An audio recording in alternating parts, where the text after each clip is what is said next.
Billionaire's Treasure. An Alpha Billionaire Romance. Never Been Caught 8. By Michelle Love. Blurb. I didn't become rich by playing by the rules, and I always get what I desire. I knew she was the one the moment I saw her. The smirk on her face was the first thing that caught my eye. She was the epitome of stubbornness and ruination. Her only goal was to become a billionaire novelist like me. I made eye contact with her across the room and knew I had to have her from that moment. There was only one problem. The things I did in the past were returning to haunt me, and there was no way of hiding the bad businesses I'd gotten involved in. I have to take care of the wrongdoings I was involved in before anyone finds out the truth about the killer that's after me. A Billionaire's Treasure. Lola. I began to feel very drawn to Arson as he started his presentation. Despite being in college, I hadn't met any other guy who had that certain type of confidence he did. I examined how he walked, with his back straight and chin up, the way he spoke slowly, making sure every word was articulate, and how his eye contact burned holes straight through anyone's head. He was the perfect guy if I wanted one. I quickly shook away the lustful thoughts and started to take notes. He went into detail about how to market your novels for the age group you want to sell to, and that's where I struggled with my work, trying to make someone want my book in their home. Arson also owned a line of hotels nationwide named after himself, the Lockhart. I wasn't interested in any of that, though. The fact that this man was a novelist was really attractive to me. He told us about his daily routine and how strict he was with time for his employees. It showed how ruthless he was when it came to his work. He was stern and didn't play with his work. He was a man who knew what he wanted and got it. What was this feeling? I fanned myself lightly and continued taking notes. A half hour went by, and the presentation was over. When Arson went around to hand out his business card whenever we needed to contact him, his smile melted the hearts of all female students. I fell victim to this feeling, but would never let that be known. When he handed me the card, we made eye contact, and I felt tingling throughout my body. He winked, and I was taken aback, feeling attracted but confused. I guess he noticed because he chuckled and moved on to the next row of students. "What was that?" Arabella asked, smiling. "He was totally just flirting with you." I rolled my eyes and pulled my bag over my shoulder. "You're over-analyzing things, Bella." "You like him." Her eyes widened with excitement as she stared at me. I raised an eyebrow to mask my nervousness and stood up from my seat. "I need coffee," I said, and left the room quickly. I'm not sure how a simple gesture could get me to crack like that, but it was strange, and I had never felt that before. I rushed out of the class and straight to the coffee shop to clear my mind. I started to think about Arson again as I waited in line. His suit was so nice, form-fitting without a single piece of lint. His hair was so dark and his gray eyes were piercing. "Hello. What can I get for you?" I heard faintly in my head. That confused me, but I ignored it. "Excuse me." I snapped back into reality and realized the barista was trying to get my attention. I laughed softly. "Sorry about that. 1 large cup of vanilla hazelnut coffee, please." The barista put in my order and then told me my price.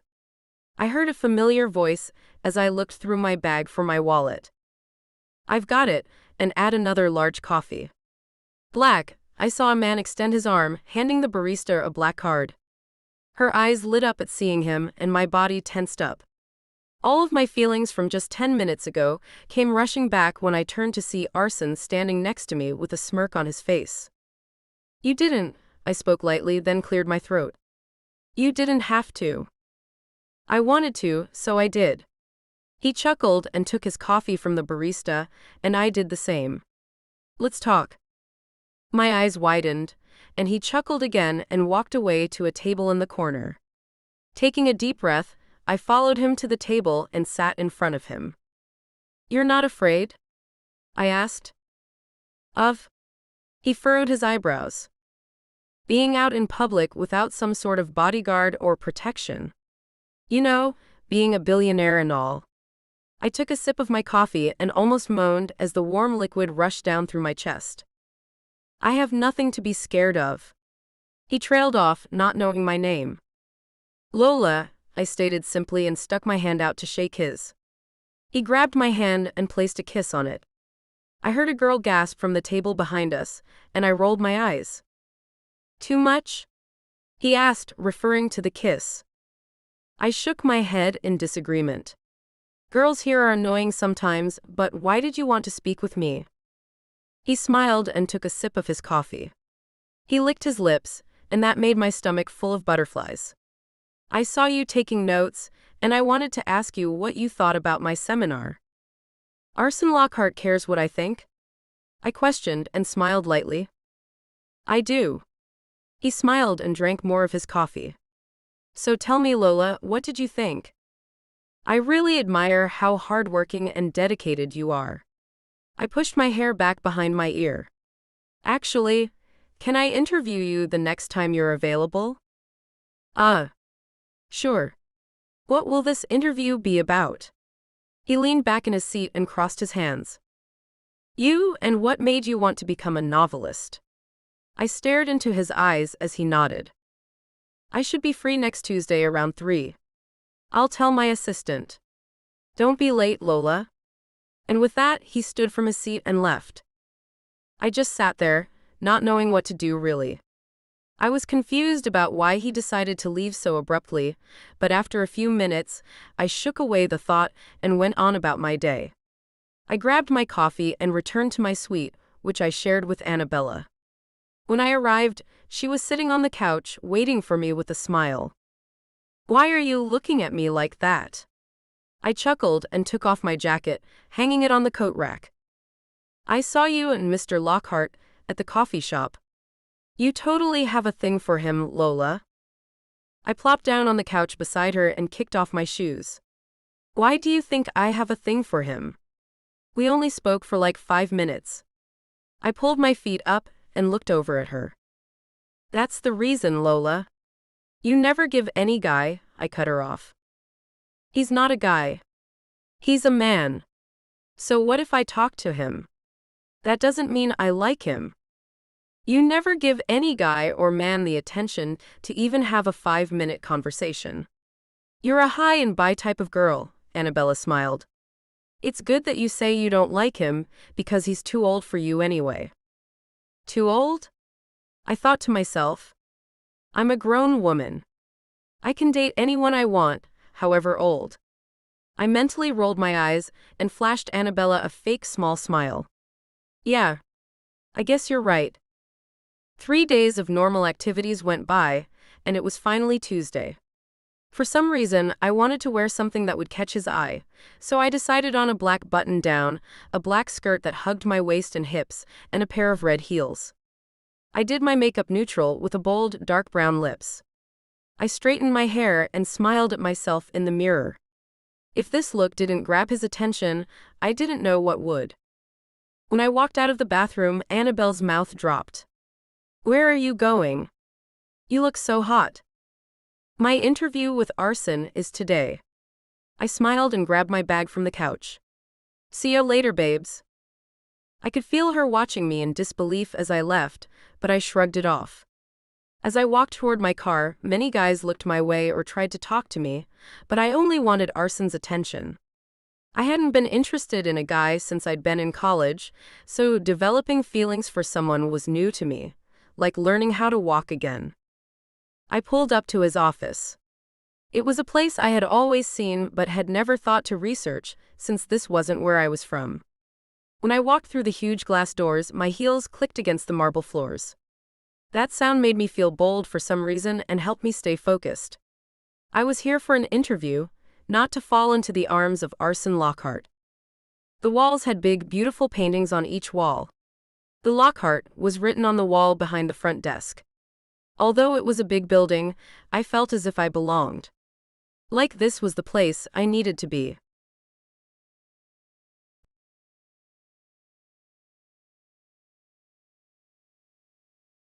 Since I was young, I've loved reading, so by the time I was 17, I had written my first book. It was never published, but I've been extremely passionate about writing since then. It's all I've ever wanted to do with my life, so I turned it into a career. Now look at me, a billionaire. I laughed and took a drag from my cigar. I love talking about myself. It's not so much of a cocky thing to do. I'm just very confident, and talking about myself helps remind me of how I made it to the top on my own. Great, she spoke, writing down what I just said in her notes. And how long have you been writing, Mr. Lockhart? 20 years. I returned to my seat. Published my first book when I was 22 years old. I saw her eyes widen slightly, but she continued to write. Her bracelets clanked together softly, and her hair fell on her face. She was so beautiful. I wanted her in my life. There was a silence in the room, and the air grew thick. I decided to lighten the mood a bit. How old are you, Lola? I'm 21, Mr. Lockhart. She kept her eyes on her notes, but I could see her face turning red. Do you want to be a novelist? I asked, and she nodded. She finally looked up at me and spoke. I do, Mr. Lockhart. Call me Arson, I told her. How badly do you want to be a novelist? How hard are you willing to work for it? It's not as easy as you may think. You can't just write a book and get it published. It's much more than that. It's hard to catch the reader's eye these days, and this field is competitive since most people read on their electronics. To get to the top, you have to be the best and never stop working until you get what you want. She sat there in shock, not doing anything. She had completely stopped writing and just stared at me. She was startled, and I could see it all over her face. Let me mentor you, Lola. I smiled and leaned forward on my desk. Oh, okay, Mr. Arson. She shifted in her chair again and wrote something down in her book. I could see her begin to turn red in the face again. Every Tuesday, same time. I stood up and fixed my tie. I'll show you out. She looked at me, confused, and stood up, following me toward the door. Before she could fully exit, I grabbed her hand and kissed it. She furrowed her eyebrows and continued walking. I couldn't afford to be around her too long, or I might grab her and kiss her. She was gorgeous, standing at 5'6" with a perfect curvy figure and long black hair. Her freckles were like constellations, and her lips were pouty and desirable. There was no doubt in my mind that she was the most beautiful girl I'd ever seen in my life, and I had to have her. I didn't mean to come onto her too strongly. I guessed that she just needed time to get comfortable around me. She seemed stubborn about who she gave her attention, which attracted me the most. I'd be a fool to let her slip through my fingertips.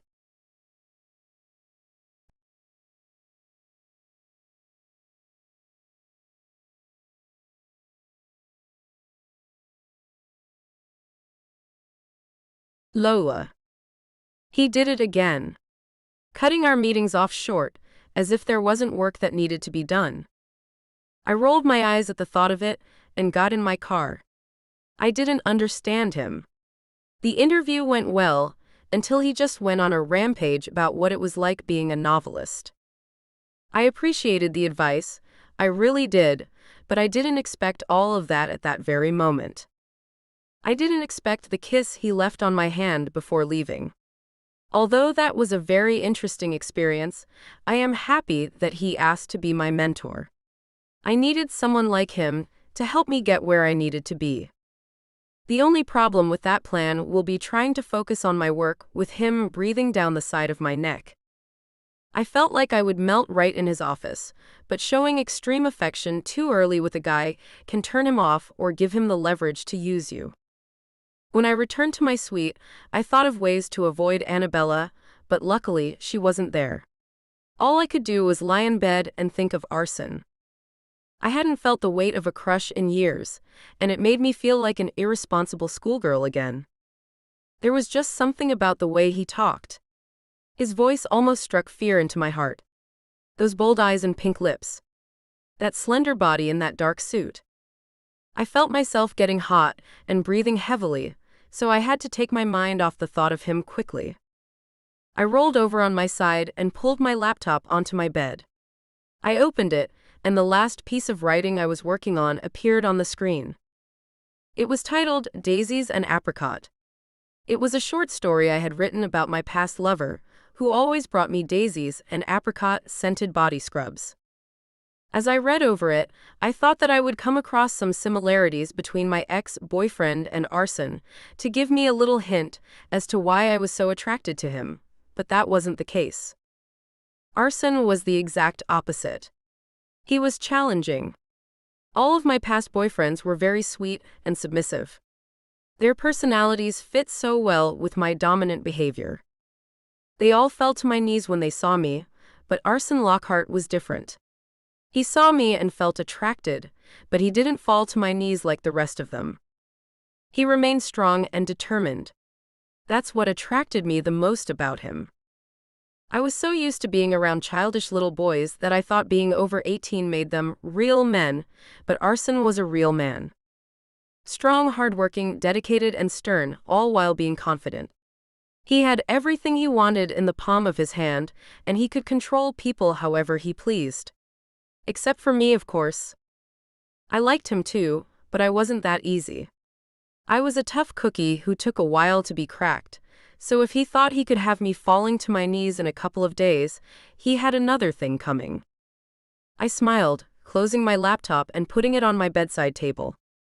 I had a man who had my dream job and also had a thing for me. Why not use this to my advantage? I took one red rose and one white rose from the vase on my desk and carried them to the bathroom with me. I needed some time to relax and to also care for my skin, so I ran a warm bath and added the petals from the roses, pink salt, and a few drops of lavender oil. When I first put a foot in, I felt the warm water kiss my skin, which automatically put me at ease. I played my favorite album on my phone and just relaxed. This was everything that I needed. I was about 3 songs in when my phone began to ring. I dried off my hands on a small towel and picked up my phone to see who it was.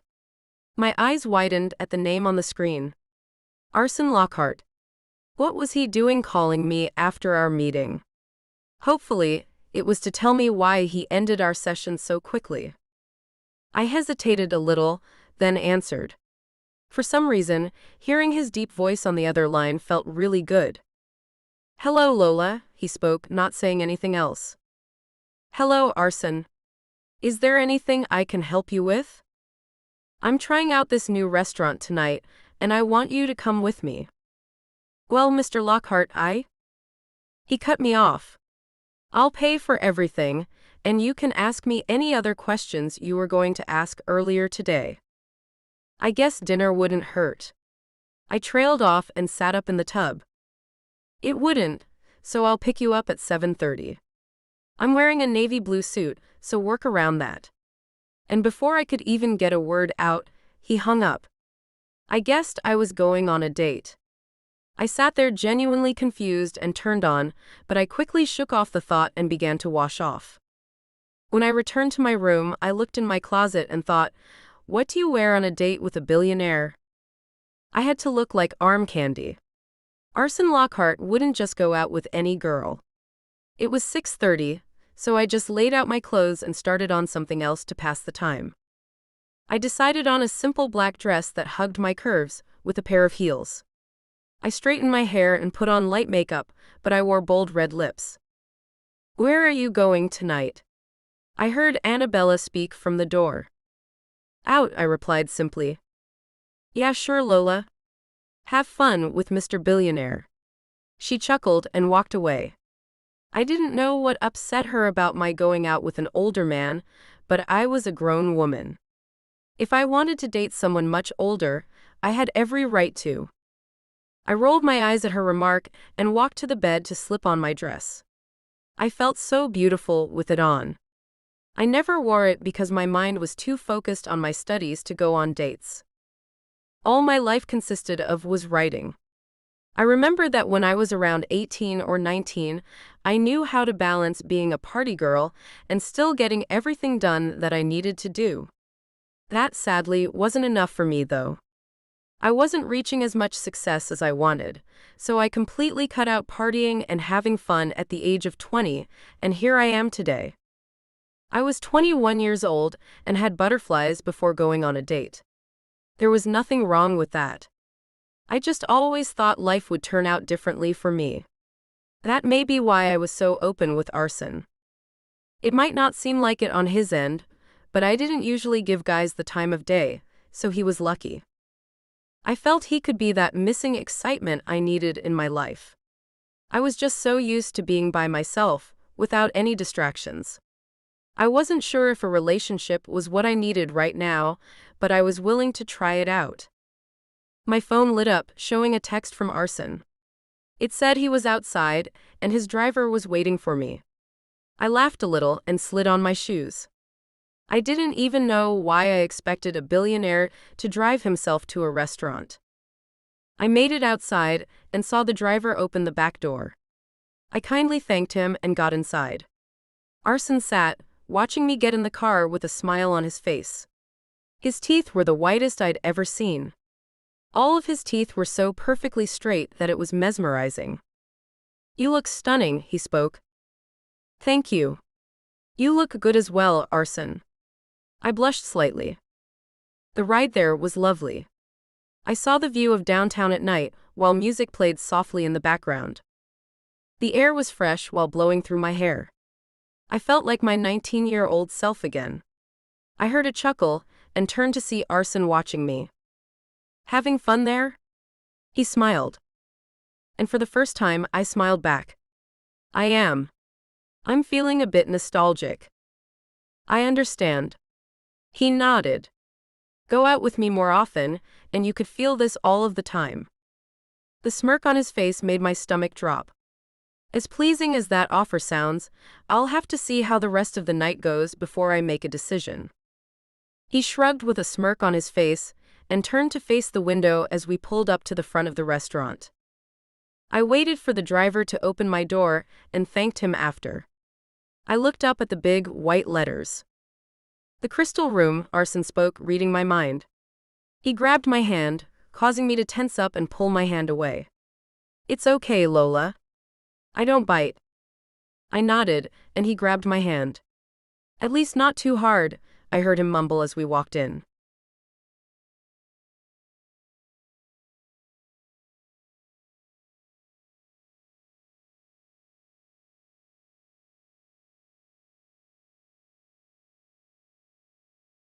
Arson.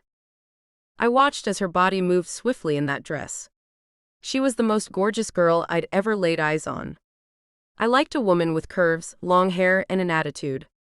I was determined to make her mine. "Hello, Mr. Lockhart.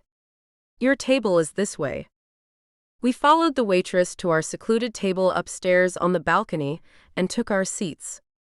I ordered us some wine and watched as she looked over the menu. "See anything you like?" I asked, raising an eyebrow. "Not really." She closed her menu and sat back in her seat. "Order for me."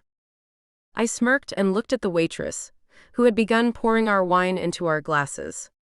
"Are you ready to order, sir?" She smiled down at me.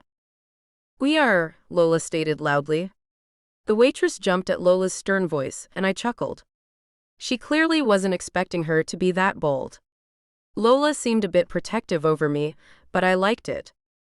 I scanned my eyes over the menu and decided on what we were having. "We'll both have the steak and lobster dinner with mashed potatoes on the side." "See, coming right up." The waitress spoke as she collected our menus and walked away. "Jealous?"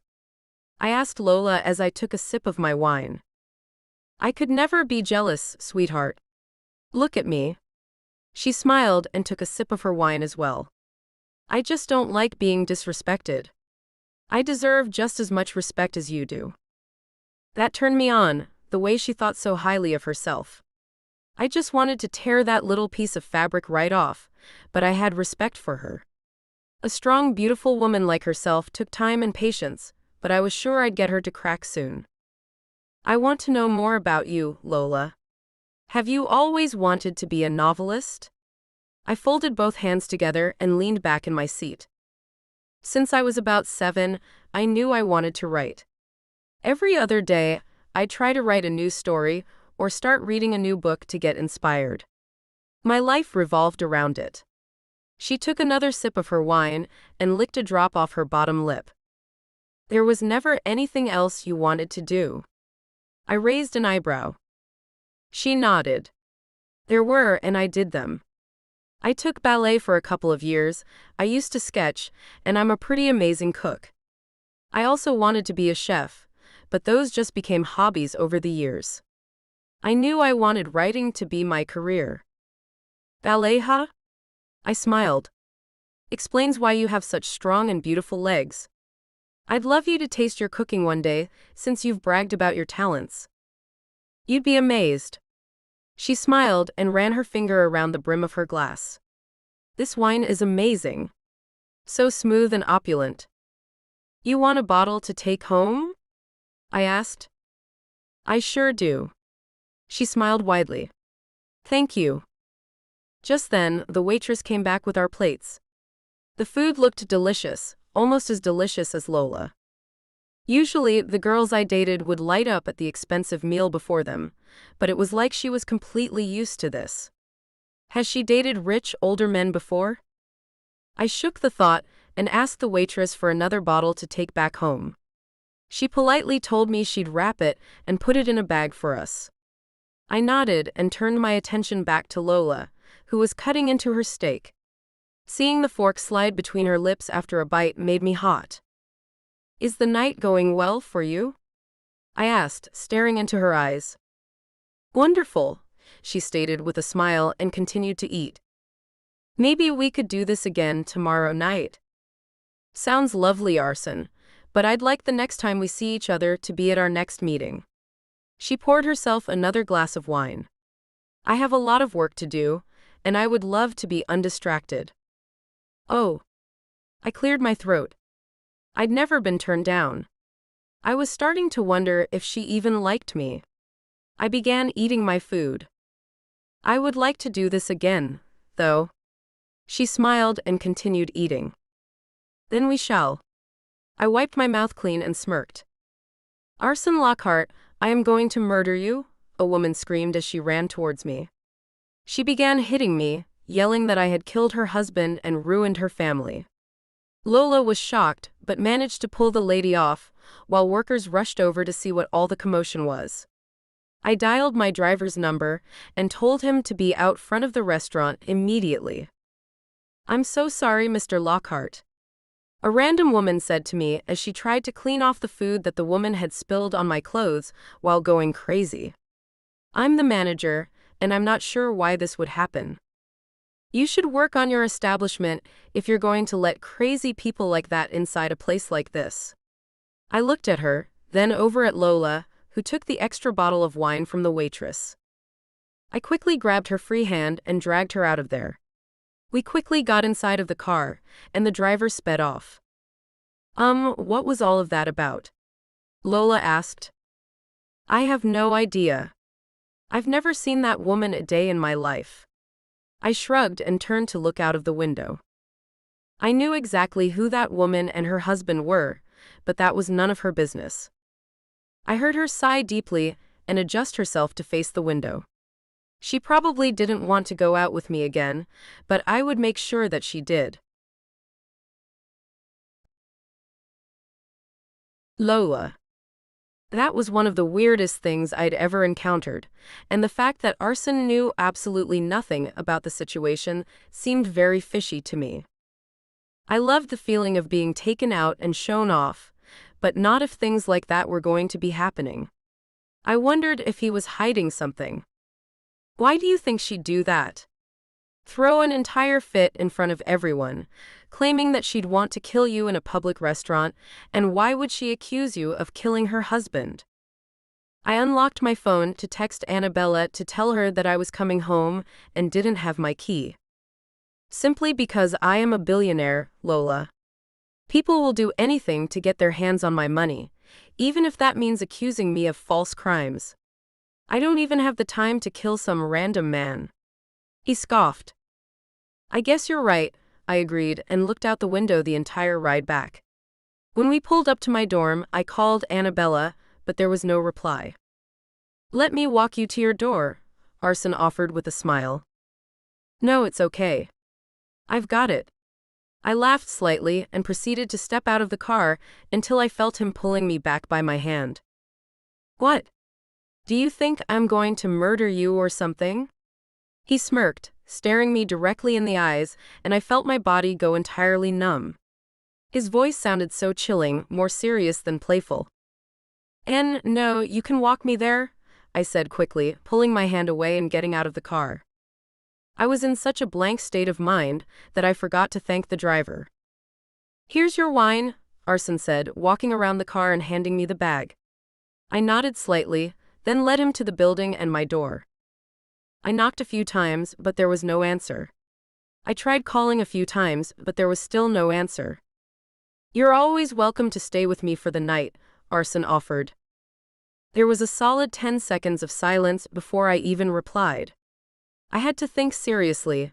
Do I really want to stay with this man after he made several romantic advances, or do I want to sleep outside in the hall until Annabella realizes I'm here? I turned to him slowly and laughed. "You promise you won't kill me?" "I'll try not to." He threw his head back and let out a loud chuckle that made me jump. His arm slid around my lower back, and he walked me back outside to his car. The car ride back to his place was long and silent. The only sounds were the wind and soft music playing in the background. I felt like something would happen tonight, but I just couldn't put my finger on it. We pulled into the driveway of his house, and it was luxurious. This was the first time I had seen something like it. Plants were everywhere, and I could see the pool view upon entering. The driver exited and opened our doors, wishing us a good night, and Arson led me into his home. "This place is so beautiful." I looked around at the fiery red furniture and black decor. "Almost as beautiful as you, Lola. Follow me." He led me to the clear doors of his elevator. "Let's get you into something more comfortable." "What did you have in mind?" I raised an eyebrow. "Nothing too serious. My daughter is a little younger than you. She comes to visit time from time, so I always have new clothes here for her to sleep in," he laughed. "She's a little smaller than you, but I don't think there's anything that you can't sleep in." When we made it upstairs, it was just as huge as the downstairs. A long marble-floored hallway led to what I suspected was his bedroom because it was the biggest. Upon entering, I saw the biggest bed I'd ever seen in my life with black silk sheets. "Wait here while I go get you something to put on." He winked and then left the room. I wasn't sure how to feel about that. I was just happy to take these shoes off. I sat on the edge of his bed and kicked off my heels. I found a small hair tie in my clutch and pulled my hair into a high ponytail. I looked around the room. It was minimalistic but still very opulent. "I found this for you," Arson spoke, and my head snapped in his direction. He closed the door behind him and walked over to me. He handed me a champagne-colored silk nightgown. He unbuttoned his shirt and walked into the bathroom attached to his room. "Where can I change?" I asked him. "Right there." He peeked his head out of the bathroom. "Don't be afraid. I won't look." I heard him laugh as I tried to quickly get out of my dress and into the new one. When I took off my bra, I turned to see him walking out of the bathroom in only his boxers. Let me tell you, for an older man, he had a great body. I erased the dirty thoughts from my mind and just stared at him. He looked at my shocked expression, down at my body, and smirked. I looked down and noticed that I was only in my underwear. The air in the room became thick, and I quickly grabbed the gown to cover myself. I didn't have a bad body, but I felt embarrassed and uncomfortable for some reason. I mean, I'd only known the guy for a couple of days. It wasn't the right time to be naked around him, especially when I wanted to wait for this moment if things got that far with Arson and me. "Lola, you don't have to hide from me. We're both old enough to be naked and comfortable with each other." He walked by me and picked up my clothing from the floor. He placed them on a chair beside his desk and looked at me again. Where will I be sleeping? I tried changing the subject to take away from the awkwardness. With me, hopefully, he responded. I respect whatever boundaries you have. I haven't slept beside a beautiful woman in a long time. I nodded slowly, not wanting to put up a fight, and climbed into bed. He turned off the light and got into bed next to me. Directly across the room was a huge floor-to-ceiling window, and the curtains were pulled back completely. There was a beautiful view of not only the moon and stars, but of the city as well. I could see almost every building that was well lit, and that alone made me feel safe. The light from outside made it easier to see around the room and to see that Arsene was staring at me, staring at the view. I looked over at him and smiled. The view is beautiful. Thanks for letting me experience this. Anytime you want to see it, let me know. He ran his hand over my thigh and it drove me crazy. You know, Lola, I've wanted you ever since I've laid eyes on you. I'm well aware, Arsene, I replied bluntly, trying not to say too much. Well, do you feel the same way? I felt him move a little closer to me. Maybe, I smirked and rolled over on my side. I felt him pull me back so my body touched his, and his hand grazed my leg. So why aren't we doing anything about that? His hand slipped between my thighs and I began to melt, but I wasn't going to let him know that he had full control of my body. I pulled his hand away and laughed lightly. Good night, Arsene Lockhart. I felt like the connection was there. I guess not. He spoke quietly. He moved back away from me and turned over. Whenever you're ready, Lola, just let me know. Again, I smiled to myself. Good night, Arsene Lockhart. I woke up to a mist of water on my face. Wake up, Angel. I sat up and rubbed my eyes to see a woman standing with a food tray over me. What was that you sprayed on my face? It feels refreshing. Rosewater, ma'am. Mr. Lockhart ordered that we wake you up beautifully with a nice breakfast. I smiled, closing my eyes and inhaling the smell of pancakes. The woman placed the food tray on my lap, and I automatically dug in. It was like nothing I'd ever tasted before, although it was a simple meal: pancakes, eggs, and bacon with a cup of tea and a bowl of fruit. Mr. Lockhart had to leave early for work, but he says you are welcome to stay here until he gets home. He left you an outfit at the end of the bed, and if you are ready to leave before he gets home, just let me know, and I'll phone the driver. The woman smiled and left the room without saying anything else. Who would have expected Arsene to let me stay after things didn't go as planned last night? I guessed he really liked me. After eating, I sat the tray of food aside and slid out of bed, grabbing the clothes left for me. I walked to the bathroom and saw the most beautiful shower I had ever seen. The shower head was the entire ceiling, and the doors to the shower were clear with a gold trim. I was in love. I took off my clothes and hopped inside. I turned on the shower, and the water fell on me like the mist of a rainforest. I looked at the shelf built into the shower and saw all the beautiful body wash and shampoo bottles. I helped myself to do whatever I needed and got myself cleaned up. I grabbed the 2 folded towels and dried my body and hair. After taking the best shower of my life, I put on the dark jeans and fitted shirt he had left me. These hugged my body, so he picked them out for a reason. I walked back to his room and texted him, asking if I could check my email on his computer. While waiting for his reply, I walked around the upstairs of the house and eventually found his daughter's bedroom. She looked just like him, gorgeous and model-like.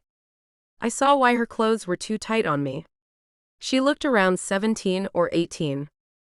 I wondered if she knew her dad liked girls a couple of years older than her. I saw a picture of a woman who seemed to be her mom. I wondered what the relationship between her and Arsene was like, and why they weren't still together. I shrugged away the thought and explored more of the house. Then Arsene finally texted back and told me that I could use the computer. I continued my exploration down the hall and into another room, which was just full of plants and a different computer from the one in his room. For some reason, I felt the urge to use this one. I sat at the desk and turned it on. To my surprise, there was no password on it. I logged into my email as an extra account because I didn't know if I should sign out of Arson's. I clicked through a few messages and saw that classes were canceled today, which was good on my part. I was going to skip them anyway.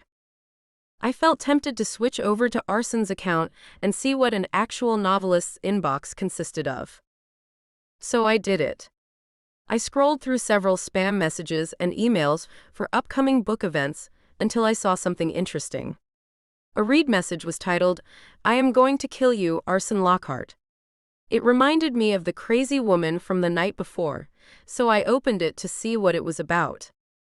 Dear Arson Lockhart, I knew about this whole little business you and your rich friends were running, and I had nothing to say about it because it didn't affect me that much. But you have crossed the line. Michael was a kind, loving man and father of 3 who was just doing what he had to do to provide for his family, and you go off and kill him? He had a life. Whether he had your stupid drug money on time, he still had a life and a family, and you took that away. You took him away from us. Now what are we going to do? He was the one who made a living for us. Either you give me $5 million or I will kill you, Arson Lockhart. I will sabotage your entire drug cartel and make your life a living hell. I quickly exited the email. My heart was beating extremely fast. I knew Arson was hiding something by how he reacted last night, but I didn't know it was a drug cartel. I didn't know that he would kill someone. I shut off the computer and stood up. I turned to leave and saw Arson standing at the doorway. "Hello, Lola," he said sternly. Up the wall, and I have yet to understand why. You don't get it, Rachel. I felt something. I smiled slightly and ran a finger around the rim of the silver ice bucket. You're irritating, you know that? She exclaimed with a very nasty tone of voice. I rolled my eyes and took a deep breath. Look, if you're going to continue with this lurid attitude, I don't think we should finish this phone call. Bye. And with that, I hung up the phone. When she returned to her room, she opened her journal to the entry she had written after meeting Arthur.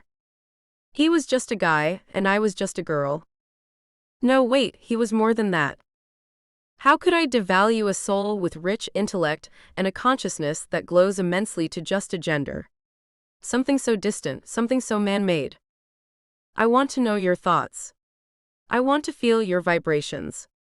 I want our subconscious minds to linger around each other and engage in an experience our physical bodies can't. I want to talk to you. I want to hear about your childhood. I want to know your deepest conspiracies, and I want you to take up all the space in my mind. Feed me knowledge. Enlighten me. Sarah smiled down at the page before drawing hearts all over it. She felt that Arthur was the guy of her dreams. The story of my life. Midway through reading, I found myself still thinking about the argument I had with Annabella again. I decided to let the situation go and get some rest before class and my meeting with Arson tomorrow. So seductive after I practically told her I'd kill her. Why was she so eager to see me again after discovering my drug cartel? This was all so strange. Did she really feel this way, or was this all a part of some type of scam from my enemy? I wasn't sure what it was, but I called a meeting with the guys at the clubhouse. I picked up a pack of beer and brought it along with me to the meeting. The guys were very anxious to hear the news that I had for them. I didn't know how they'd react or what they'd say, but I just knew I had fucked up badly. Had I not calmed down, I would have never noticed that my hand was red and burning from how tightly I gripped the steering wheel.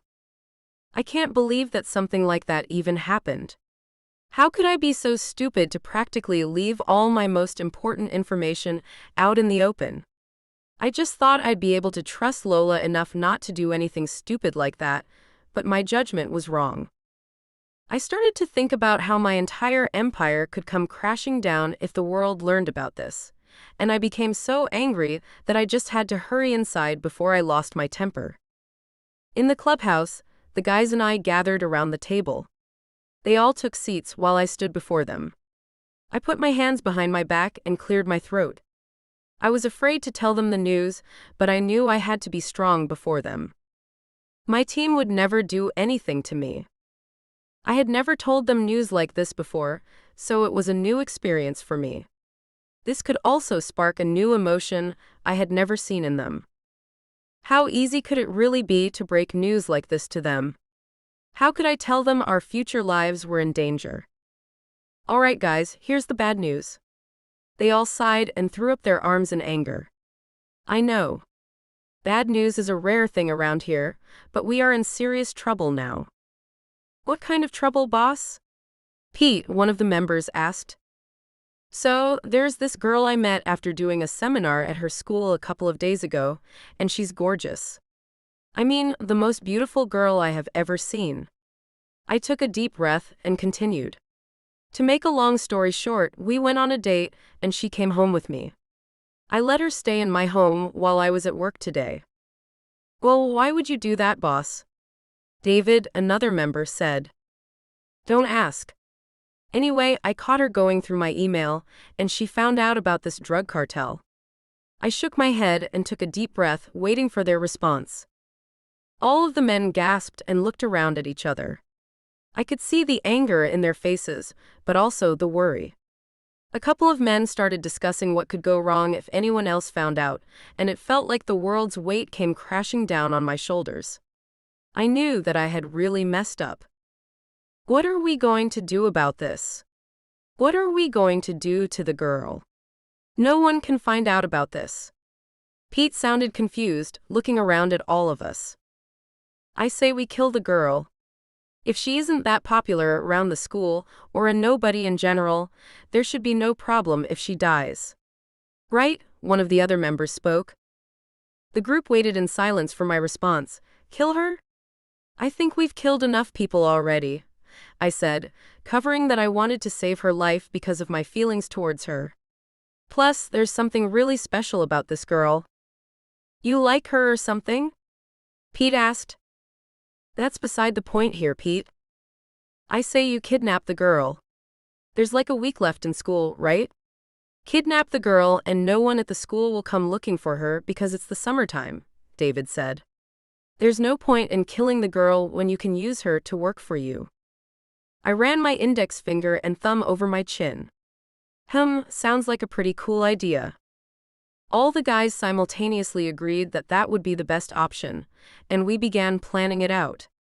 The guys and I devised the best way to get Lola to fall for this trap. Tomorrow at our interview, I would see if Lola would come to my place for dinner after her last day of classes.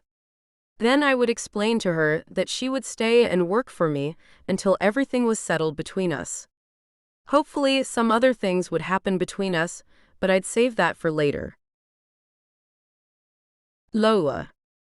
I finally finished my math final, and it was time for me to go to my interview with Arson. I changed my outfit from a simple t-shirt and jeans to a form-fitting skirt with a button down, leaving the few top buttons loose to show off my cleavage. I wore a simple pair of heels and pulled my hair into a tight bun. I went for my everyday makeup, which was natural but with a bold lips. I knew that Arson would love what I wore, making me feel more confident. I got in my car and headed over to his office. Upon entering, I saw the same gorgeous girl at the front desk. For some reason that made me jealous, and I began to wonder if Arson had ever tried anything with her. I mean, she was flawless. She had great hair, body, and a nice smile. But she wasn't me. I walked up to the front desk and flashed a fake smile. Lola Anderson for a scheduled meeting with Mr. Lockhart at 3 p.m. I stared at her as she clicked through the computer. She told me to walk into his office and that he would be waiting for me. Perfect. I walked towards his office, once again loving the sound of my heels clicking against the ground. I made it to his door and knocked 3 times. I heard him mumble for me to come in, so I entered. I watched, and he looked up from his desk. He was wearing his reading glasses and had on a navy blue suit. I felt this tingly feeling in my stomach. Hello, Arson. I smiled and took a seat in front of his desk. I pulled my notebook from my bag and opened it to where I had left off after our last meeting. How are you today? I'm fine, Lola. How are you? I saw his eyes go from my eyes to my chest and back up to my face. He smirked and leaned back in his chair, holding the back of his pen between his teeth. I'm amazing. I let out a small laugh. So, Mr. Lockhart, I did a little studying on your pieces of work, and I wanted to talk a bit about your book, The Midnight Hour. It's more erotic than I expected, but it caught my eye. Yes. That's one of my favorite books that I've written. He folded his hands together and placed them on his lap. What about it sparked your interest? The age difference. I smiled and he raised an eyebrow. Also, the way you write. I love how the story alternates between both characters' points of view. You have a way with words that capture the reader's eye, Mr. Lockhart. Thank you, Lola. He smiled. Just then, there was a knock, and a pretty woman stuck her head through the door. Sorry to interrupt, Mr. Lockhart. I have your coffee.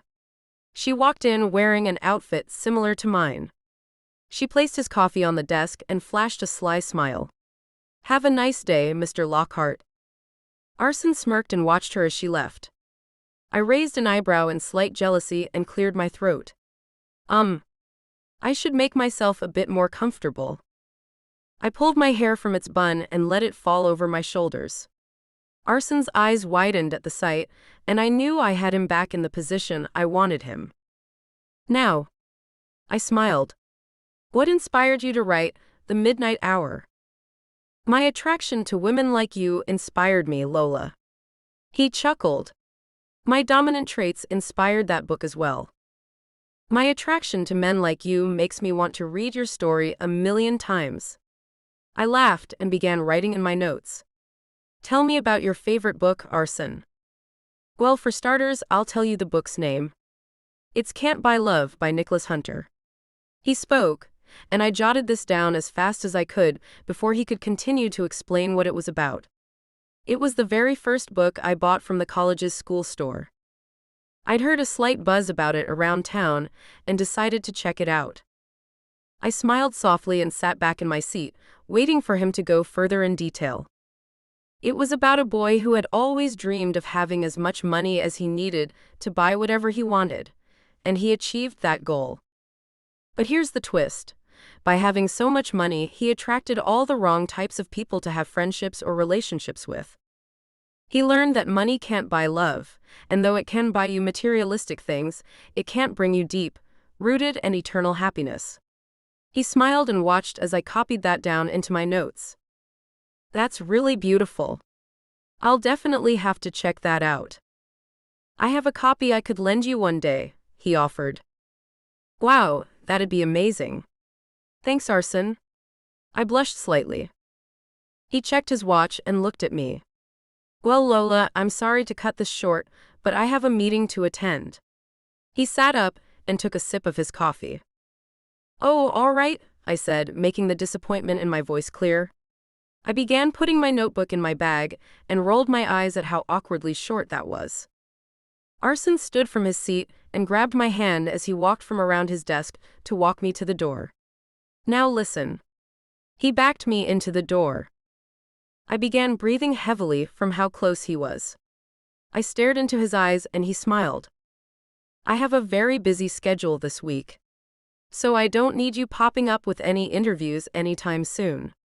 All right? He grabbed my arms and slid his hands down to my waist. Next Friday, after classes, get real pretty for me, all right? And meet me at the coffee shop at 7 p.m. sharp. We're having dinner at my place. I nodded slowly, not breaking contact. I felt his lips press against mine roughly and my knees buckled. I never expected him to kiss me. One of his hands left my waist and held the back of my head, pulling me closer to him. There was no space between us, and I felt my heart drop when he bit and tugged my bottom lip. Now go. He pulled away, laughing, and used his thumb to wipe away any lipstick that he had smeared. I licked my lips and just stared at him, not knowing what to say. That was the most breathtaking kiss I'd ever had, and the way he had taken it by force was the icing on the cake. He held the door open, and I quickly fixed my hair before leaving. For the second time with Arson, I felt 19 again. I walked away feeling like someone powerful. I felt like a new person, like I had a life again. With being the uptight all work no play type of girl, life could get pretty hard. I was always stressing about what I had to do or what deadline I had to meet, but I didn't feel that way around Arson. I thought I might be letting my guard down a little too fast, but it was the best decision I'd made in a long time. This new rush of excitement completely overtook me, and I didn't think I could turn back. It was far too late now. Being around Arson made me feel like it was okay to take a break occasionally and have fun and go back and finish my craft later. But it had only been a few days, so I needed to slow down and pay attention to who I was falling for. This man was a murderer, a new leader of the drug cartel. What had I gotten myself into? Arson. I knew she wanted that kiss as badly as I did, and I knew that the kiss would definitely leave her wanting more. I didn't really have a meeting. I just wanted to leave her on edge.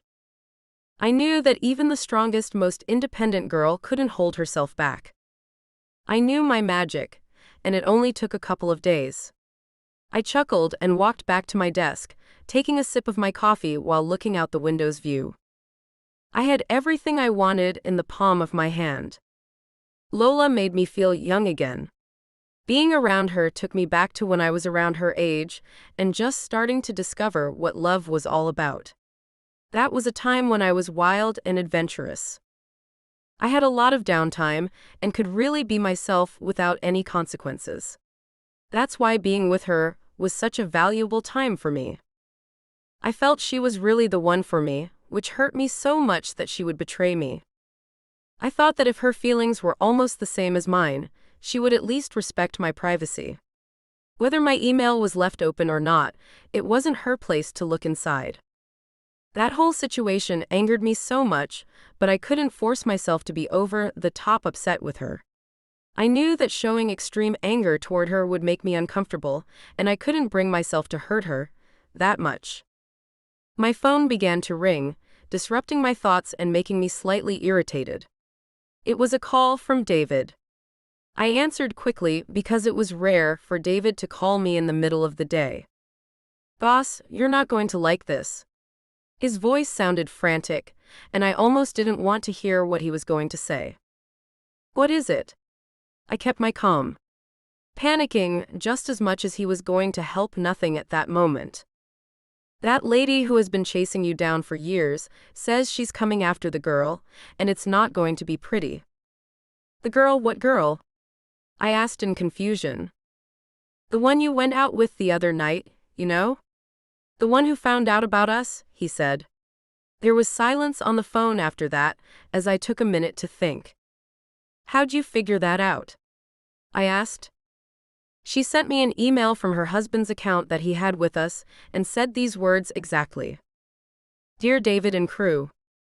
Since Arson stole the love of my life from me, I'll have to take something from his as well. That girl, his new arm candy. My daughter has been telling me she's seen them around town together, and it's more than just taking her out to make himself look good. He has feelings for this girl, and this is the perfect time for me to come in and make my move. I hope you guys get a hold of her before I do.'" "It's crazy, boss," David spoke. "This woman is absolutely out of her mind." "Oh, this isn't good. This is not good, David." I found myself panicking just as much as David. It was bad enough that all of the guys hated her. This random lady was after her because she saw us at dinner one night together. Who was her daughter, and why was she watching our every move? "What, do you love this chick or something?" David asked in an almost disgusted tone. "Just find out where that lady is and handle her," I spat and hung up the phone.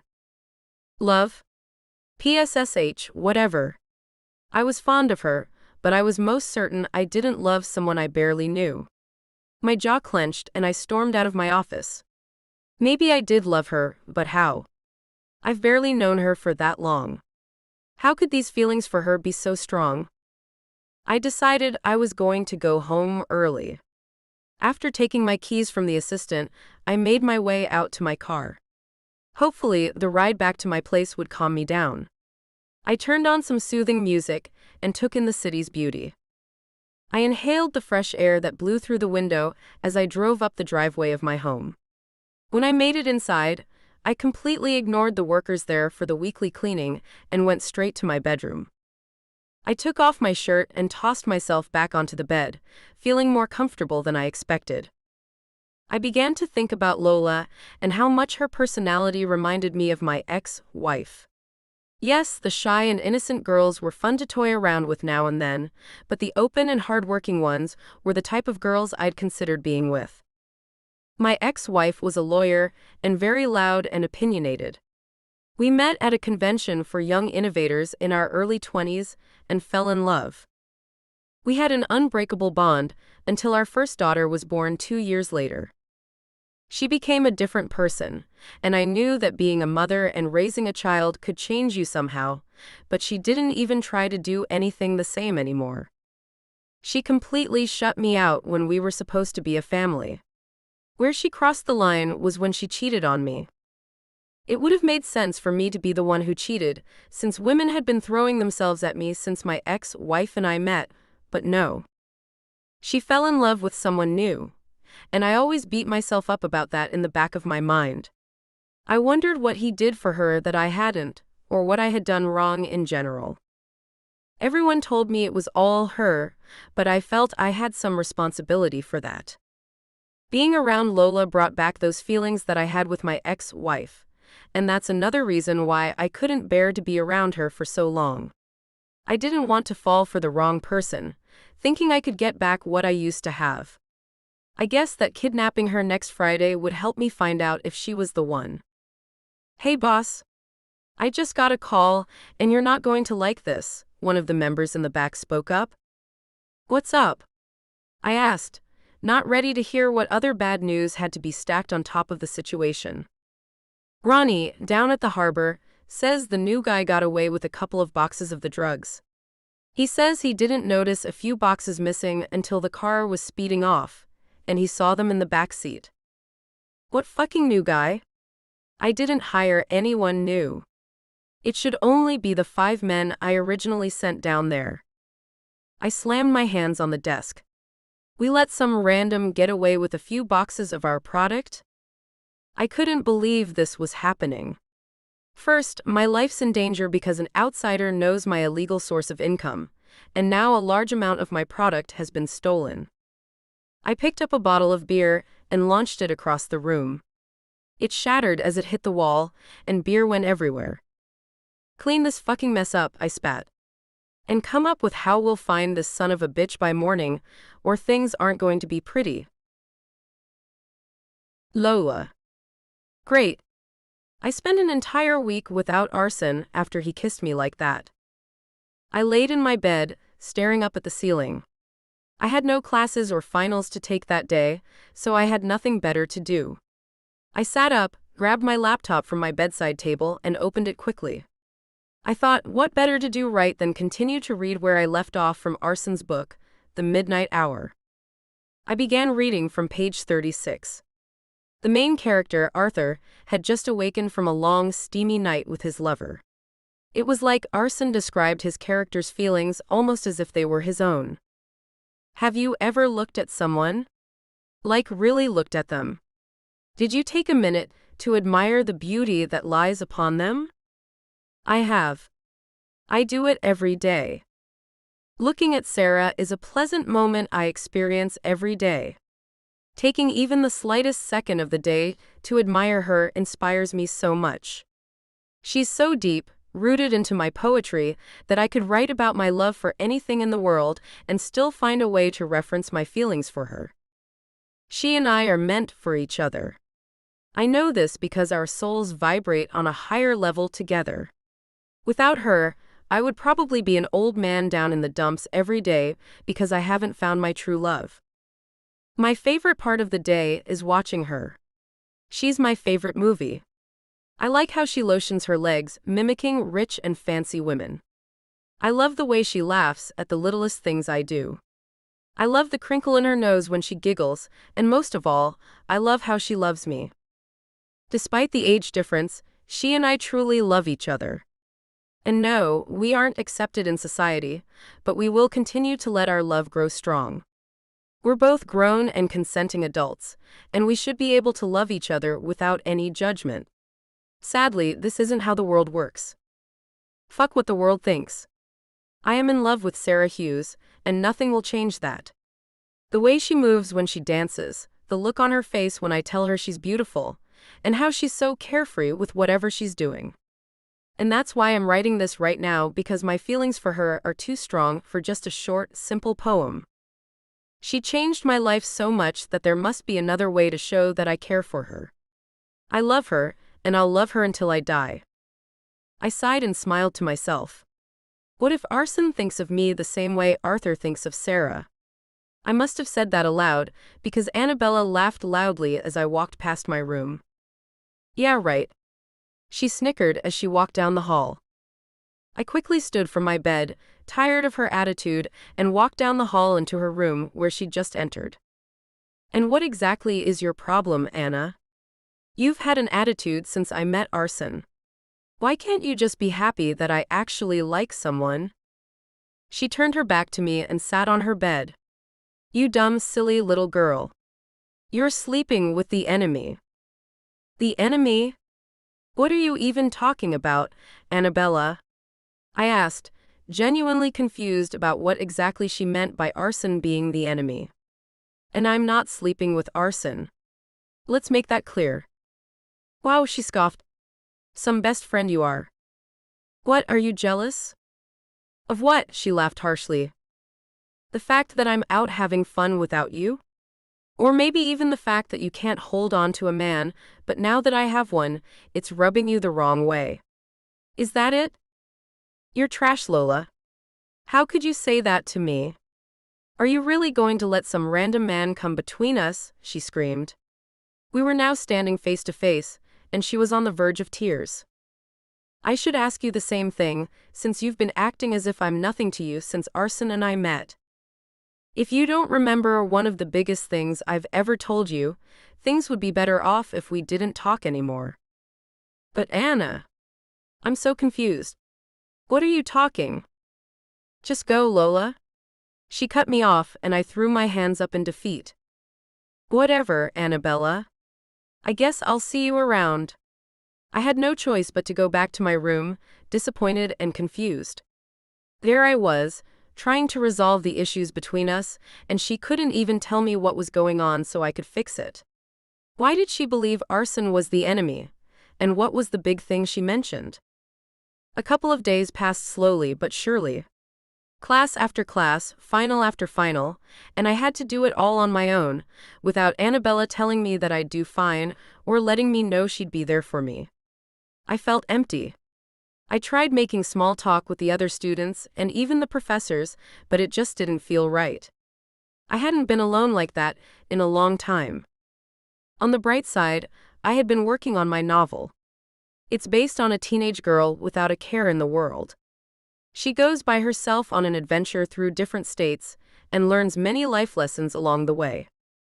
Being who she is, the trip through various cities and areas full of nature helps heal her. It gives her closure from past struggles and a sense of relief from the issues she faces in the present, making her outlook for the future positive. There was a spin on the story, though, to keep it interesting. The reason this girl went on an adventure was to escape from the weird guy who had been stalking her for months. I finished up the remainder of the draft for my story intro. It's like boys are manifested with trouble, I sighed as I laid back on my bed. I could feel the cool breeze from the air vents cause goosebumps to swell all over my arms and legs. My silk gown wasn't doing much to cover my body. Oh girl, I'm sure it's just someone playing a joke on you, Shandy said, smiling. No. This is serious, Shandy. I half yelled angrily. Do you know what it's like to be stalked? I'm always being watched.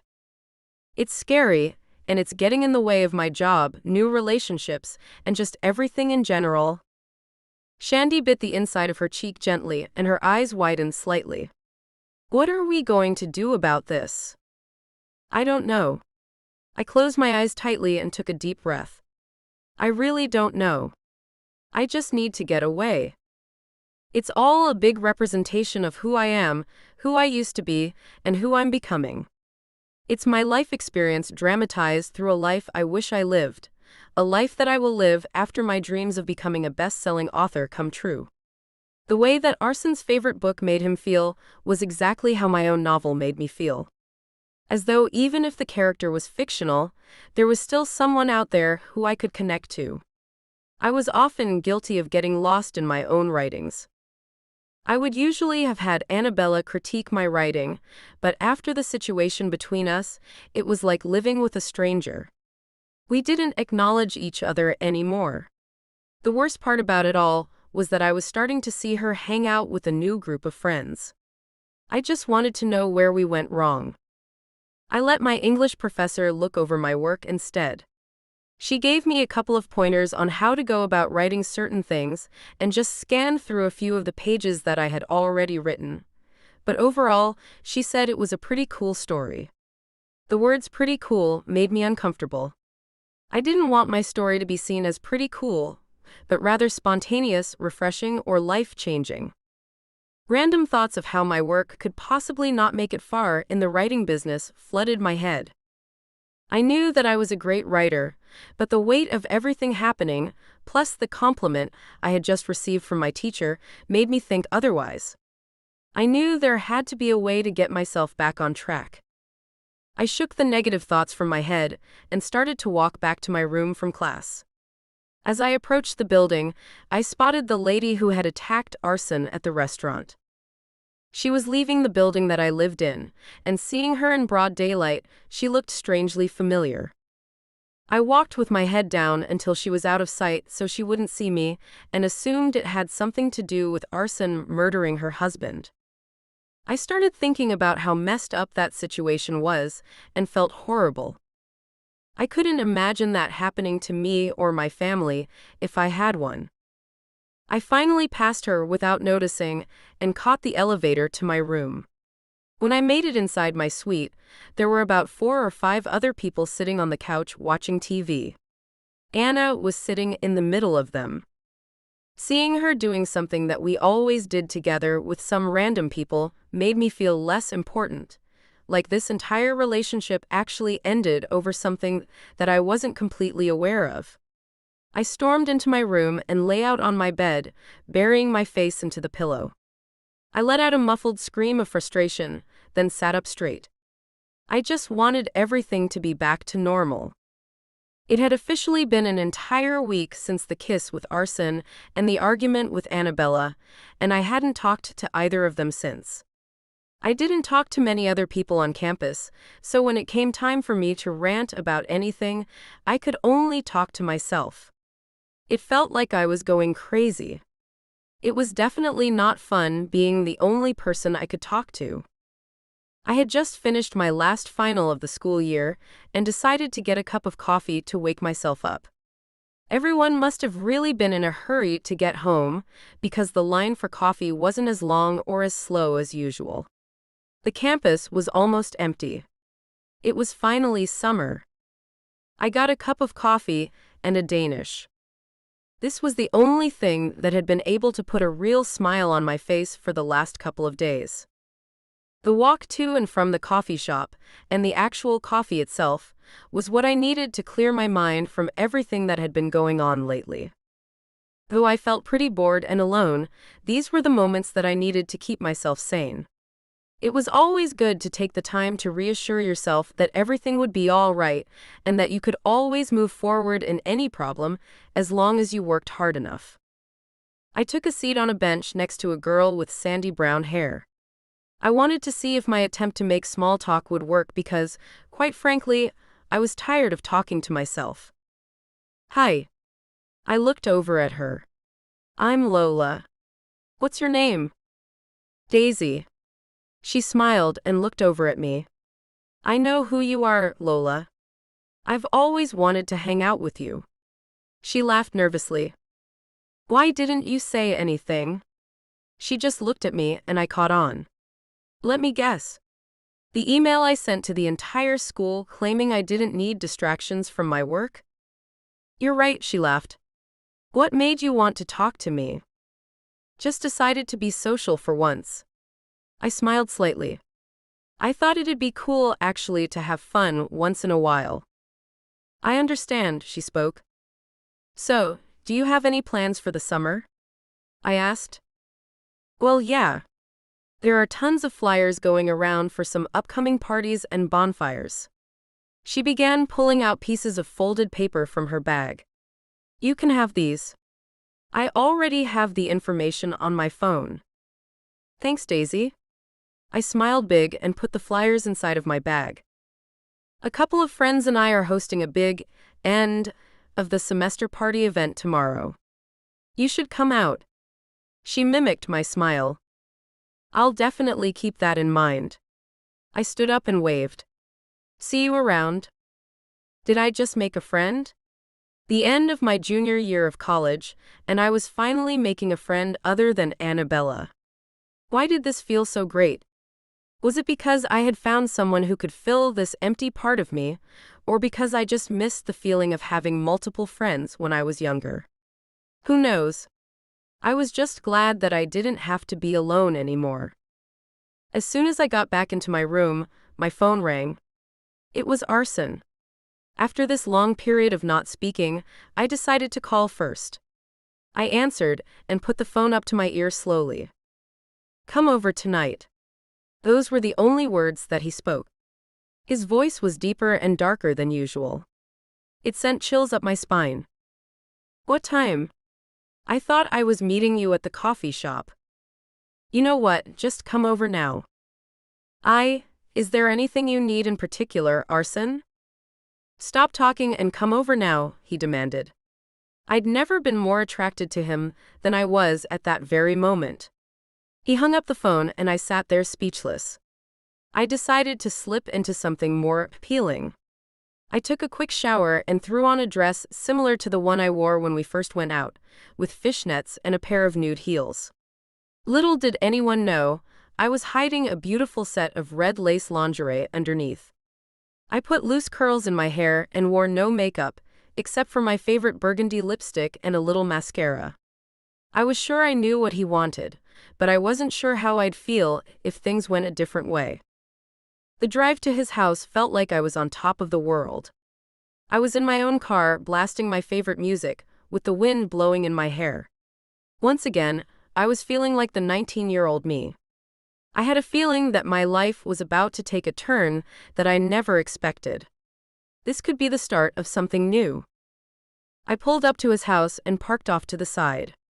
A couple of seconds after ringing the doorbell, I was greeted by the nice lady who helped me last time. Well, hello, beautiful. It's a pleasure to see you back here. She smiled and stood off to the side so that I could go in. Mr. Lockhart is waiting for you in the master bedroom. I thanked her and took my time walking up the stairs. With every step I took toward that room, I felt the anticipation rise. I knew that there was going to be something interesting behind those doors, but I couldn't imagine what it could be. I got closer to the door and placed my hand on the doorknob.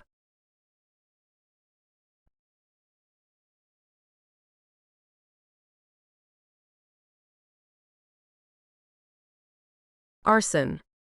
As soon as I heard her hand on the other side of the door, I knew it was go time. I quickly opened the door and she jumped slightly. I grabbed her wrist, pulled her inside, shut the door behind us, and pressed her up against it. She groaned quietly and I placed a few kisses on her neck. I felt her body become tense, so it was time for me to lay out some ground rules. Now you listen to me and you listen closely, I spoke in a stern voice, asserting my dominance. Her eyes widened as she nodded slowly. Oh, okay. I pulled her hands over her head and gripped both of her wrists with one of my hands. From now on you answer with yes, sir. Do I make myself clear? Yes, sir. She bit down on her lip and I smirked. I loved seeing her under my control. I wanted her to submit to me. I wanted to have complete dominance over her. Whatever I say, you do. I chuckled. You didn't really think that tough girl act was going to cut it around me, did you? She opened her mouth to speak, but I cut her off. Think before you answer, Lola. No, sir, she said quietly. Louder, Lola. I pushed myself closer to her. No, sir, she squealed, and I felt the pace of her breathing increase. That's a really beautiful dress you're wearing, Lola. I spoke in a low tone but loud enough for her to hear me. Take it off. I let go of her wrists and stepped back so she could get undressed. She turned her back to me and slowly let down the zipper of her dress. She slowly let the straps fall down her arms and pulled them off her chest. From where I was standing, it looked like a simple red, but then she turned around and the lace took me by surprise. I could see her beautiful, through the thin material she had on.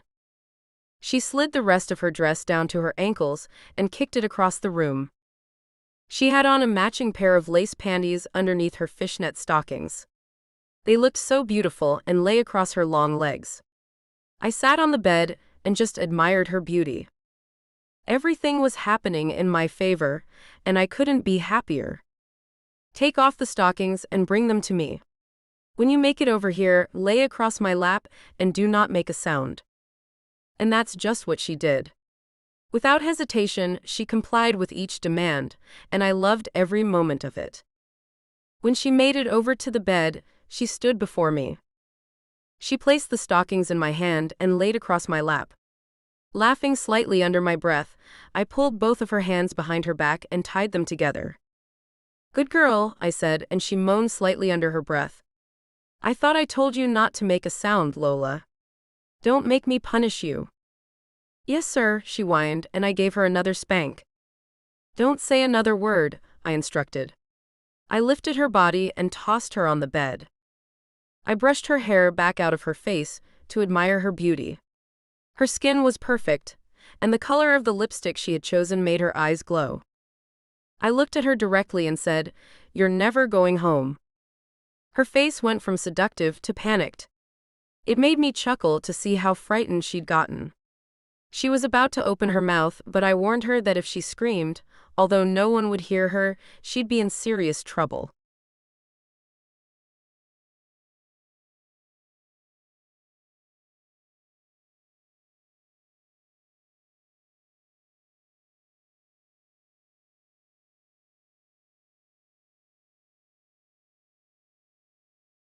Lola. You're never going home, Arson spoke as he looked me directly in the eyes. It was like the words rolled off his tongue as slowly as possible. Just when I thought life was going great, everything went into shambles. I watched as he laughed in my face as if I was nothing. Maybe this was all a part of the roleplay, I thought to myself, but there I went again, making up silly excuses in my head to make light of the situation. It was a way to make myself calm and comfortable. I recalled Annabella calling me a dumb, stupid little girl. That's exactly how I felt right now because that's exactly what I was for trusting a man I barely knew. There was just something about Arson's aura that just pulled me in. His charm and witty sense of humor really captured my heart. Even with everything going on, I could feel myself falling harder for him. I somewhat understand why he would keep me here forever. I knew his biggest secret, and he didn't want anyone to find out. He was just protecting himself, maybe even the both of us. Maybe someone else found out that I knew the secret and was out to get me, and this was Arson's way of protecting me. Why would he wait an entire week to do something about the situation? Whether he was doing this for himself or us, I still felt stupid for how I caved. I submitted to him so easily that it was embarrassing. I had never been so obedient and controlled in my entire life, not even as a child. My parents were never really the most chill parents in the world, but they definitely were not as demanding as Arson. I felt my panties become wet at just the thought of Arson dominating what I did and said. I wished he would come back to finish what he had started, but I knew that wasn't going to happen. So I sat there, close to tears, and not knowing how to feel or what to do next. I felt hopeless at this point. My arms were tied up, so if I'd tried to make any escape, it would be 10 times harder than it should have been. I shifted onto my side and lay down. It was a little uncomfortable for a while, but soon my body became numb, and I couldn't feel a thing. So many thoughts were flying through my brain that I couldn't even decide what to think about first. I eventually got so confused about everything that was going on that I just let myself fall asleep to take a temporary break from all of the madness.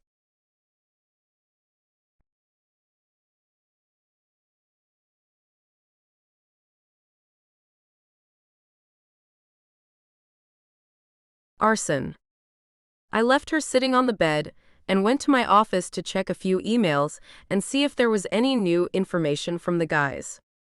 I was scrolling through a load of emails from people contacting me to do events and lectures around the world. The guys sent a few messages about how they found out the woman's name and address. Now they were coming up with a plan of how to get rid of her. I sent out a few replies and continued to scroll through pointless messages until one particular message caught my eye. It was titled "Watch Your Back, Arson," and it read, "Dear Arson Lockhart, I know what you're up to. As if you didn't think murdering my father was enough, now you're fooling around with my best friend?" I raised an eyebrow. What was this person talking about? The fact that she actually gives you the time of day makes me wonder if she is that stupid or if you are just really good at playing these games. My father has been dead for a year now, and if you think my mom and I have forgotten, you have another thing coming. Enjoy your peaceful life as much as you can, Arson. The letter wasn't signed with any name, but when I thought about it, the girl who sat next to Lola the day I gave that seminar looked a lot like the woman at the restaurant. That woman had said her daughter had been watching Lola and me around town, and the only person who could possibly know who we both were and what had been going on between us was Lola's best friend. Was it possible that I had killed Lola's best friend's father?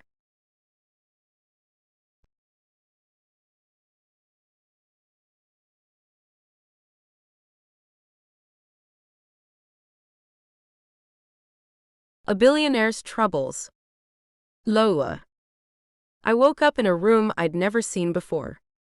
I looked to the left, and the view was almost the same as the view from Arson's house. I looked down, and I wasn't tied up anymore, nor was I wearing the same outfit from the night before. I was dressed in a satin top with matching shorts. I pulled myself out of bed and walked to the door. When I tried opening it, it was locked. No matter how hard I pushed or pulled, it wouldn't open. With a sigh, I turned and went to look at myself in the mirror. My hair looked freshly brushed, which was odd. I pulled it into a ponytail with the hair tie that was on my wrist.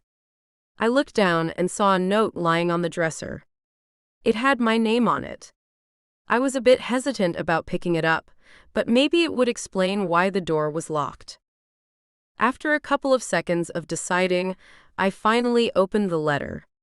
It explained that there were 2 doors inside the room. One led to a walk-in closet, and the other to a bathroom. It said that there would be various pieces of clothing that were my size inside of the closet. I read over a few more lines about where certain things were in the room, and I finally made it to the end, which was what I was looking for. The reason the door was locked, according to the note, was because I didn't deserve as much freedom as I wanted. The note was clearly written by Arson, because it said that I should think about the consequences of my absurd actions. He wrote that he had had a hard time deciding if I should work for him until he trusted me again, or if he should kill me. He also mentioned that my phone had been taken away and any source of connecting with someone outside of the house had been blocked off of the computer in the room and my laptop, which he had found in my car. I rolled my eyes and crumbled the note into a ball. I couldn't believe that this was happening to me because I looked through a couple of emails. What I really wanted to know was why it had taken him so long to take action against me. What about the situation changed his mind? Did someone else know? That's it. Maybe he told the members of his cartel, and they put this entire plan together. That had to have happened, because what else would have made Arson change his mind so suddenly? I shook my head and slid my feet as I walked back over to the bed. I plopped down and buried my face in the pillow. I let out a muffled scream to release the built-up anger in me. There was a knock on a door, followed by the voice of the woman I had met the first time I was there. "Ms. Lola, your breakfast is ready," she spoke. I got up quickly when I heard the door unlock from the outside. It pushed open slowly and she came inside, walking toward me with a tray of food. It smelled so delicious. I couldn't wait to eat. As she sat the tray down on the bed, I eyed the cracked door, thinking about whether I'd be able to make it out to find my car keys. I guess she noticed because she grabbed both of my arms and looked into my eyes. "Don't even try it," she whispered. "There are 2 big guards out there." I nodded slowly. "Do you know when I'll be getting out?" "No." She shook her head. "Mr. Lockhart doesn't tell me much." 2 questions. I looked at her, and she nodded, agreeing to answer them. "What's your name? And why are you always so nice to me?" "I'm Ms. Rose the maid." She smiled. "You remind me so much of myself when I was younger, independent, and spending time with older men. Seeing you makes me nostalgic." After hearing Arson explain the situation between you two, I thought you could use all of the support I can give right now. "Thank you so much." I smiled and hugged her. She jumped, not expecting the hug but returning the gesture. She reminded me a lot of my grandmother, who I was really looking forward to seeing this summer, but that plan was ruined because of Arson. "Rose, what is taking you so long?" one of the guards asked in a menacing tone. "I gave you extra bacon." She smiled and left the room swiftly, closing and locking it behind her. I smiled softly to myself, knowing that someone cared, and crawled back into bed. On the tray were waffles, bacon, eggs, and a bowl of fruit. I was also given a cup of tea with a little bowl of sugar on the side. After I finished eating, I decided to take a shower. The bathroom looked exactly like Arson's, so I knew how everything worked. I walked back into the room and went to the computer to play some music. To my surprise, Arson had a lot of the music I listened to on there already. I made a quick playlist and turned the volume all the way up so that I could hear it in the bathroom. I started my shower and actually enjoyed my time there. Some of my favorite songs were playing, and I was using all of these fancy and expensive skin and hair care products. I didn't know if Arson intended for that to happen, but I was actually starting to have a good day. I got out of the shower and wrapped a towel around my body. I didn't want to put on the same clothes, so I went into the closet to see what was there for me. Upon entering, I expected to see just a small amount of clothing, but this was more than that. What was before my eyes was an entirely new wardrobe. There were all types of outfits. There were everyday outfits, night-out outfits, an array of night clothing, and even all types of shoes. I looked into the dresser's drawers and saw different types of undergarments and lingerie. I started looking at the tags, and everything was the right size, just like the note had said. This was sort of strange, but I guessed it would come in handy during my time there. But if I was going to be held in this room for the time being, why would I need all of these different types of outfits? I shrugged away the thought and just picked out a pair of shorts and a t-shirt. I lotioned my arms and legs and just decided to play on the computer until the day went by. Arson mentioned my laptop in the note, but I didn't see it anywhere, which left me with the only option possible: the computer in the room. Although I used this computer to play music earlier, I was still very concerned that I might stumble onto something that I should not see. That could really trigger Arson to take my life. I was very careful about what I clicked on. I only opened the Notepad application because my mind was full and I needed to write down a few things. I let some of the music play quietly while I gathered my thoughts together. I decided to start a new novel. Since my laptop was nowhere to be found and I couldn't continue working on the novel that I had already started, this could be something that I would do to pass the time here. I titled it Locked In with Your Own Thoughts. It was going to be about a girl kept in captivity because of her bad behavior with the man she loved. I began to type, releasing all of my thoughts. 47 days and 3 hours. That's how long I've been held in captivity in the basement of my master's house. I never knew that I could make him this angry. I never knew he would turn on me like this. It isn't too bad down here. I have a bed, a TV, and a bathroom, and there's always someone bringing me 3 meals a day and a couple of new books when I've finished the old ones. The only thing that could be better is the need for more human communication. I have no friends, no family, and no master. I know you're wondering what happened, why I'm being held captive, and why I even have a master to begin with. It all started a year ago when I signed a contract with a man by the name of Eric Pierce. He is the most gorgeous man I have ever seen, and when I first saw him at my job, I knew I wanted to be associated with him somehow. His skin was smooth and blemish-free. He wore ripped jeans, beige boots, and a long t-shirt that read "Angels Set Free." He was glowing. He had such a powerful energy that I couldn't believe it. He walked around with his hands behind his back, examining my room. There was a room in the building where I worked that I used to paint in. I thought no one would ever find it due to its hiding place, so I hung up a few of my pieces. He smiled at a few and nodded at others. He walked up to me and eyed my outfit, raising an eyebrow at my bright yellow sweater. "Did you do all of this?" he asked. "Yeah. Why? You going to tell on me?" I rolled my eyes and spoke in a mocking tone. "No, none of that. I just saw this place sitting around and wanted to check it out." I nodded and pointed to his shirt. "I love that album." He smiled and shoved his hands in his pockets. "Same." "So, how much of my work did you see?" I asked. "And what's your name?" "Just about all of it," he chuckled. "I'm Eric." We spent almost an hour getting to know each other, and it was beautiful.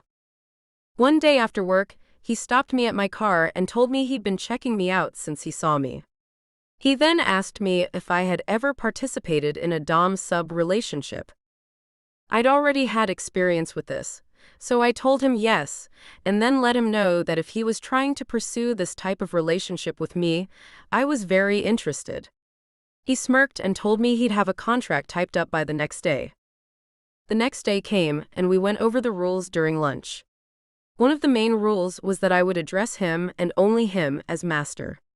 Since that day, he's been my master, and I have done everything he has asked. Exactly 48 days ago, I messed up. When I say I messed up, I mean it. It was really bad. Eric has been out of town for a week, and I needed, so badly that I felt like I couldn't wait another day for him to get home. It felt as if I was going to die without it. He came home a day early to surprise me and walked in on the worst thing ever.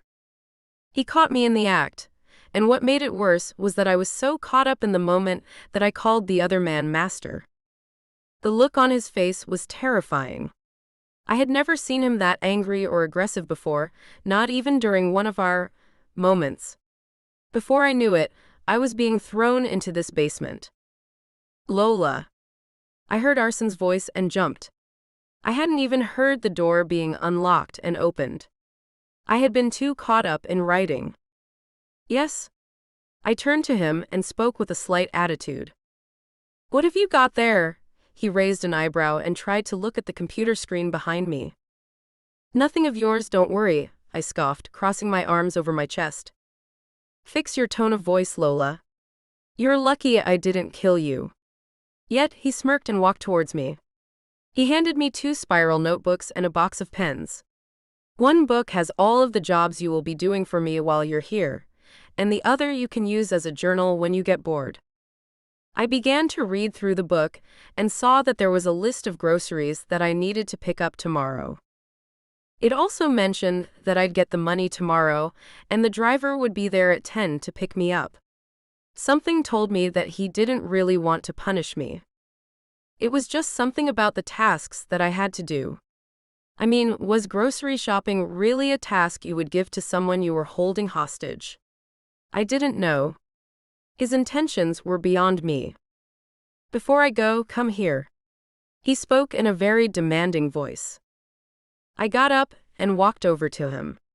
He grabbed my waist and pulled me closer to him. Our noses were barely an inch apart, and he flashed a smile that made my heart melt.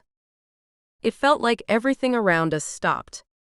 One of his hands grabbed the back of my neck, and he kissed me. He kissed me so hard that I stopped breathing.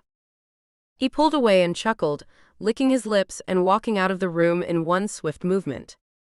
Hearing the lock on the door made me snap back into reality. That kiss just proved that someone had put the idea to take me in his mind. If he was angry enough to take me all on his own, he wouldn't have come in here and kissed me like that. I brushed my fingers over my bottom lip because it had begun to tingle. I wasn't sure what it was, but that kiss had felt magical. He had kissed me with so much love and passion within that 3 seconds that it was scary. I didn't even get to ask him why he kissed me. I sighed and saved the document on the computer. I let the music play while I opened the window and looked at the view. I was surprised that the window wasn't nailed shut, but after looking down at the bush of thorns, I understood why. I sat on the window seat and pulled my knees to my chest. I was bored out of my mind and had nothing better to do but watch the clouds go by and see what types of shapes they made. Besides the song playing, silence filled the air. The house, this area, the sky, it was all completely quiet. Though I had longed for this type of silence back on campus, I was starting to miss the various sounds that had surrounded me there. Being locked up, even if it had been only a couple of hours, made me miss school and my home. I started to think about what my parents and siblings were doing at that very moment, probably playing board games or watching movies and having lunch. That's something that I'd never missed out on, and I would have given anything to be doing that with them in that moment. Actually, I would have given anything to take back my horrible actions. I wish I had never looked through Arson's emails. Maybe I'd have a life to live.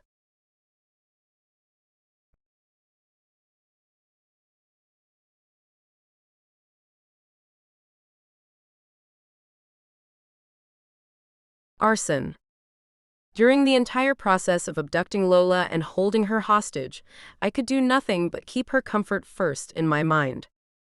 The boys had wanted to keep her inside of some rough, cold building where she had very little water and food, but I couldn't bring myself to do that to her.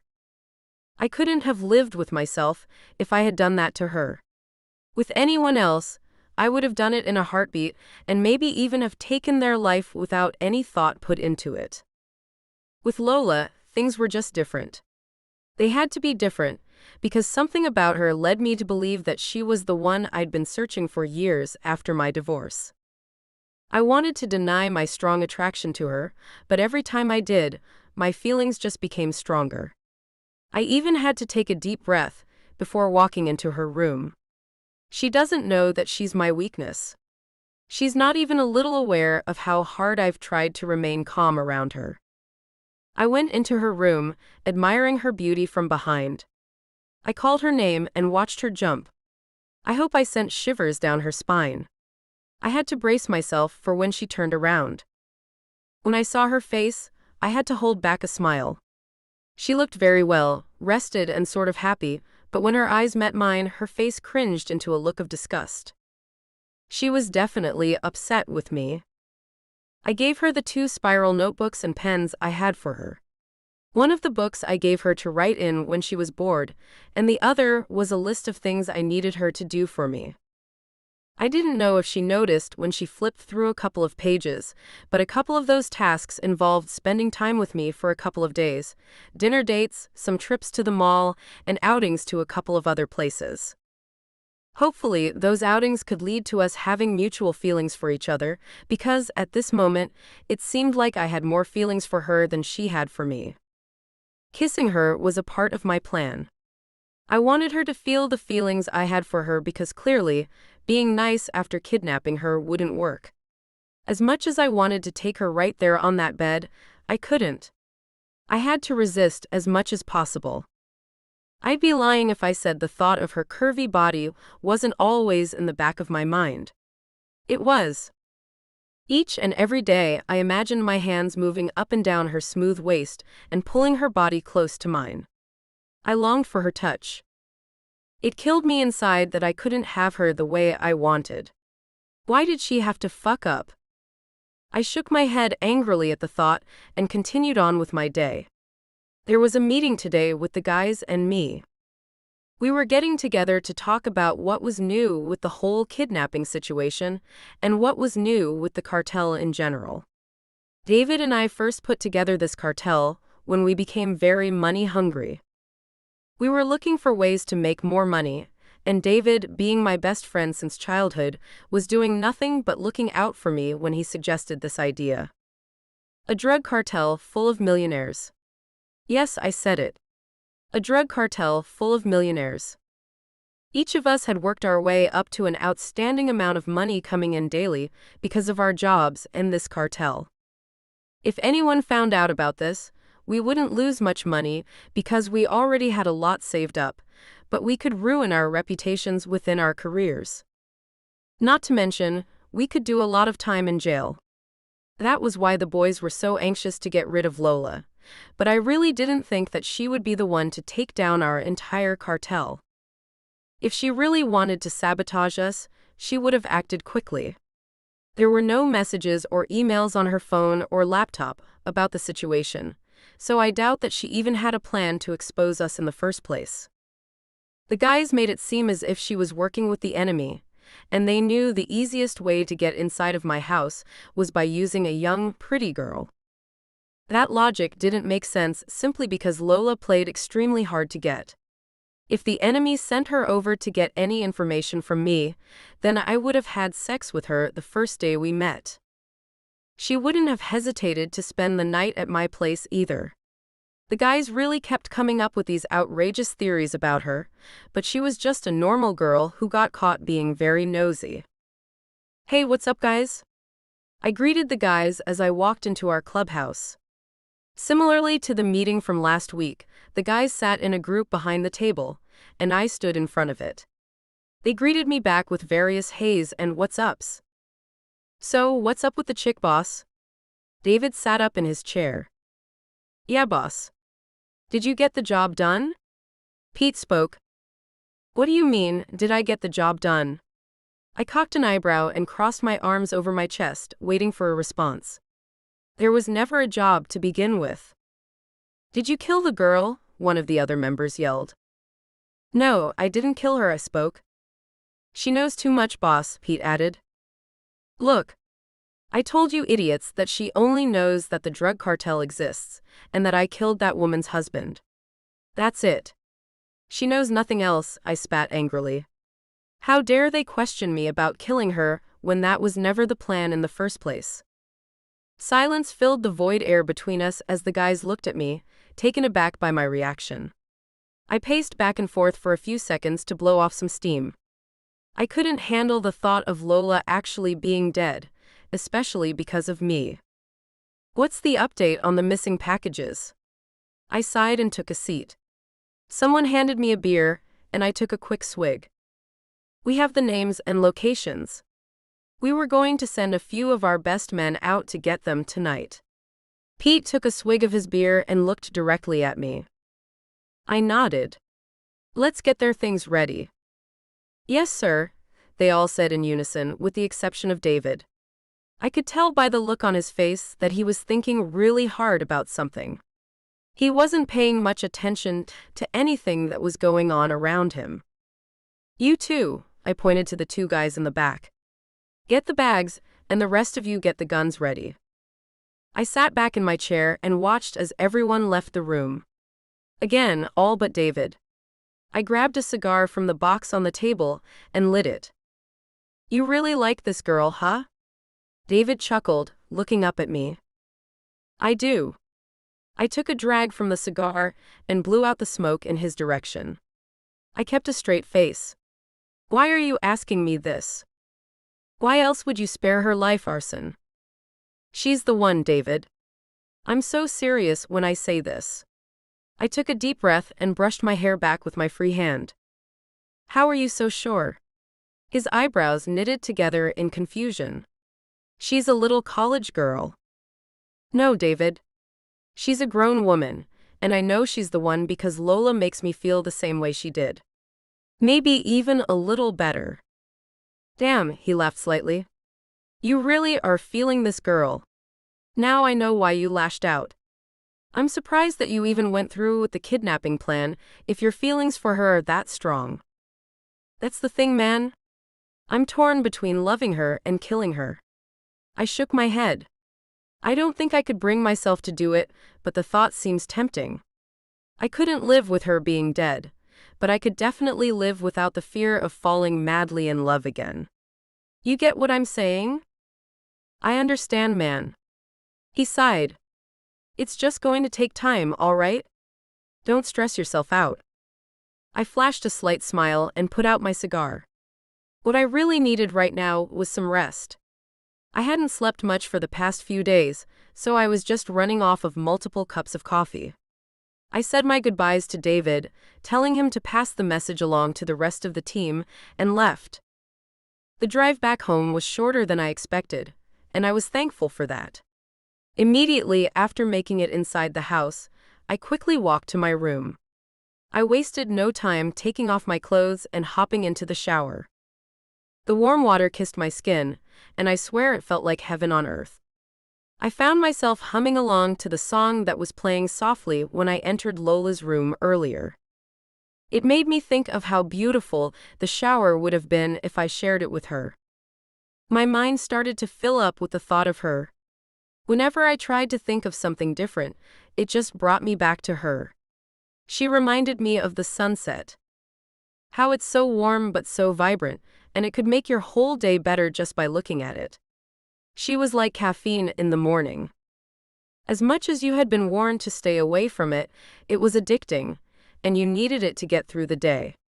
She stood tall like a sunflower, beautiful and bright. The perfect combination.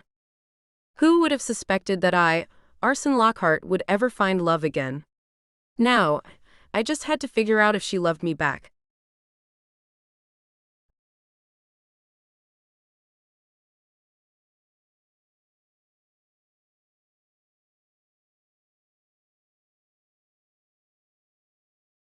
Lola.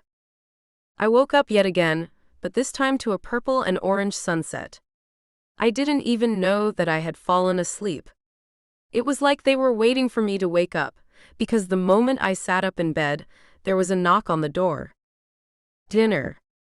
I heard Ms. Rose speak through the door. I smiled slightly, but not for long. When the door opened, Ms. Rose wasn't alone. She walked in with a huge tray, and Arson followed swiftly behind her. I guess I wasn't eating dinner alone. I looked down at my hands and played with my fingers while Ms. Rose sat the food in front of me. I whispered a small thank you, and she whispered back for me to stay strong. I looked up only enough to see the food and Arson's body as he sat on the bed. We were having grilled chicken and broccoli for dinner. I picked up my plate, placed it on my lap, and began to eat in silence. I didn't know how to feel, but I knew I wasn't necessarily in the mood to speak with Arson right now, especially after that kiss. It's a nice night, huh? He broke the silence. I saw him take small bites of his food while waiting for my response. I just stayed silent, not sure of how I should reply. I took another bite of my food and sat my plate to the side. I wiped my mouth with a napkin and turned away from Arson. I went to sit on the window seat and watched the sky turn black. I heard him muffle a stiff laugh and sit his plate down on the serving tray. Then he set the tray on the dresser. Lola, can you talk to me please? He asked. The sound of his feet tapping against the hardwood floor as he got closer to me made me anxious. Why didn't you finish your dinner? Not hungry, I replied simply, watching the sun almost go into hiding. Why are you acting like this? Is it something that I've done? His tone of voice was dripping with concern and confusion. He took a seat beside me, and I could feel his eyes burning holes into the side of my face. How do you actually feel about me, Arson? Why'd you kiss me, then leave me here locked up without an explanation?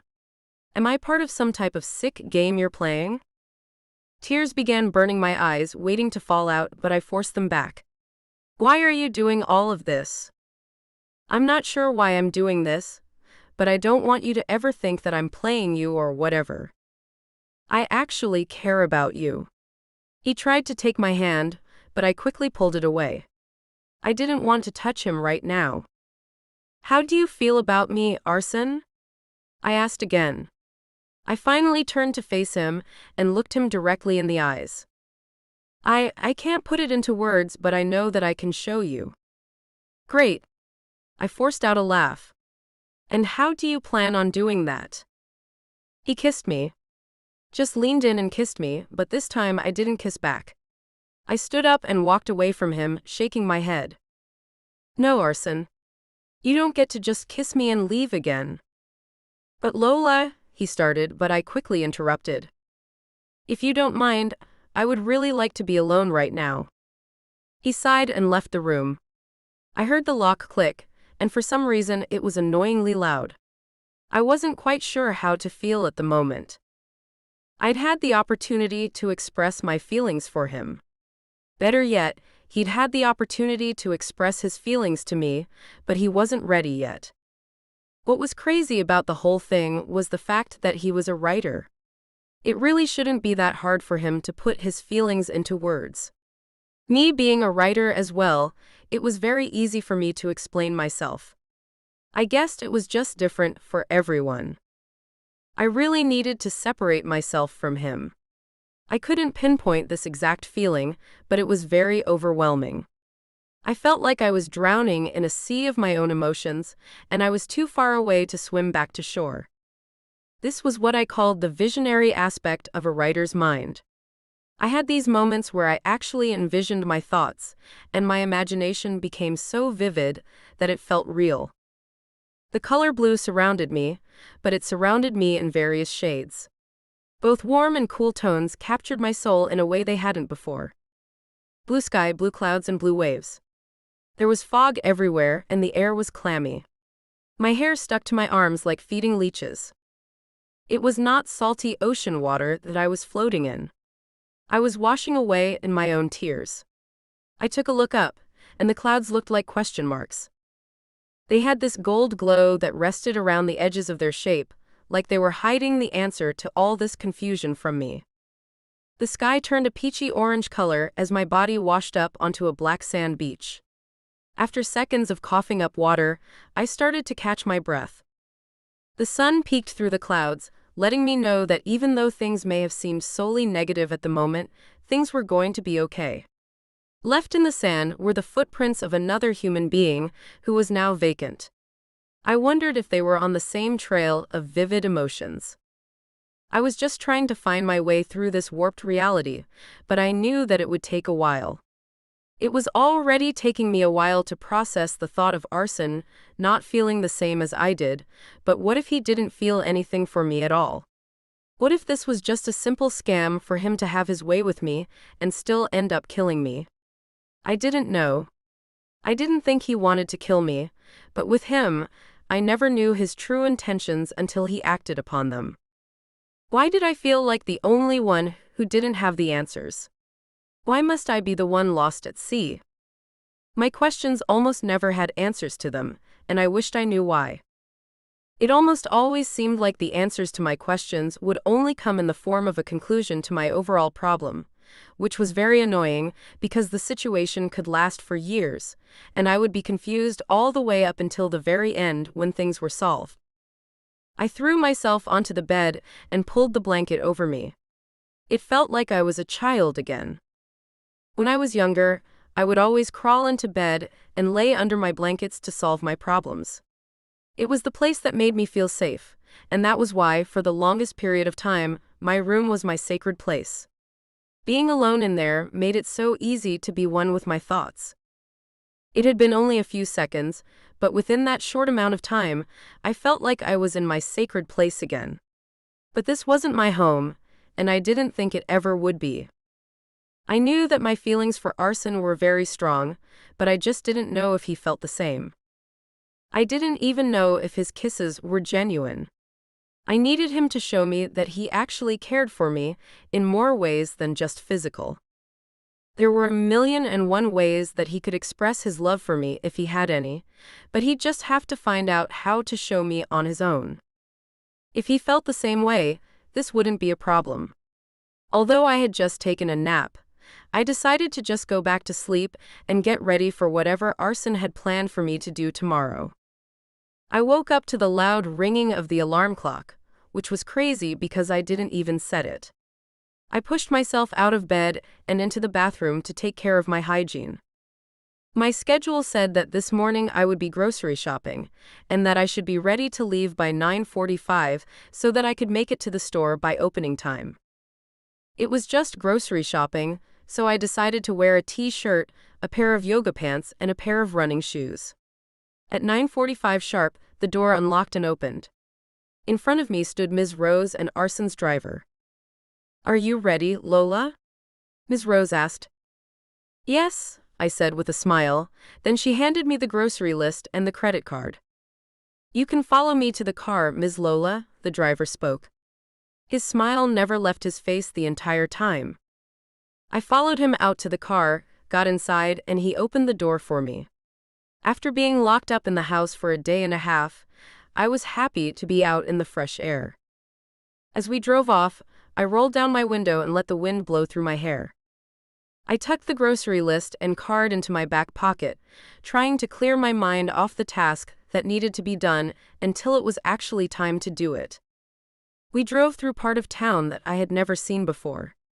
This must have been where the wealthy people shopped, because the buildings around the other parts of the city were nowhere near as nice as these.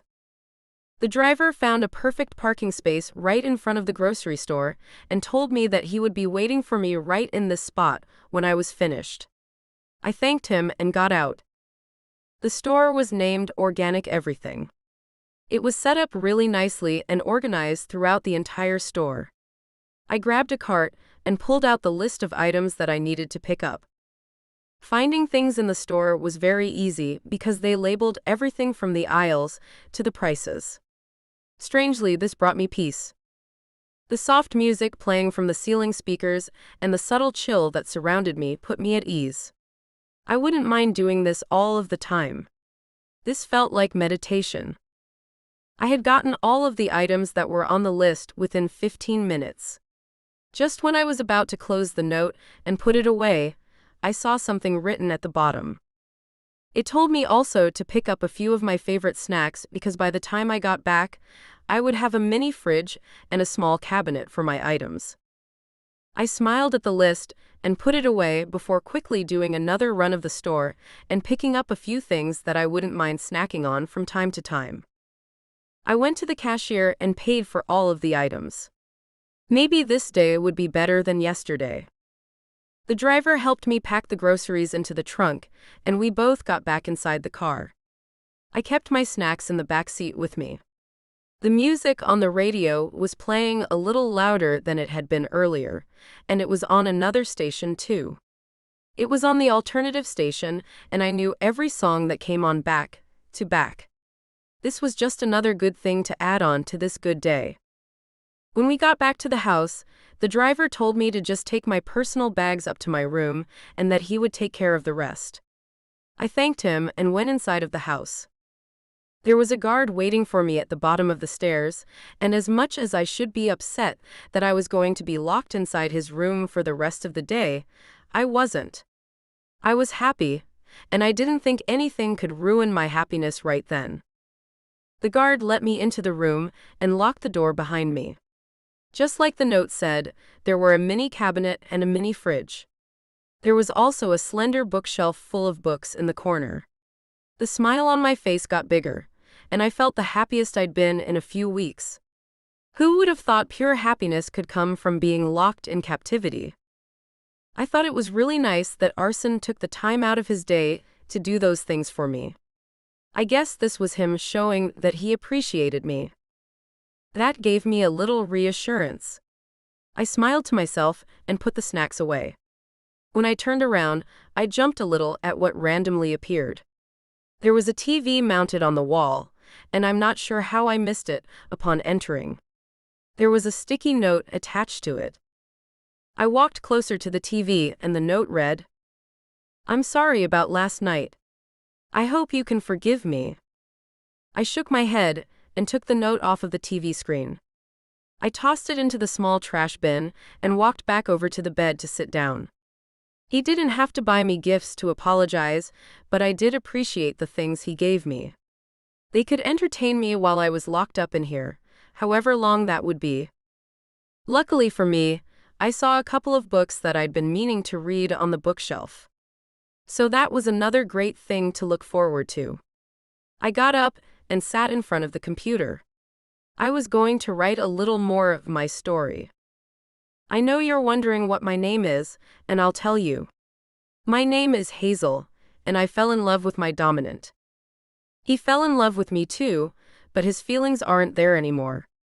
Not since I hurt his feelings. I used to make him so happy. I love his smile. It's the most beautiful thing in the world. I can't believe that I even brought myself to hurt such a beautiful soul like that. I remember waking up every day to make him breakfast and to make sure his clothes were ironed for work. I just miss making him happy. Being trapped down here in the basement gives me enough time to think, and man, have I learned my lesson. Never take the one you love for granted.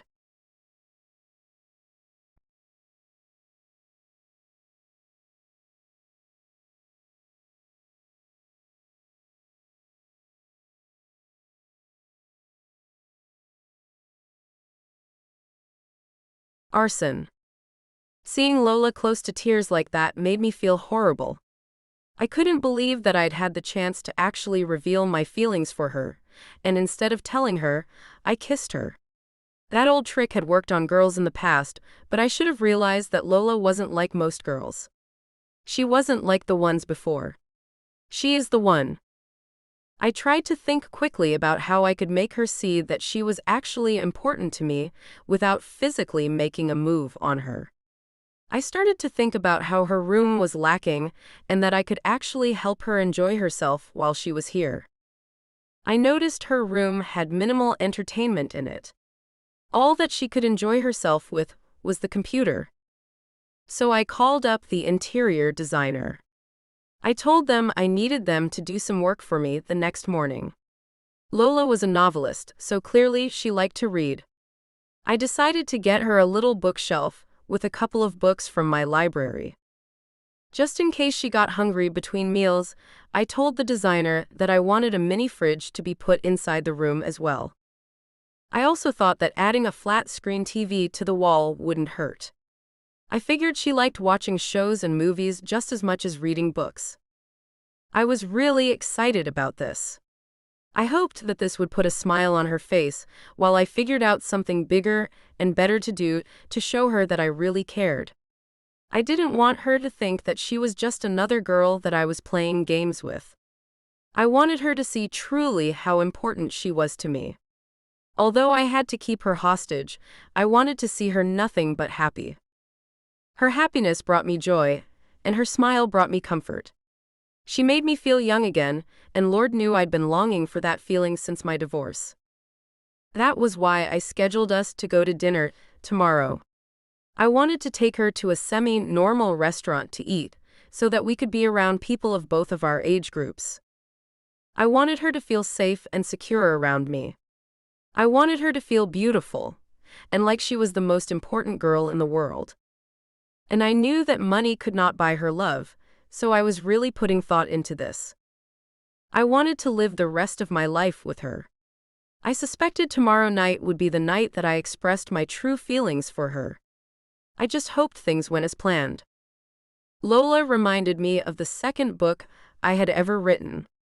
It was similar to my book that she told me she liked during our interview, but better, in my opinion, as the author.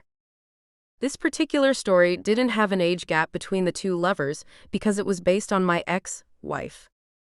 Although I loved that woman with all of my heart, there were a few things that she could have worked on to better herself as a person. I made sure to put those things in the novel to make it seem as though this was just a character and that she and my wife had differences. but they were good differences. The character's name was Abigail, and she was Lola in the flesh. She was described the same. She talked the same and even felt the same. It was like I was actually reliving my own book. I smiled to myself as I continued my plans for the day. I got another strange email from the girl who may possibly have been Lola's best friend. She claimed that she knew where I lived and that she'd be sending people over to end me. I chuckled and leaned back in my chair. She was a very funny girl if she thought that she could ever kill me. I licked over my lips and started to think of ways to lure this girl in, so I could retrieve her information and track her every move. Although I looked at her as a joke, threatening my life wasn't a joke, and it wasn't something that I took lightly. Now my goal was to end both her life and her mother's life. I just didn't need the stress of their complaints. I finally sent an email in response from a fake email account to let them know that things were serious.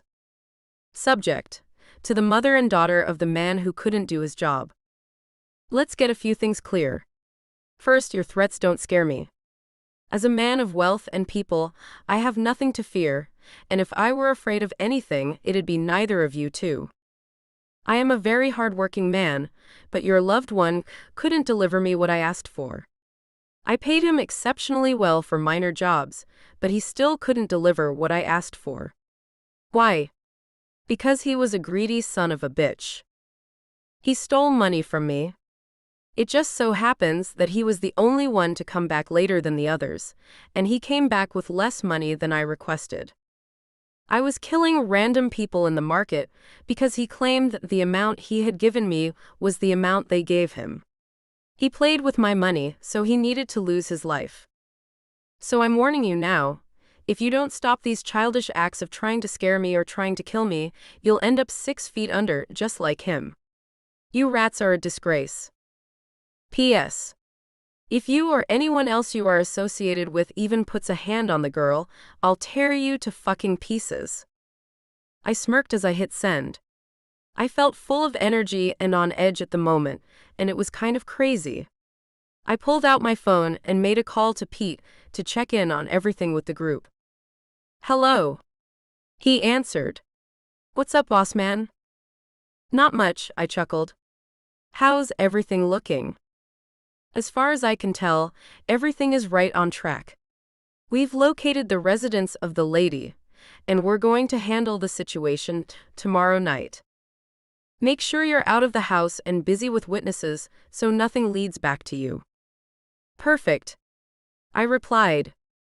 Also, we got back the packages that were taken and more.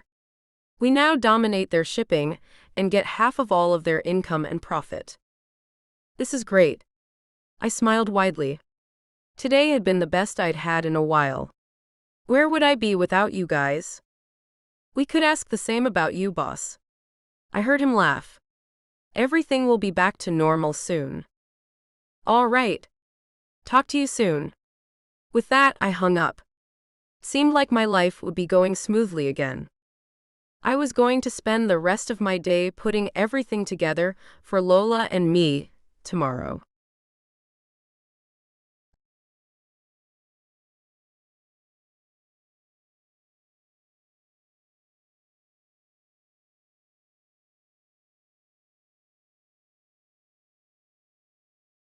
Lola. I woke up the next day in the best mood ever. My breakfast was already sitting on my dresser for me, and to my surprise, it still had steam rising from it. I stood up and took a huge stretch. I was convinced that this was literally the most comfortable bed I had ever slept in. I walked over to my dresser and took a seat. In front of me sat fresh, fluffy pancakes with an omelet and a small bowl of fruit. Ms. Rose really did know how to cook. Each bite tasted like love and compassion, and I just got happier as I neared the finish of my food. I wiped my mouth with a napkin and skipped back over to the bed. I got back under the blankets and turned on the TV. The only thing that was written in the journal of tasks was a dinner date later around 7 o'clock. It was 10:30, so I had all of the time in the world to relax and have a little fun before I had to get up and ready. I turned on a channel with music videos and just sang along like crazy. There I went, shamelessly feeling like a teenager again. The summer after my high school graduation was a blast. It was honestly the best time of my life. It was non-stop parties and just fun activities in general. No matter what we did, we made the best of it. We, meaning my friends back at that time. They never stuck around because we had different ways of living. Partying was their only hobby. When I turned 20, life took a drastic turn. But that was another story. I decided tonight would be the best night to express my love for Arson. Regardless of whether he felt the same about me, I still needed to get it off my chest. For a man with so little time to waste, he had so much time for me. For a man who held so much importance in the world, he held much more importance with me. And I cherished that. I cherished every moment that I spent with him, and though we only had a few minutes to spare sometimes, it was like the world moved in slow motion. For a woman with a strong head on her shoulders and a bright future ahead of her, I had time to fall in love. Just when I thought I was going to spend the rest of my life alone because no one was level-headed like me, someone came along. He came along. Something about him made me want to do better, but also made me want to do things that I shouldn't. This dominance he held over me was something that I'd been craving for years. I started to rehearse the words that I would say to him in my mind. Maybe something along the lines of, "Arson, I know we haven't known each other for that long, but my feelings are becoming strong for you. It's kind of crazy. I mean, I only know a little about you, but I feel like I want to be with you for the rest of my life. I had the best time of my life when I was 19 years old. I knew how to equally balance my work and my time to have fun. You make me feel that all over again, and that makes my attraction to you grow stronger. Maybe, if you feel the same, we could possibly spend the rest of our lives together." Yeah, that's perfect. I laid back on the bed and turned on a French film. The elegance of French culture always made me feel fancy. What better way to feel before a date with a billionaire than opulent? The specific film I put on was about a young girl who sold her body to older men. I could relate because I had always been attracted to older men, and no, I didn't have daddy issues. I had just always been that way. Tonight was going to be something to remember.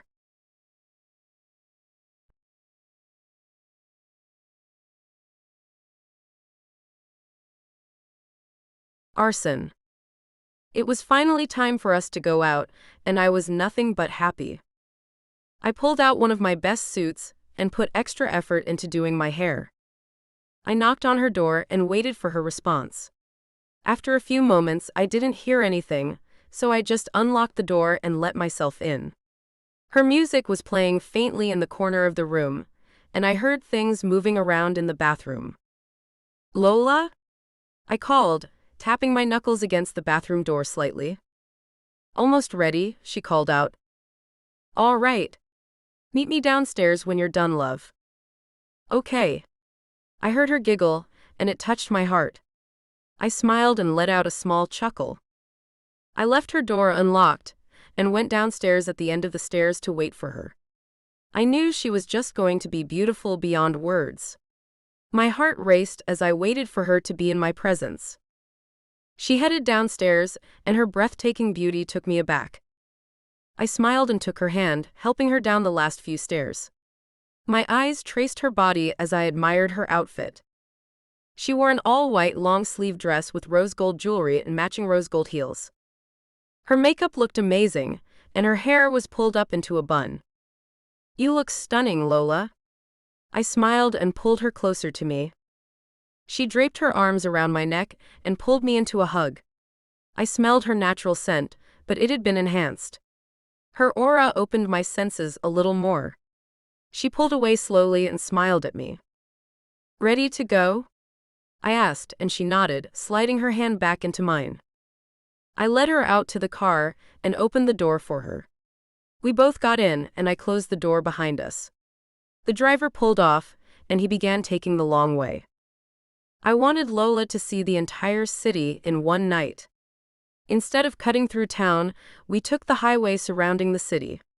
You could see all the buildings and bright lights in action, and it was closer than the view from my place. Her face lit up when she saw everything, especially the harbor. I saw the twinkle in her eye when she saw the tall Ferris wheel. Little did she know I already had that planned for after dinner. I felt like a teenager again, out late at night with the girl of my dreams. For that moment in time, it felt as if we were the only two people on Earth. I looked over at her, just taking in the beauty of her surroundings, and felt my feelings becoming even stronger. We made it to the restaurant, and it wasn't crowded. This made me 10 times happier than before. We were escorted to a table that was in the middle of everyone. The people surrounding us looked like everyday people, which is exactly what I wanted. I wanted Lola to know that there would be times when we could hang out and still be around normal citizens. "How are you feeling tonight, beautiful?" I asked Lola. "You look stunning." "Why, thank you, Arson." She blushed. Her cheeks became a rosy pink, and she flashed a childish grin. "I'm feeling amazing tonight. Thank you for bringing me out." I nodded. "I just want the night to be special for you. For us. I wanted tonight to be memorable for both of us. I wanted us to express our love for each other and hopefully take a big step forward with what we have between us. I'm really honored to be here right now. It's really comforting seeing ordinary people here tonight, and the fact that you are here with just me and no guards is amazing. You're a billionaire with a crazy woman after you. You're so brave, and I admire that." Lola spoke, pulling her chair closer to the table. "If anyone should be honored, it should be me. I'm sitting face to face with an angel right now, and I couldn't be any more grateful." I smiled and grabbed her hand, placing a kiss on it. I felt like I was on top of the world. It was like time slowed down, but we were still in the present. The only thing I cared about at that moment was me and her. I would love for her to really give me a chance. I'd been sitting there the entire time, thinking about the right thing to say to her. Maybe something along the lines of, "Lola, I know we've only known each other for a short while now, but I'm falling fast and hard. My feelings for you are starting to become so unbearable that if I don't tell you, I'll lose my mind. You may not feel the same, and that's okay because we are still in the process of getting to know each other. But if you could give me a chance, I won't disappoint you. I can promise you that I can make you happy, and I can provide you with the things that you want and need. I don't want you to look at this as me trying to bribe you with money or materialistic things, because giving you everything that you want and need doesn't just apply to luxurious items. I can satisfy you mentally, physically, and emotionally. If you could just let me show you how much you mean to me, this could be the start of something new and amazing." "Hi, my name's," the waitress began but was quickly cut off by Lola. "Annabella?" Lola shouted. "Lola?" the waitress questioned as she raised an eyebrow. She turned to me, and her face turned into a look of disgust and hate. Bingo. This had to be the daughter of that awful man who had worked for me, who also happened to be Lola's best friend. "Annabella," I smirked. "You," she spat, and before I could blink she lunged toward me.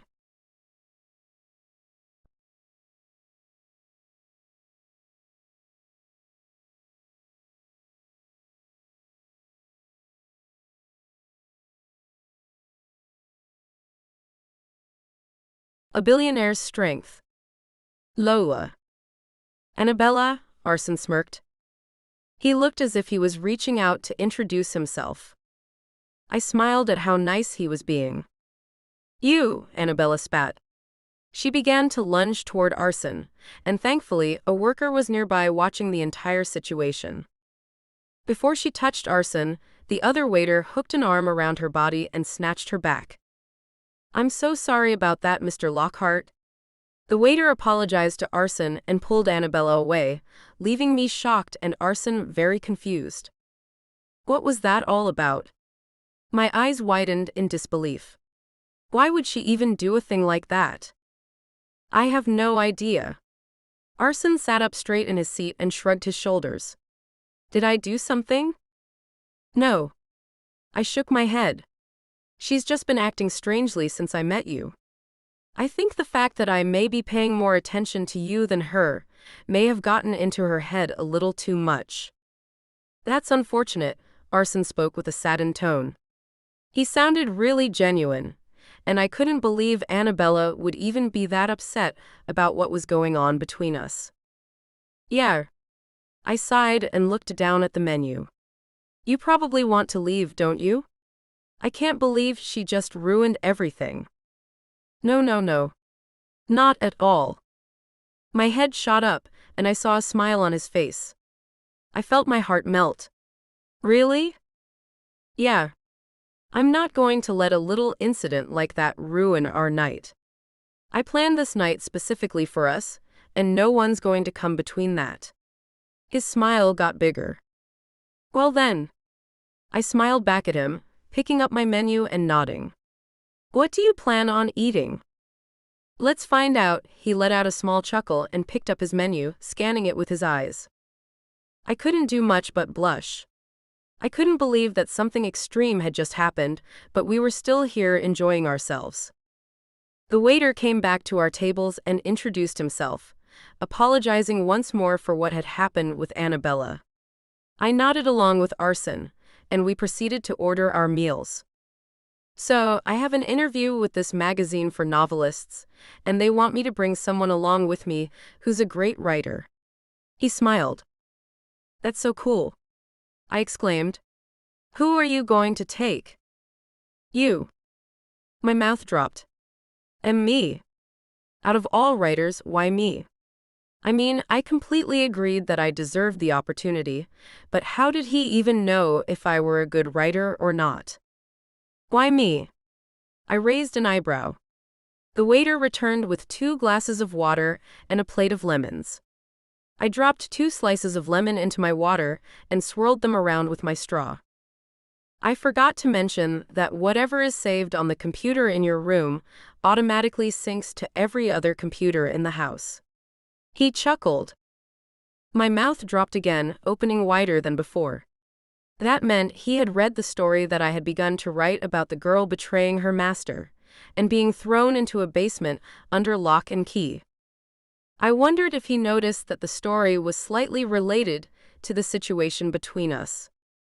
Don't worry, he laughed. I loved your story, and honestly, I think you're an amazing writer.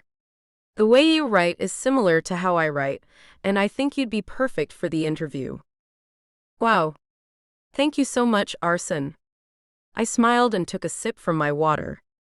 Could this night get any better? This could be my big break for my career. What better way to celebrate than with the man who made it all happen? I wondered what the rest of the night had in store for us. I would have never seen all of this coming a couple of weeks ago, but I'm glad it came as a surprise. It was crazy how the one time I decided to do something that I shouldn't, I was introduced to a man who could change my life forever. God, what did I do to be this lucky? We began to eat soon as the food got to the table. We must have both been starving. Arson ordered the steak with rice and asparagus, and I ordered a hearty salad with a side of mixed veggies. I wanted to stay light on the stomach. He began to talk, going on about something, but I wasn't paying attention because I got lost in his eyes. They glistened in the restaurant's light as he continued to speak. Are you okay with that? He asked. Yeah, I said, not really knowing what he was asking me. I didn't want him to know that I hadn't been paying attention. Whatever I had agreed to couldn't have been that bad. Great. He smiled and finished up his meal. I did the same. Arson paid for the meal and we left. When we got back inside the car, the driver pulled off in the direction of Arson's home. I frowned a bit, not really wanting the night to be over with. I looked out of the window and watched as others walked hand in hand through the city streets. It made me happy. I hoped that Arson and I could be like that someday soon.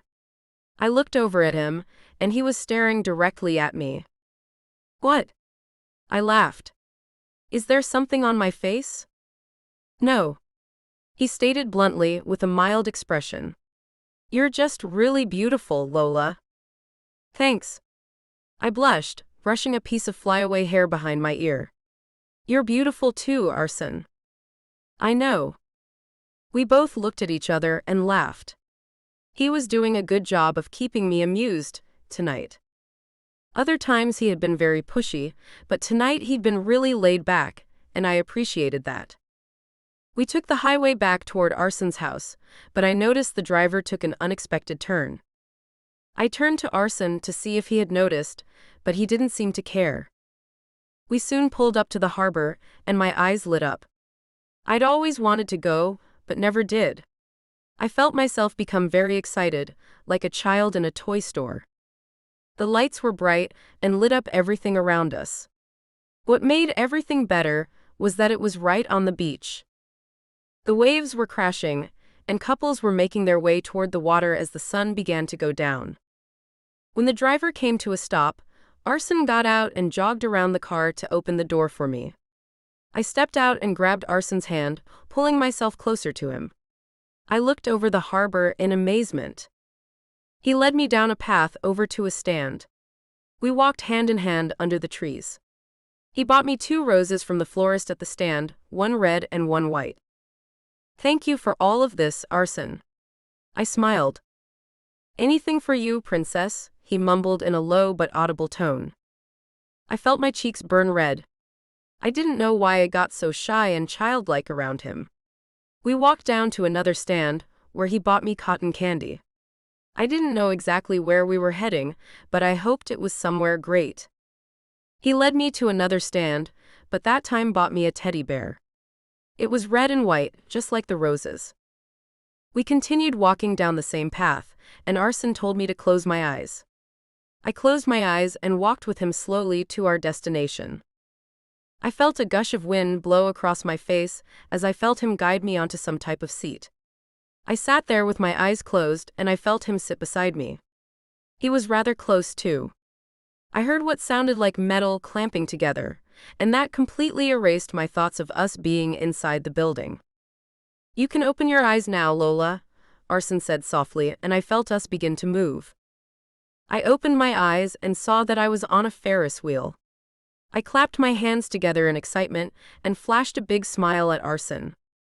I saw the way you looked at it on the way to the restaurant and figured that I couldn't miss out on the opportunity to see that smile on your face. The exact smile that you have on your face right now. I know this will be a great decision. He smiled at me and took my hand into his. You've made me so happy tonight. I don't know how I could repay you. I stared him directly in the eyes. You don't have to pay me back.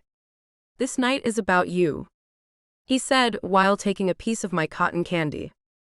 I laughed and looked out at the sunset. The sky was various shades of pink, orange, and purple.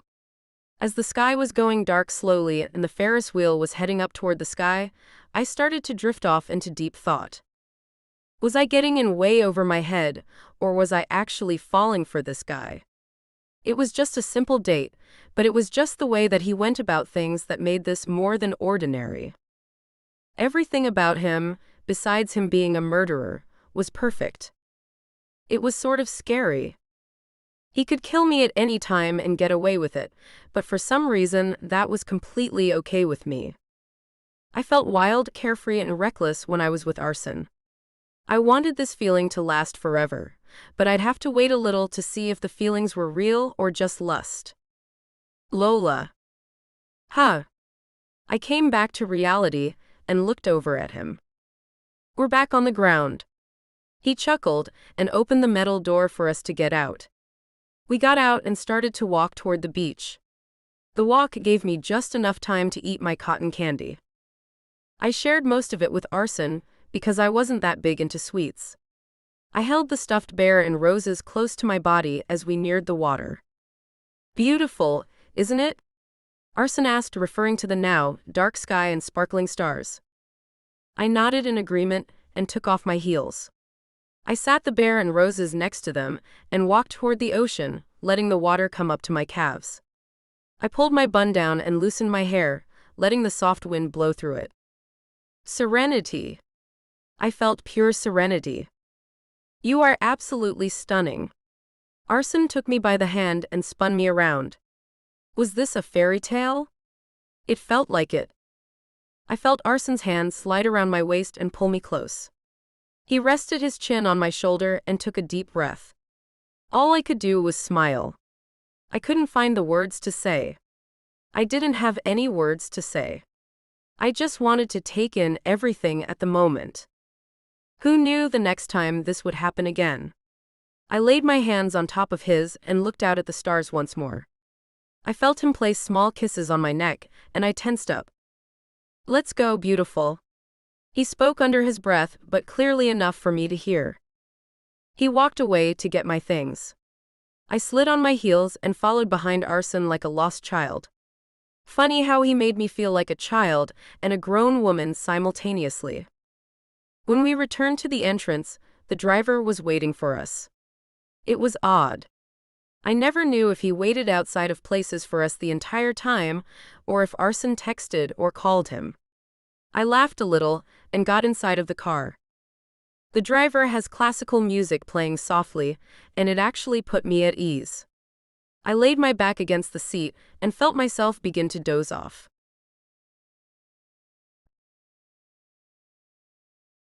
Arson.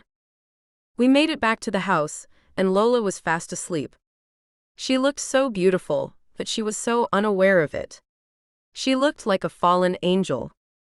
I smiled slightly and rested her roses and a teddy bear in her lap. I scooped her up in my arms and went inside. I took the elevator up to her room and took her inside, laying her in her bed. The room was loaded with flowers that I had delivered while we were out. I wanted to undress her, but the moment between us was just so innocent. Though I wasn't planning on doing anything to her, I still wanted my first time seeing her fully, to be with her consent.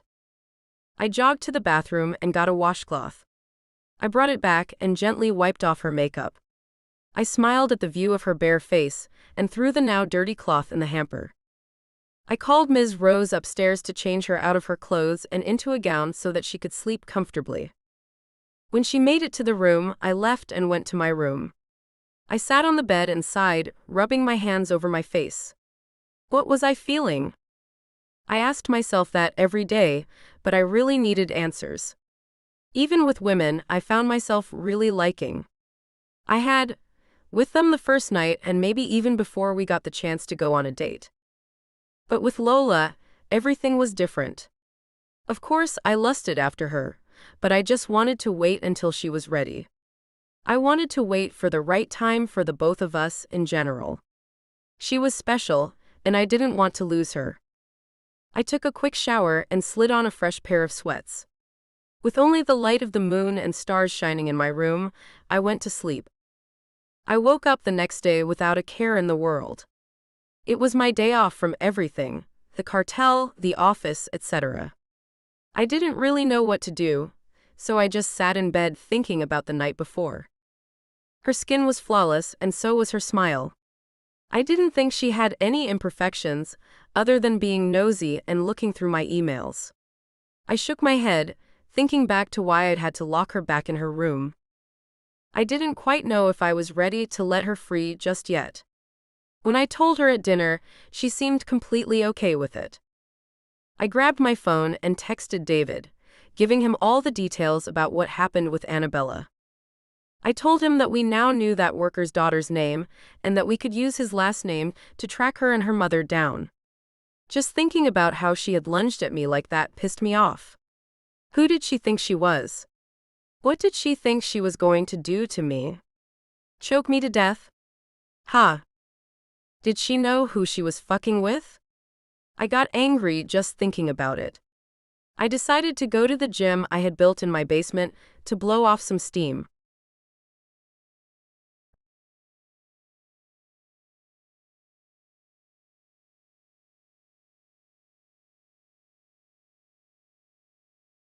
Lola. I woke up in bed, dressed in night clothing again. I must be a really hard sleeper, because I never felt it when I was changed or carried to bed. I looked at the clock, and it was 8:13 on the dot. I finally looked around the room, and there were multiple bouquets of white and red roses. I blushed and pushed myself out of bed. I walked over to the roses and smelled them. They smelled beautiful, and put me in an even better mood than before. I looked over at the window seat, and there was a huge box of black roses with a note attached. It read, "Dear Lola, last night was beautiful, and I hope we can share more similar experiences. You bring out a side of me that hasn't been out in a while. Thank you so much for that. I hope these flowers can show you a little of how I feel. Enjoy, Princess." Arson. I felt on top of the world at that moment. I just wanted to hug and kiss him.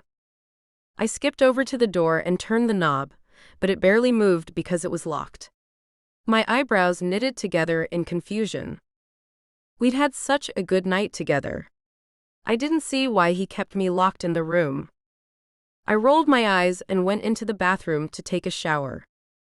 I let the warm water run through my hair and down my body. It relaxed me instantly and made me think clearly. I began thinking back to dinner when I absent-mindedly agreed to something I hadn't heard Arson say. I may have agreed to continue being locked away in this room. I sighed and got out of the shower, drying myself.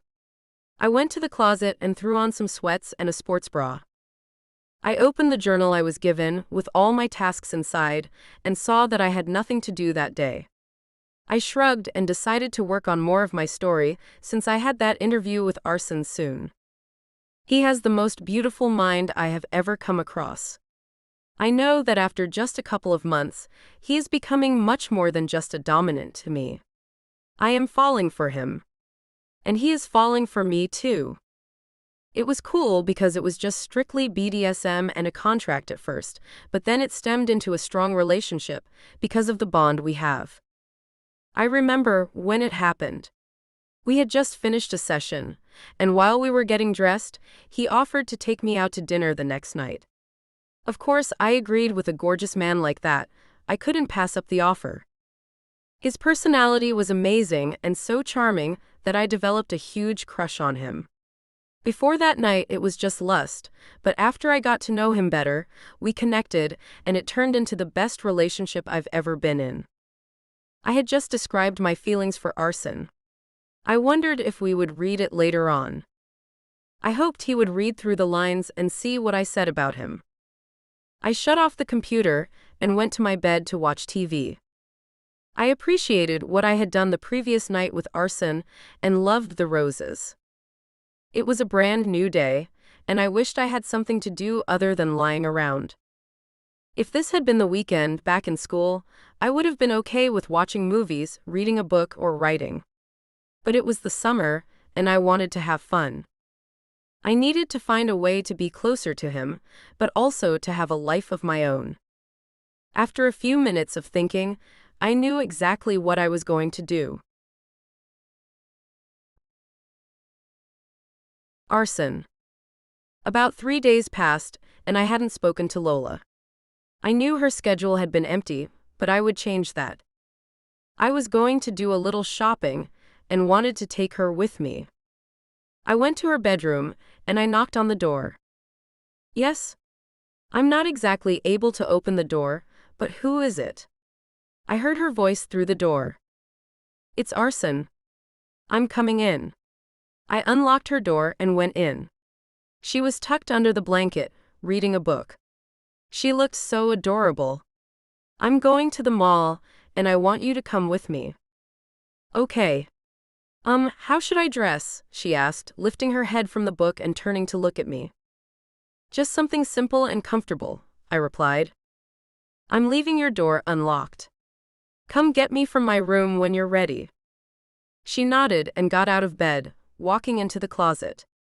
I quickly left, leaving her door unlocked, and went back to my bedroom to change out of my sweats. I took a quick shower and threw on a t-shirt and jeans.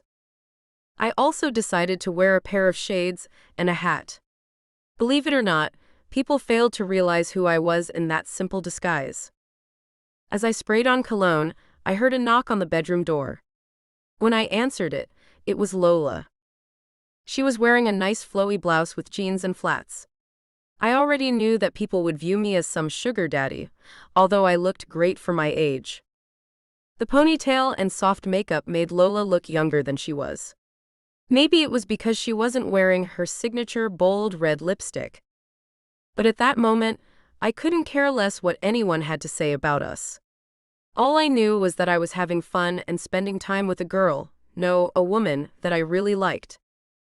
I knew we would get stares from various people, and I didn't have a problem with that, but I did consider those feelings.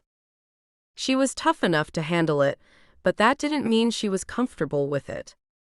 This was going to be in the back of my mind the entire time we were out. "You ready to go?" I asked.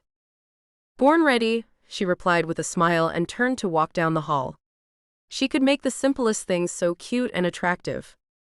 It was amazing. I decided to drive us to the mall myself because I wanted this to feel more personal. I wanted to show her that I was putting thought into our outings and that only some things were fancy and professional when it came to me. I opened the door for her and closed it after she got in. I smiled and spun the keys around my finger while walking to the driver's seat.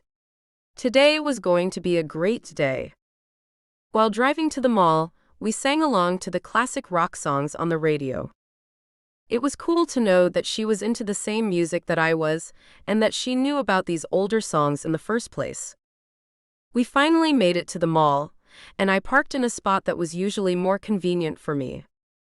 It was a place off in the corner of the parking garage, right next to the elevator that led to the store I liked the most. We both got out, got on the elevator, and went up to the second floor. As soon as the door opened, I led her across the mall to the store I needed to go into. It was a menswear store. I needed something new to wear for the interview, and I was sure that Lola could help me find something. My mother always told me that a woman's opinion could go a long way, and I believed that since I was a child. And while all women may not be the best, the nicest, or the most intelligent, their opinions on different things can give you the answers you need. That was why I went to Ms. Rose with a lot of the problems that I had. She was trustworthy and had been with me for so long, and her knowledge and wisdom had gotten me through some of my toughest times. "Can you help me pick a suit for the interview?" I asked, looking over at Lola. "Sure." She smiled and walked further into the store. I walked behind her until she made a sudden stop. "Is there anything specific you're looking for?" "No, not at all." Index finger against her chin, she walked toward a dark gray suit. "This would look amazing with a red tie." "You think so?" I asked, smirking and holding the suit up to my body. "I do," she stated bluntly. "It's a bit slenderer than what you usually wear, and it will make you stand out. You have the perfect body for it." "Well, then I'm buying it." I smiled and took it to the cash register. Lola followed behind me with a red silk tie in hand. After paying for my things and leaving, I wanted to take Lola to get something she wanted. "Do you see anything that you like around here? Better yet, what were you planning on wearing to the interview?" I asked. I was thinking about wearing a nice dress with a blazer, a pair of heels, and a nice necklace and watch combination. Maybe even some rings. She looked passionate about what she was planning to wear, and I loved it. Any other time I'd taken someone out shopping, they had acted shy and claimed that they didn't know what they wanted, didn't know what clothing they were into, or that I should choose for them. It was weird that girls would even act that way around me. I knew I had a lot of money, but I'd always made women feel comfortable enough to be bold and straight up with me. Or at least I thought I had. "I think I might know the perfect store." "My treat." "Get whatever you want," I said, and she followed me around the mall. We finally made it to a women's more modern wear store, so I thought that would be perfect for her. I knew she wouldn't like to go shopping in a store for women much older than her.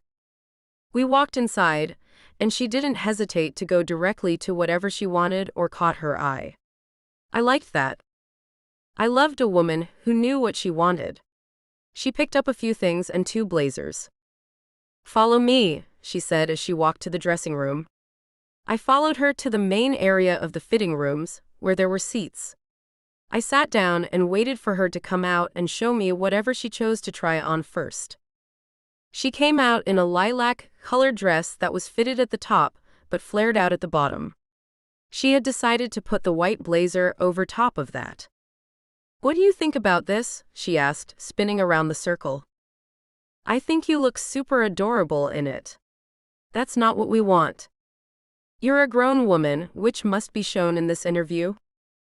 I spoke in complete honesty, and she nodded in agreement. "I'm glad you said that because the next two options are just that." She returned to the dressing room to try on the second option. The next time she came out wearing a long-sleeved, knee-length fitted dress that was black. She covered that with the same white blazer she had tried on. She lifted an eyebrow and waited for my response. "Now this." I paused. "This is beautiful, Lola. The only thing that I don't like about it is that it's a little bland. We need something that will catch the interviewer's eye. It's going to be recorded and broadcasted on their website." She nodded again, but she didn't say anything in return this time. I waited a little longer this time. I scrolled through my phone, sending a few short texts, until I saw a pair of legs standing before me. I looked up at Lola in complete awe. She was wearing a red jumpsuit with a dark gray blazer. It was perfect, and I didn't know if she did it on purpose, but it matched the outfit she had picked for me to wear. "This is the one." I nodded. "We're getting it. I knew you'd like it. That's why I saved it for last." She giggled and left to go put her clothes back on. When she returned, I helped her pick out the jewelry she said she would wear, and she picked out a nice pair of heels. I paid for everything, and we were on our way. I started going downstairs, where there were more stores and the food court. "Where are we going next?" Lola trailed behind me like a lost puppy. "Well, you can't go to the interview without a new bag, can you?" Her eyes lit up, and she smiled from ear to ear. "You are the best, Arson. Thank you so much." I felt her fingers slide between mine as we walked side by side. The thing I mentioned earlier about people staring at us, neither of us bothered to look, nor did we care to. We were both having a great time and cherishing that moment between us. I never knew if I would feel like this again. I never thought the pain of heartbreak I had felt for the last 7 or 8 years would subside, all in the name of a 21-year-old. Quite the gap, but age shouldn't matter as long as it's legal. I swear, whenever I was with the woman, I fell harder for her. Her personality, her confidence, and her elegance inside and out. She was a woman of pure beauty, and I knew I had to have her. She was like a book that I couldn't put down. We made it into the store to get her a new bag, and her eyes opened wide. I knew there was a lot to choose from, so I whispered in her ear to get 3 different types of bags.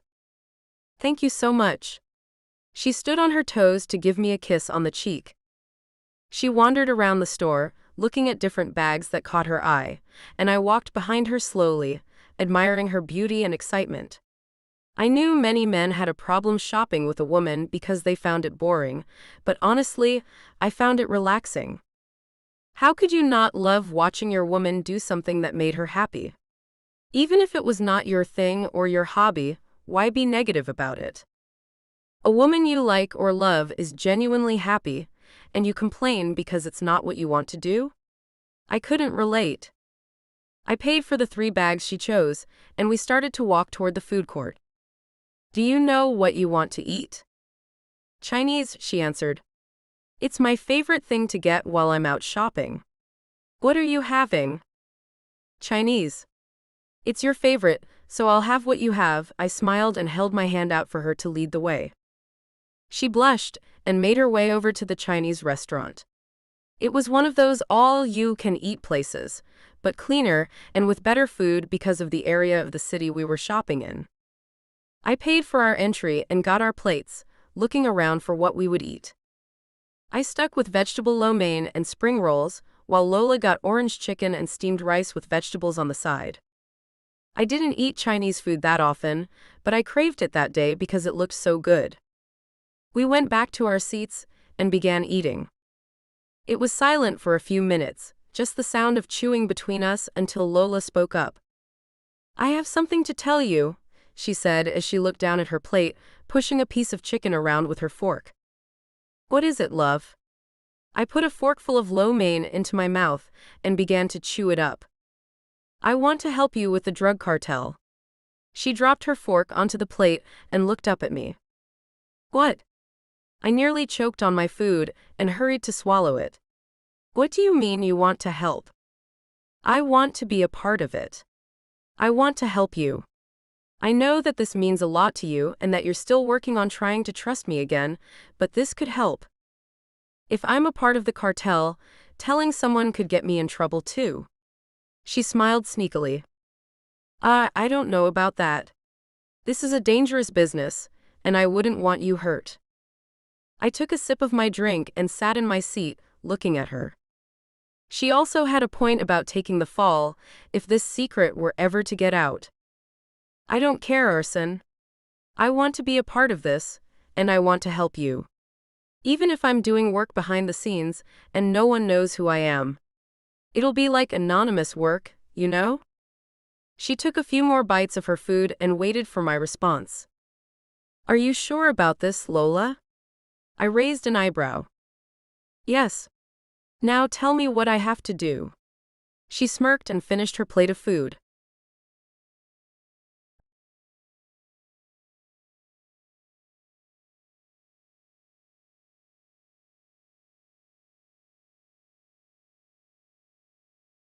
Lola.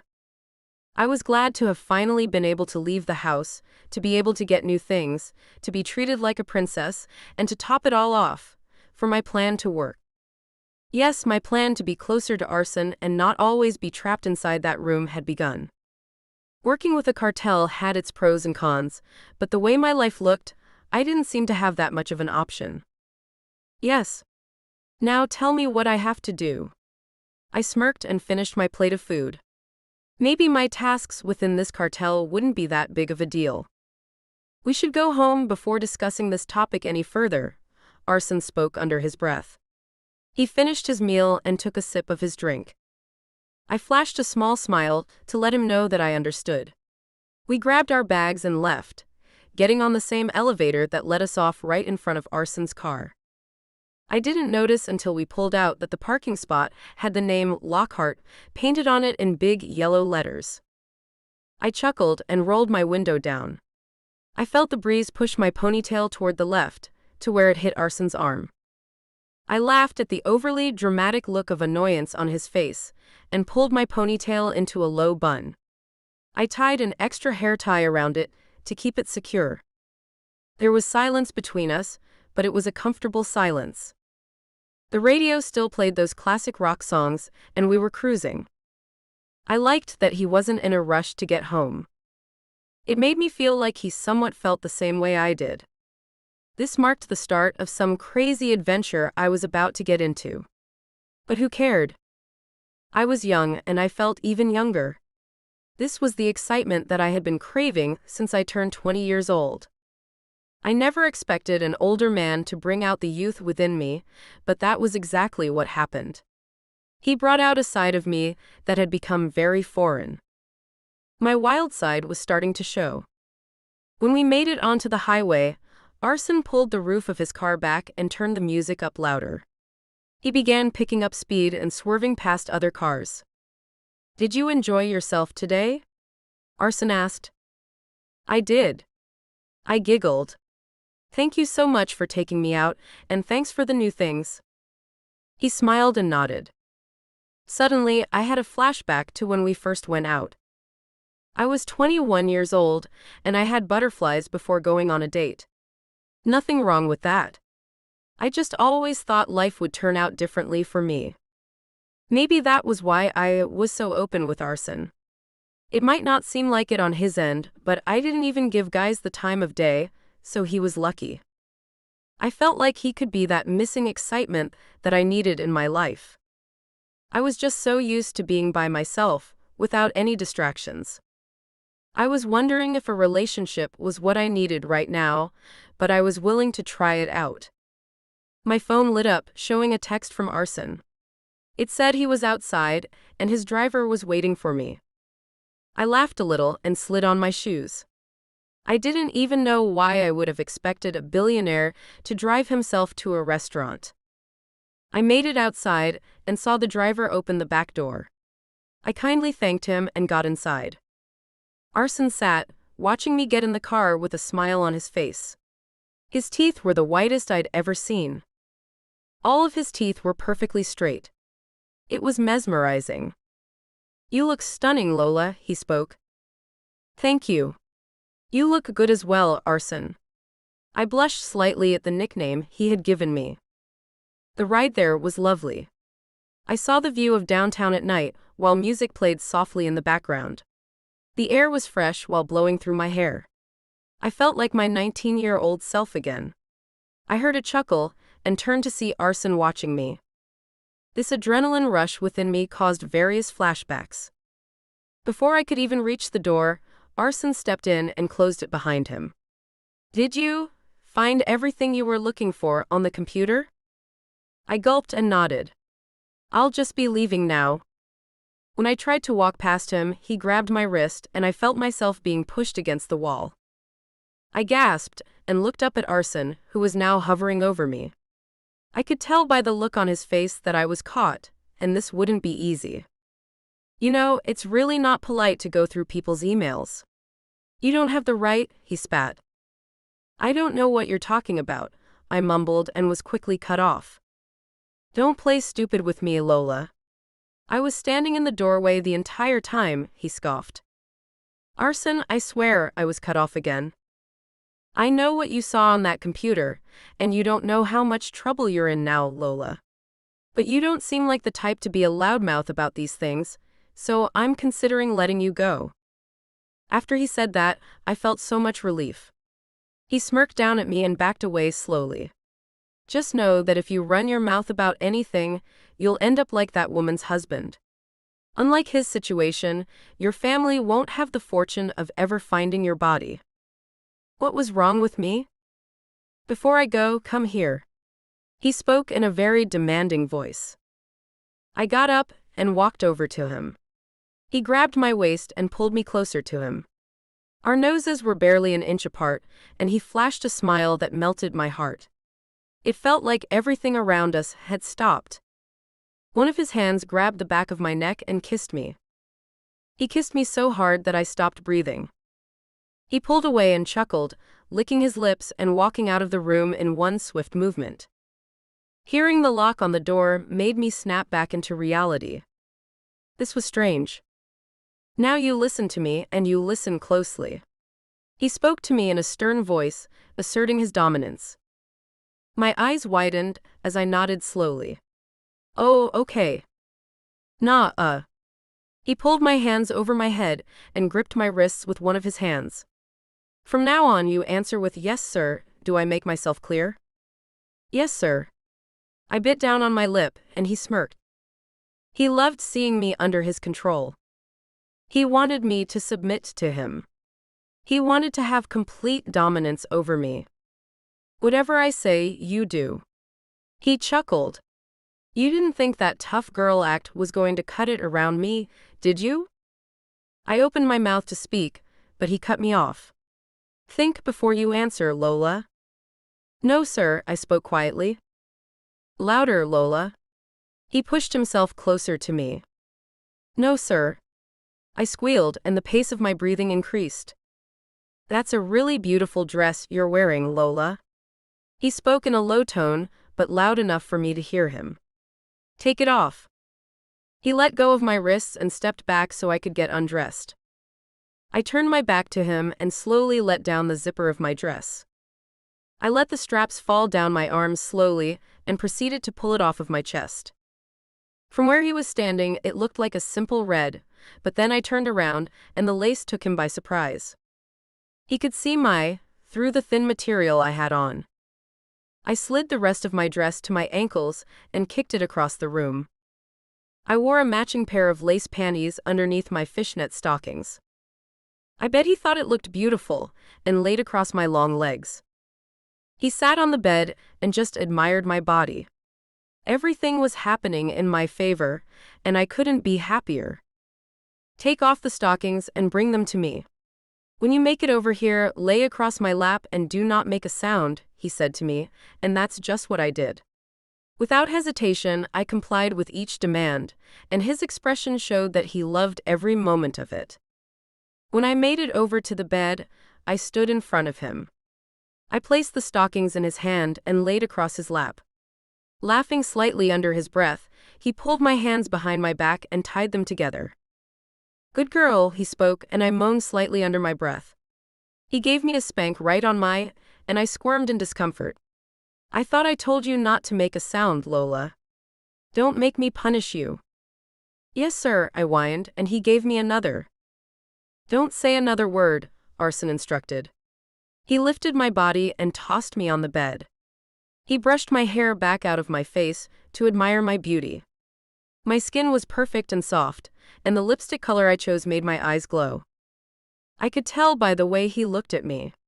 He looked me directly and said, "You're never going home." I closed my eyes and shook my head, trying to get rid of those thoughts. This wave of excitement had gotten weird really fast. The first flashback hadn't been bad, but the other three referred to a couple of strange incidents that had happened between Arson and me. I pulled myself out of my thoughts and saw we were now parking in front of Arson's home. I saw Ms. Rose standing at the door with a smile, which made me 10 times happier than before. I hadn't talked to her in a while, just small talk when she brought me my meals. Arson grabbed all of the bags and followed me inside the house. Ms. Rose followed us upstairs as well. He dropped the bags off in my room and stood back to look at me. For a few seconds, we just stood there smiling at each other. He broke the awkwardness and gave me a hug. "I had a great time with you today, Lola," he whispered in my ear. He kissed me softly on the cheek and left my room, leaving me with Ms. Rose. "Hey, darling. How was your day?" She closed the door behind her and took a seat on my bed. She smiled as I sat down beside her. "My day was great. Arson took me out to get a new outfit for the interview that he got me." I smiled and began pulling out my items to show her. "These are gorgeous." She ran her hand over the items of clothing and nodded her head. "You are going to look amazing in this." "Wow. Thank you so much." This day consisted of me smiling all day. "He really likes you, you know." She put her hand on mine. "Arson?" I blushed. "I'm sure he does. Just not as much as I like him." I begged to differ. She let out a small laugh inside. "I heard your name multiple times before I even met you. You are something special."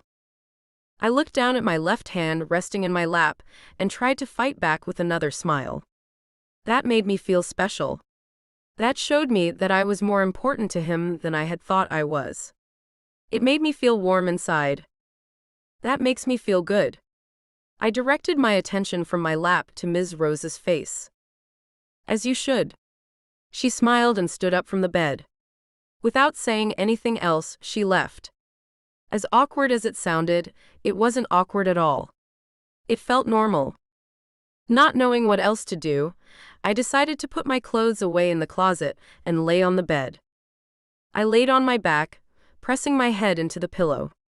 It was still the most comfortable bed I had ever slept on, especially compared to the ones we slept on in school.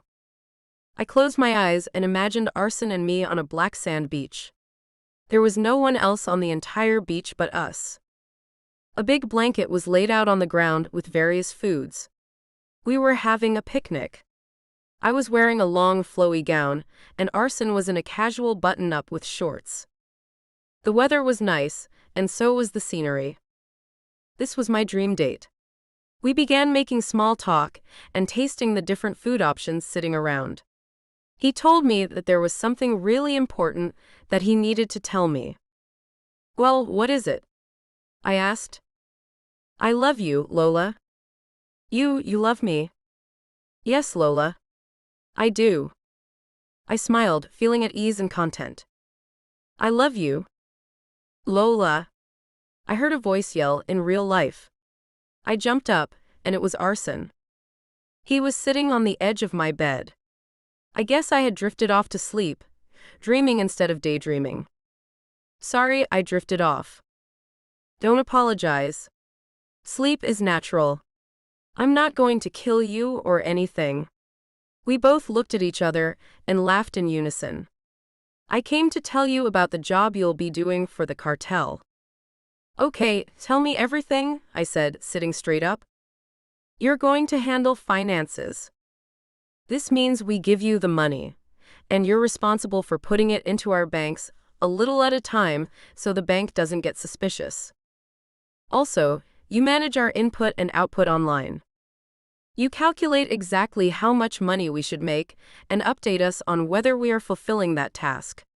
All right? All right. I nodded. It seemed like a pretty easy job, especially for someone like me.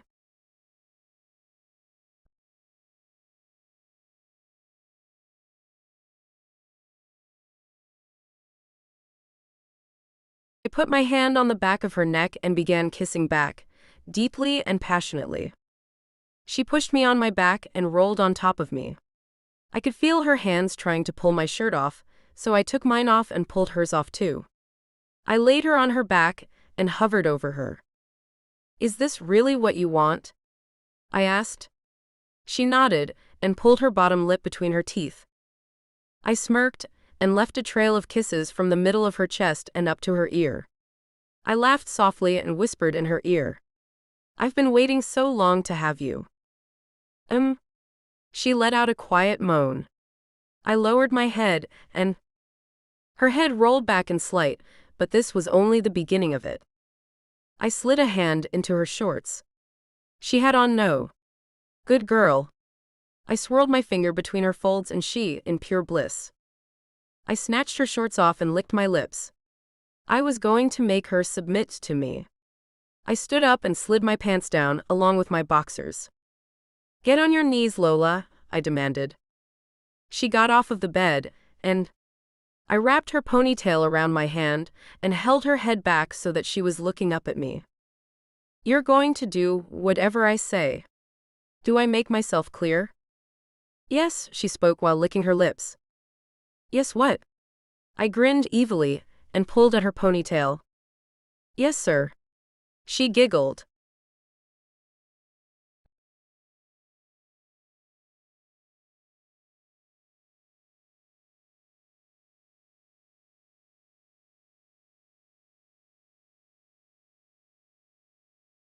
Lola. I never expected to be in this situation. Arson was so frustrated that he almost wanted to skip the foreplay and get straight to the. No matter his pace, it felt like heaven on earth. I wanted this feeling to last forever. Arson had my face in the pillow and my hands behind my back. His groans turned me on even more as he whispered sweet nothings into my ear. How was it? I heard Arson ask from over me. Amazing. I rolled on my back and smiled up at him. You do know how to make a woman feel amazing. He placed a soft kiss on my lips and laughed. I'm happy I could make you feel on top of the world, baby girl. He laid down next to me, and I drifted asleep in his arms. I woke up back in my bedroom. There were rose petals all over my bed and a note that said Arson had to leave early for work. I began to think back to when I first stayed the night. Lola, you don't have to hide from me. We're both old enough to be naked around each other and be comfortable with it. He walked by me and picked up my clothing from the floor. He placed them on a chair beside his desk and looked at me again. Where will I be sleeping? I tried changing the subject to take away from the awkwardness. With me, hopefully, he responded. I respect whatever boundaries you have. I haven't slept beside a beautiful woman in a long time. I nodded slowly, not wanting to put up a fight, and climbed into bed. He turned off the light and got into bed next to me. A huge floor-to-ceiling window was directly across the room, and the curtains were pulled back completely. There was a beautiful view of not only the moon and stars, but over the city as well. I could see almost every building was well lit, and that alone made me feel safe. The light from outside made it easier to see around the room and to see that Arson was staring at me, staring at the view. I looked over at him and smiled. The view is beautiful. Thanks for letting me experience this. Anytime you want to see it, let me know. He ran his hand over my thigh and it drove me crazy. You know, Lola, I've wanted you ever since I laid eyes on you. I'm well aware, Arson, I replied bluntly, trying not to say too much. Well, do you feel the same way? I felt him move a little closer to me. Maybe, I smirked and rolled over on my side. I felt him pull me back so that my body touched his, and his hand grazed my leg. So why aren't we doing anything about that? His hand slipped between my thighs, and I began to melt, but I wasn't going to let him know that he had full control of my body at the moment. I pulled his hand away and laughed lightly. Good night, Arson Lockhart. I felt like the connection was there. I guess not, he spoke quietly. He moved back away from me and turned over. Whenever you're ready, Lola, just let me know. Again, I smiled to myself. Good night, Arson Lockhart. Oh, how times have changed. I went from trying to be uptight around him to making love in his California king bed. I felt truly refreshed. The note also stated that Ms. Rose would be off for the next 3 days on vacation, so I could go downstairs and help myself to something to eat for breakfast. I slid out of bed, grabbed my robe, and headed downstairs to the kitchen. It was my first time there, so I was amazed at how big and nice it was.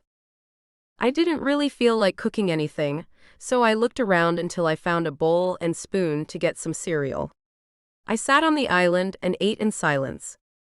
I felt out of place not eating a 5-star breakfast in a huge bed, but I liked it. This way made me feel like I belonged here. I smiled and spun around on the stool. Hey, beautiful! I heard Arson's voice and quickly snapped my head in his direction. Arson! I shouted excitedly and jumped down from the stool to run over to him. I wrapped my arms around his neck and gave him a big kiss. How are you? He smiled and held my waist in his hands. I'm great. I smiled. I thought you were at work. I came home for a quick lunch. He smiled and walked past me into the kitchen. He went into the fridge and pulled out a sandwich covered in plastic wrap. Pre-made sandwiches are a blessing. I laughed and grabbed my empty cereal bowl to put in the dishwasher. I looked over at Arson, who had already started to eat his lunch. I picked up a napkin and wiped the side of his mouth. I just watched in amusement as he ate. I couldn't wait to see his reaction the day I cooked for him. The next day, Arson taught me how to calculate how much money was supposed to be coming in and being sent out to the cartel's partners. It was pretty easy, like I expected. It was a process that took a lot of time, and you had to be very careful. After going through that mini lesson, Arson explained that I would meet the gang. I was extremely nervous about this. They all knew me as the nosy girl who had peeked through Arson's email and put their cartel at risk.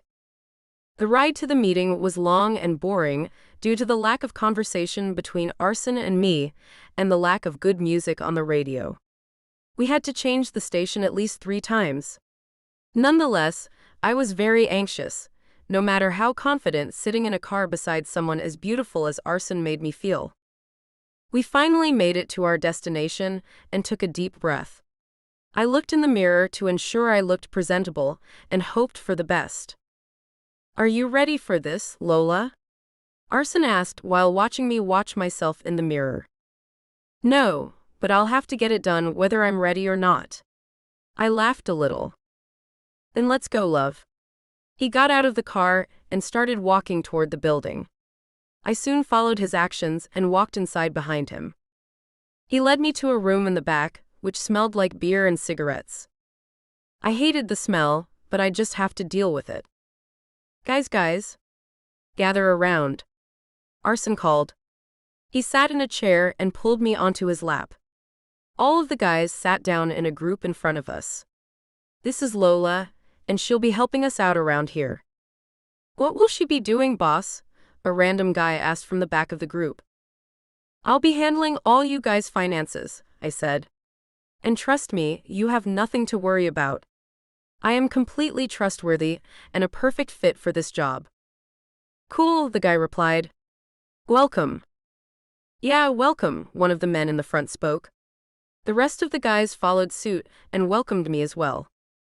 Thanks, guys. I promise I won't disappoint. I smiled. Arson then began telling me each member's name and job, including their job outside of the cartel. Are you ready for your first task, Lola? Arson spoke in my ear and I agreed. We need you to take this money. Pete lifted a box and sat it on the table, separating them from Arson and me.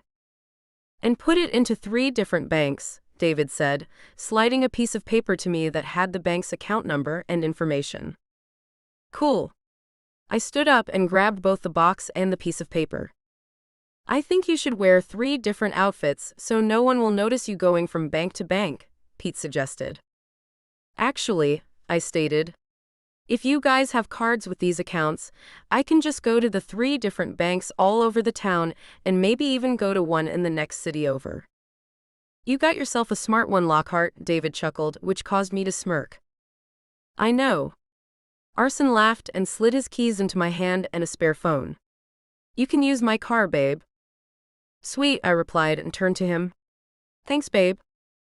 I leaned over and gave him a passionate kiss on the lips. I hummed as I pulled away and winked at him. See you guys later? Geez, boss. How'd you pull one like that? I heard one of them mumble on my way out. I laughed at the comment and left the clubhouse.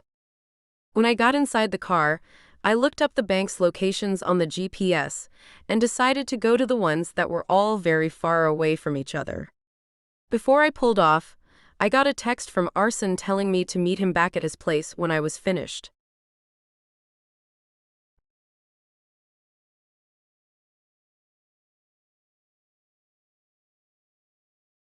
Arson. I texted Lola telling her to meet me at the house when she was done, because David would give me a lift home. I see why you couldn't kill her, Pete laughed. She's fucking gorgeous, man. How'd you get her? I just raised an eyebrow in response. Not saying young hot girls can't be interested in you, Pete said, holding his hands up in defense. But that is a different level of hot, man.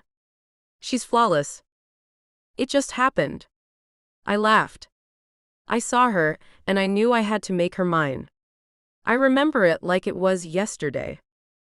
When I first saw her, I knew she was the one. She had brown eyes, wavy hair, and plump lips painted a matte wine red. What first caught my eye was the smirk on her face when the teacher called out everyone's name, and she didn't reply. Watching her, I wondered how she could be bold enough to sit in on someone else's class. I walked to the middle of the class with my hands behind my back to introduce myself and smiled. You could hear the silent whistles and occasional OMGs coming from the female students. All except for her. That was new for me. She didn't even move her eyes up from her bag to see what was happening. I was honestly caught off guard, being that I was always the center of everyone's attention when I walked into the room. A woman had not taken an interest in me, so this random student not giving me the time of day made me drawn to her and only her. I loved a woman that I had to chase after a little. So of course I started my lecture with the basic, "Hello ladies and gentlemen. My name is Arson Lockhart, and this is how I became a billionaire novelist." As soon as the word novelist slipped out, something clicked inside her brain. Her head popped up immediately, and she began paying attention to everything I said. We made eye contact from across the room, and from the moment I saw her, I knew I had to make her mine. She bit down on her lip as she watched me walk around the classroom. It was a coincidence that on the day she skipped her class, a great opportunity like this had come about. There had to be a reason the universe pulled us together. I felt so deeply about her that telling the story to the guys made me fall for her all over again. Those almond-shaped eyes and pouty lips made me weak, not to mention the we had. It was amazing. Life just feels right with her in it. I smiled to myself. That's really beautiful, boss, but I just got an email that there's a new gang in town, and they're trying to become the biggest gang here.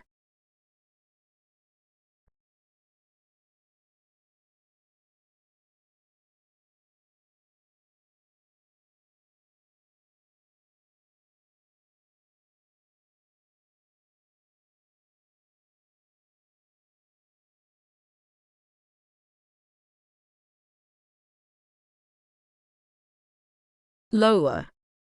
Making the bank transactions was easy, but while leaving the bank, I noticed that the crazy lady who had attacked arson on our first date was watching me from her car. The lady was oddly familiar. I drove past her slowly to try to remember exactly who she was. That's when it clicked. The crazy woman was Annabella's mom. She looked very sick and demented, which was probably why I didn't notice her in the first place. That explains why I saw her leaving my dorm building. She stared at me the entire time I drove past her and continued to watch until I was out of sight. It gave me goosebumps, honestly. The look on her face was terrifying. She looked dead inside. I shook away her vision in my mind and focused on getting back to arson.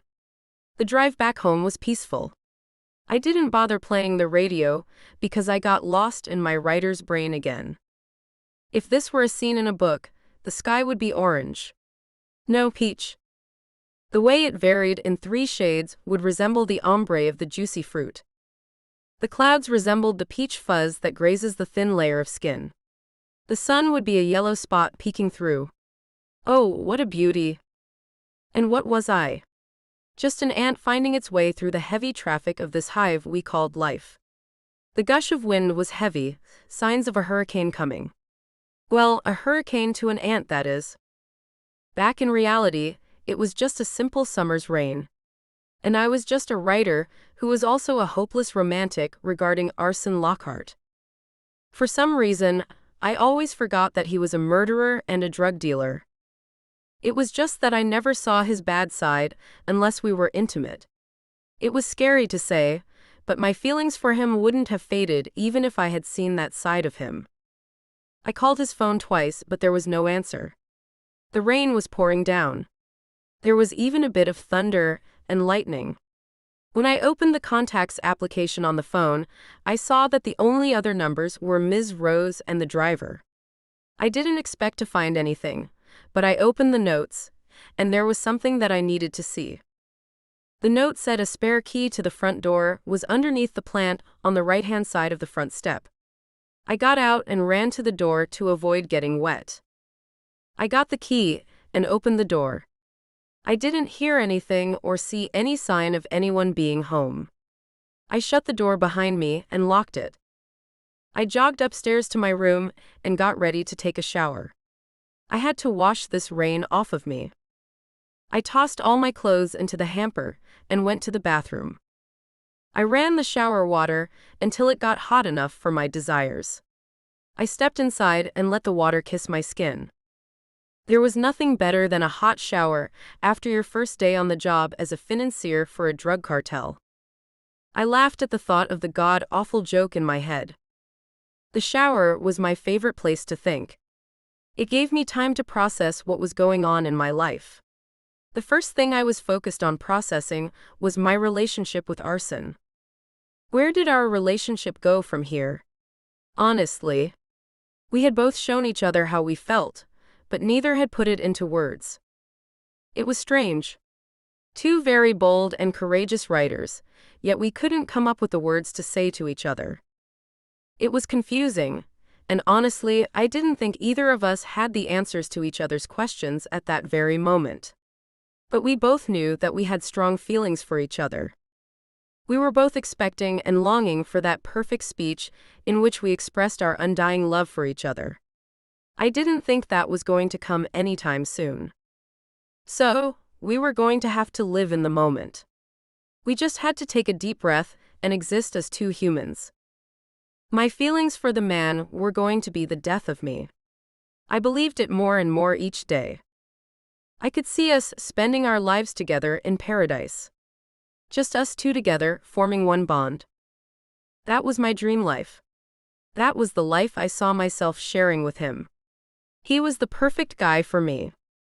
As much as I loved to dig deep into my thoughts while showering, it was time for it to end.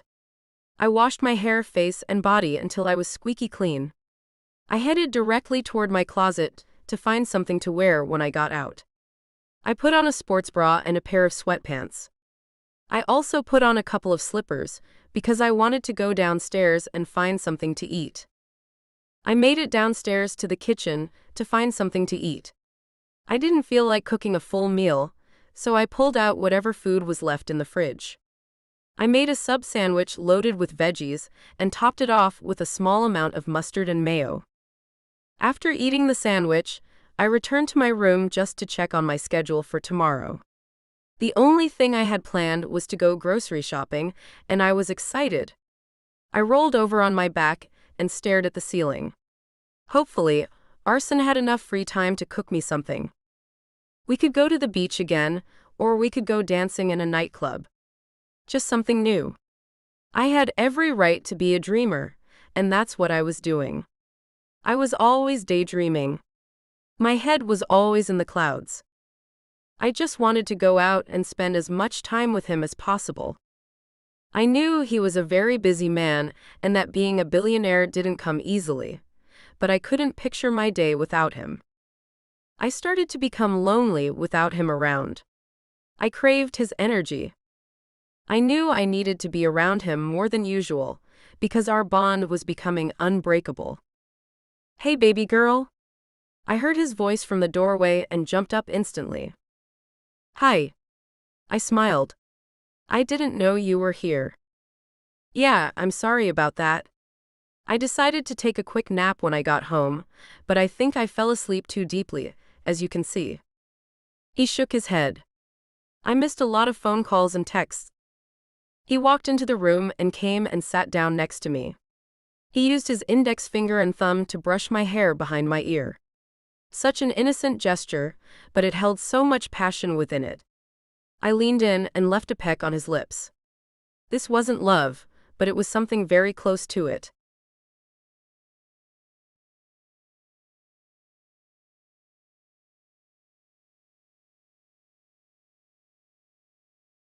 Arson.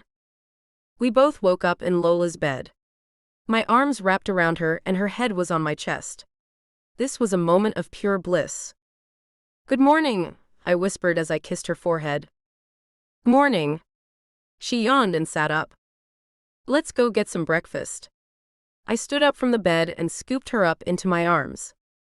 I carried her downstairs to the kitchen and sat her down on the counter. "Pancakes, please," she uttered in a soft tone. "Pancakes it is, sweetheart." I smiled and proceeded to take out all of the ingredients that I needed. I turned on the radio and opened the curtains to the kitchen's patio. When she looked at the backyard, so much excitement grew within her. "You have a pool and didn't tell me?" She hopped off of the counter and ran over to the patio door. She unlocked it and went outside to look around. I laughed at her excitement and pulled a packet of maple bacon out of the freezer. Ms. Rose told me how she loved this kind of bacon the most. I sat some out on a pan and put it in the oven. While I waited for them to cook, I began making my special apple cinnamon pancakes. She'd never had my cooking before, so I wondered how she'd react. She came back in and walked over to me. "Can I make coffee, babe?" She looked up at me. "And your backyard is stunning, if I may say so myself." "Thanks." I chuckled. "And of course, you can make coffee. The machine is over there. Make a big pot for both of us." "Got ya." She nodded and started to make the coffee. The only sounds that were audible at that moment were the sizzling of the bacon in the oven, the coffee brewing, and the soft music from the radio. I finished the pancakes and put some on plates for the both of us. I took the bacon out of the oven, and I heard Lola gasp. I couldn't help but burst out into laughter. Everything was just so exciting to her today. Is that the maple kind? She asked. Yes. I laughed out loud and shook my head. Ms. Rose told me all about how you loved it, so I had to make it. I love her. She's so sweet. Lola smiled and poured some of the fresh pot of coffee into 2 cups for us. I watched as she put an equal amount of sugar and cream into her coffee. Sugar and cream? Just about 2 tablespoons of sugar, I told her. I like mine mostly black. For more energy and just a little sugar for flavor. I don't know how you do it, she laughed. It just tastes too bitter to me without any cream. I used to feel that way about it too, but it eventually grew on me. I smiled and put the cooled down bacon on our plates. I grabbed a few utensils and the syrup bottle and sat it up to look nice. I quickly cut up a couple of fresh fruits and laid them over the pancakes. Breakfast is complete. Lola approached me with the 2 cups and placed one before each plate. I smiled at the sight and sat down to begin eating. Lola did the same. I heard her moan as she took a bite of the pancakes. They're so full and the apples just melt in your mouth. I smirked. Yeah, I'm pretty talented in the kitchen. You're talented everywhere, Arson, she giggled. Well, yeah, you're right. We both looked at each other and laughed. When we were both finished, we headed back upstairs to get ready for our day. I was going to the clubhouse to talk business with the boys today, but since we had awoken early, I had time to go grocery shopping with Lola. We parted ways after going back upstairs for the sake of being able to spend more time with each other. We both took quick showers and got dressed in our rooms. I walked back into Lola's room and watched her put on very natural-looking makeup. Hey Lola, can you check the bank to see if all of our money is secure? Of course, babe, she said, getting up and walking to the computer. She put in all of the information carefully and read over the details. Okay, bae, everything looks pretty fine now. It just says that someone took out $40. That's strange. I raised an eyebrow. Maybe one of the guys needed cash quick. I'll ask when I meet up with them later on. She nodded and logged out of everything, ensuring nothing was open.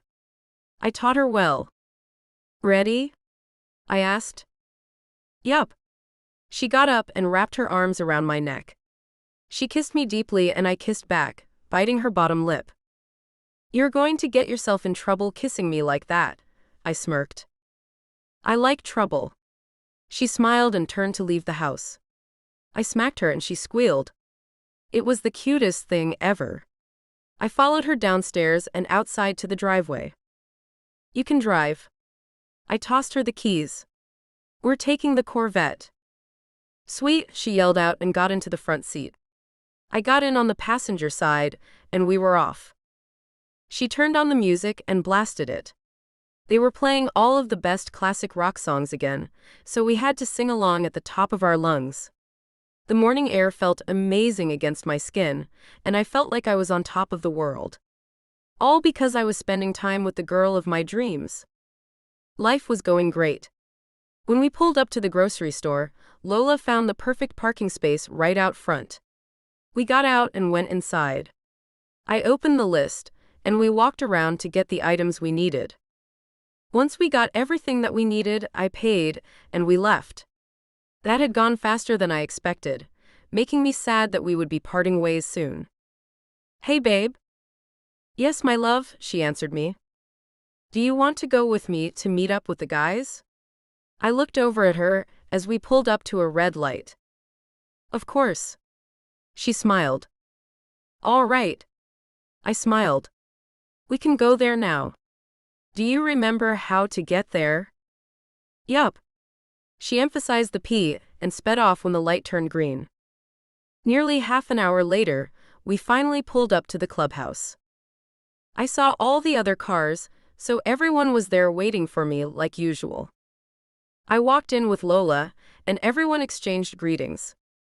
So what's new? I asked, sitting down and pulling Lola down on my lap. Nothing much. Everything is pretty much going great, David spoke up. Great, I said. Oh, whoever took $40 out of the bank yesterday, we need you to put it back because it wasn't time to distribute money yet. All the guys looked around at each other confused. No offense, Arson, but none of us took any money out of the bank, Pete spoke. I grabbed the laptop on the table and opened it. Babe, show them, I whispered in Lola's ear. She entered all of the information carefully, and suddenly she felt tense. What the fuck? She yelled, dropping the laptop on the table. What is it? I sat up in my seat. Someone stole $20,000 from the accounts altogether. The transactions just happened about 15 minutes ago. The room became loud. All the boys were yelling about what was happening, and I was furious. Go take the groceries home, I said to Lola calmly. I walked her to the front door and kissed her on the forehead. We have some business to take care of. You sure you don't need me here, babe? She asked. She was pleading with me to be allowed to stay with the look in her eyes. Just go, baby. I sighed and kissed her. I'll see you when I get home. I love you.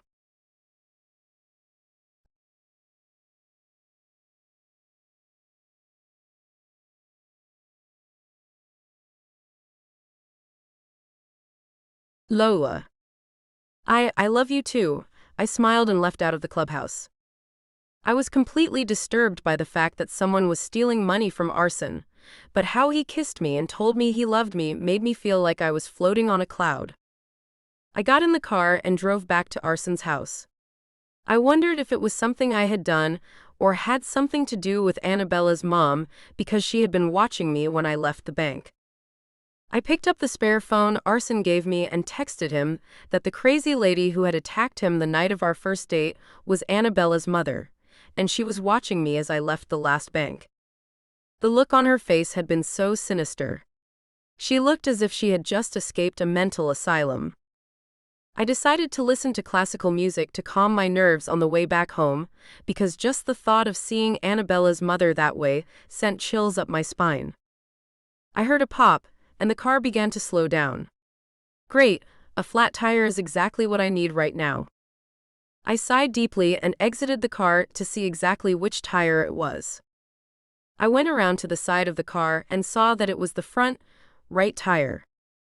I heard a car pulling up behind my car and stopping. Then a man walked up behind me and asked if I needed any help. Being the skeptic that I was, I lied and said I'd be all right and had already called the police and my boyfriend. They were both nearby and would be here in no time. Just when I thought he had walked away, he hadn't. I felt a cloth covering my mouth, and my body jerked back into somebody else's. I tried to scream at the top of my lungs, thinking that someone would hear because it was broad daylight. But there was no one around. They picked me up and threw me in the back of a car. The cloth was now tied around the back of my head so that I couldn't make a sound. Tears streamed down my face because I felt so hopeless. Why was this happening to me? I pushed the cloth out of my mouth and yelled for help as loudly as possible. Something hit me over the head, and everything started going black.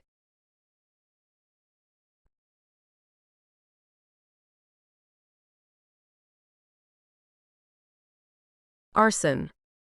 I got a text from Lola saying that she saw Annabella's mom watching her at the bank when she went to deposit the money. That gave us a major lead in finding out who exactly stole the money. We had this new gang in town who wanted to say they were the biggest and the best around town, but to become that, they would have to take us down because that's our spot. Annabella and her mom were both out to get us because of the deaths of their horrible husband-father. There were two groups of people out to get us, and either they were trying to get what they wanted individually or working together. I was sick of trying to play nice when it came to these people who threatened my life and played with my money. I didn't take kindly to threats. If you threatened me or ruined any source of my income, you would lose your life. Donnie, get their information now. We're ending this tonight, I screamed angrily. What do you want us to do, boss? One of the members, Jacob, asked me. What do you think? Start loading the guns and packing them up. We're going on a manhunt tonight, and we won't rest until we find who stole from us. Got your boss? Jacob nodded and went into the back with a couple of guys. Pete, take the others to fill the trucks with gas, I instructed. David, you stay with me. Sure thing, boss, Pete said. The rest of the members followed him out of the back door. David, why do people keep trying to mess with us? We ask that people stay out of our way, and we'll stay out of theirs, but some people are too dumb even to respect that. So, they deserve to lose their life. I started to pace around. I'm not sure, but I do know that they've messed with the wrong team, and everyone can use this as an example of what not to do when it comes to messing with us, David responded. I picked up a glass and threw it against the wall. That's how frustrated I was. Hearing the glass shatter as it broke sort of calmed me down. It made me think again. If we were to take down the enemy, we must be calm and have an amazing plan. Rule number 1 of our personal cartel business was never to let the enemy get away with anything.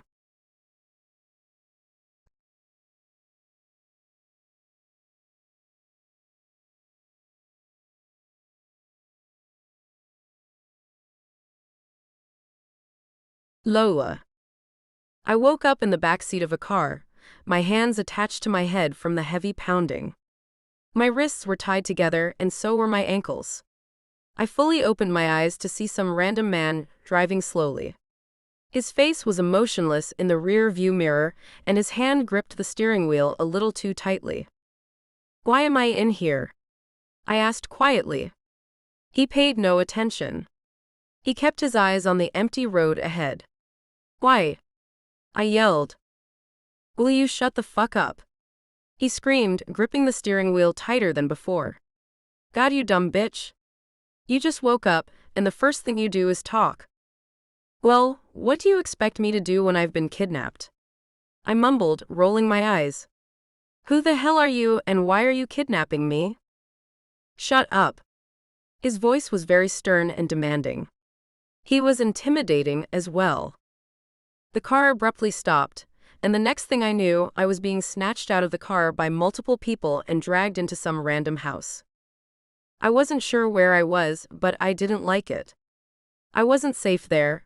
I only wanted to be with Arson. Whoever kidnapped me brought me to a house, walked me upstairs, and made me sit in a room with nothing but a rollaway bed and a window. It was cold and had very little light. I think it may have been the attic. What did I ever do to deserve this?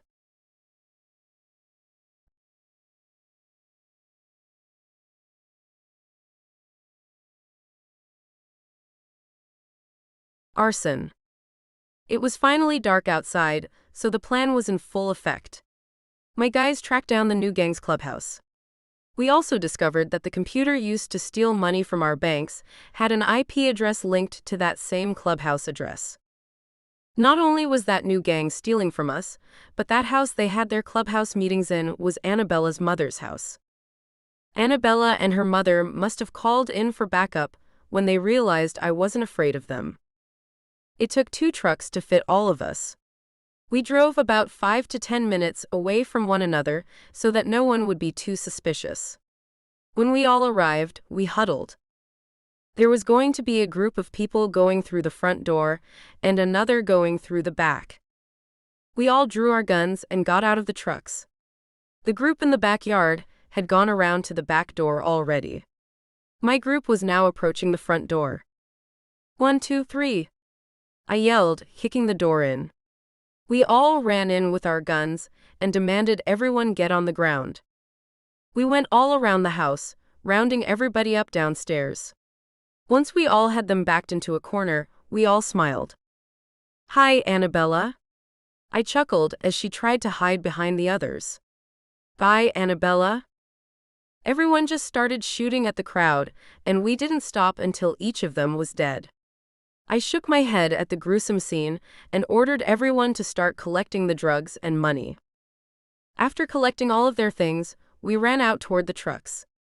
As we were driving away, Annabella's mother appeared on the scene. I shot at her through the window, but didn't look back to see whether I had killed her or not. We got back to the clubhouse to discard all of the clothes we were wearing and clean the guns. After everyone had cleaned up and changed, we opened the bags to see exactly how much we had gotten from them. I gave David the pleasure of counting the money and Pete the honor of seeing how many drugs we took. They had exactly $55,000 sitting around like it was nothing, David said, and all the guys cheered. It always felt amazing coming into a shitload of money. We managed to get 4 bricks of cocaine as well, Pete said, and the guys cheered once again. This was amazing. My phone began to ring and the room got really quiet. I let it ring 2 more times and finally answered. "Hello?" I asked. "Yes, is this Mr. Arson Lockhart?" a man answered on the other end. "This is him," I replied bluntly. "Hi, this is Detective John Downey from the city's police department. We found a Corvette registered under your name empty on the side of the road." "What?" I questioned. "Yes, sir. Is this your car?" "It had a flat tire and the driver's door was slightly left open," the detective said, and my heart dropped. My girlfriend was driving it." "Are you sure you guys didn't see her?" "No, sir. The car was empty. Your girlfriend is missing." I dropped the phone from my ear and stood there in complete shock.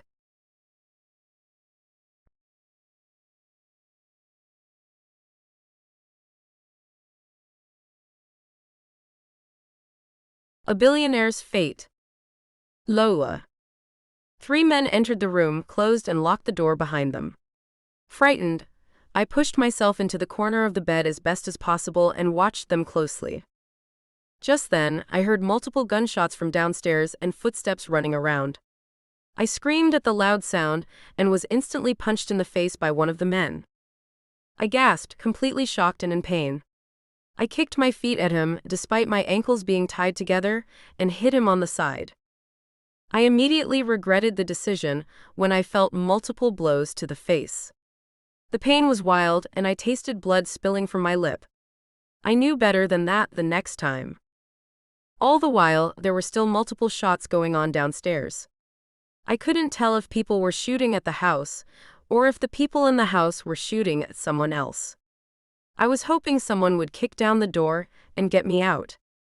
It seemed like it took hours for the shooting to stop, when it was just a couple of seconds. I squirmed in the bed and lay on my bed, sobbing softly. I made sure to keep an eye on all of the men while doing so. "What are they doing?" the man who hit me asked the man listening through the door. "Sounds like they're taking all of our stuff." "Shit," the third one yelled in a whisper. "I'd stop them, but it's too many. It's a guarantee that we'd get shot in an instant," the man by the door whispered and shook his head. I could tell the others were against them by the way they were talking. I wondered if they could potentially save me, but I was terrified and not in the mood to be beaten in the face again. Who knew? I could scream, and they could put a bullet through my brain.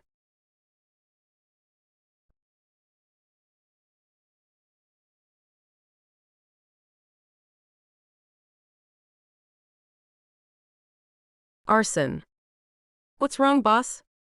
David asked, running over to me and picking up the phone. "Lola." I just stood there, staring into space. I was still trying to wrap my mind around Lola being gone. "What about her?" Pete asked. "She's gone." "Gone." David took a step closer. "What exactly do you mean by gone, Arson?" "Gone," I yelled. "Someone kidnapped her from the side of the road." The detective said something about a flat tire. The room fell silent, and the air grew thick around us. It was as if no one knew what to do or what to say, and I understood completely. I looked around the room and saw that everyone else was sitting down. I couldn't wrap my mind around thinking she was gone that fast. "I'm going to go find her." I grabbed my jacket from the coat hanger and threw it on. "Boss, it's 11 o'clock. You should get some rest and look for her in the morning," Pete suggested. You must be out of your mind to believe I'm just going to leave her alone and in danger. I scoffed. You don't even know where to start looking, Arson. Let's be real here. David spoke, standing up from his seat and walking over to me. Pete followed shortly behind him. What if your wife was missing? You would lose your mind. You'd search worldwide for her the minute you found out, David. You too, Pete. So don't even act like you don't understand where I'm coming from. I forced out a stiff laugh and looked over at David. Give me a ride home, will ya? All right, man. Whatever. He grabbed his keys and threw on his jacket. I walked out of the building to his car, and he soon followed behind me. We got in the car and headed off to my place. There was so much running through my mind. I didn't even know if she were dead, and that's what troubled me the most. We finally returned to my place, and I went inside without saying goodbye to David. I walked straight up to Lola's room to see if she was there. I knew she wasn't there, but felt I had to do it. Her room was completely empty and really cold. It was as if the house could tell she was missing too. I hated it. It was usually cool in her room, but her spirit and presence gave off a peculiar warmth. I got dizzy but quickly shook it off and walked down to my room. I plopped my body on the bed and rolled over onto my back. I felt myself falling asleep until I was interrupted by my phone ringing. It was a blocked number. Hello. I answered quickly. Arson? I heard a small woman's voice. Lola? I asked, now sitting up on my bed. Help me, she mumbled out. Lola, baby. Where are you? I asked frantically. She's with me, I heard a male voice speak up. And who the fuck are you? Don't worry about that. You could have had your precious Lola if you had looked in the house's attic you shot up. He chuckled. But don't worry now. We're not there anymore. I'll find you and I'm going to kill you, I spoke quietly.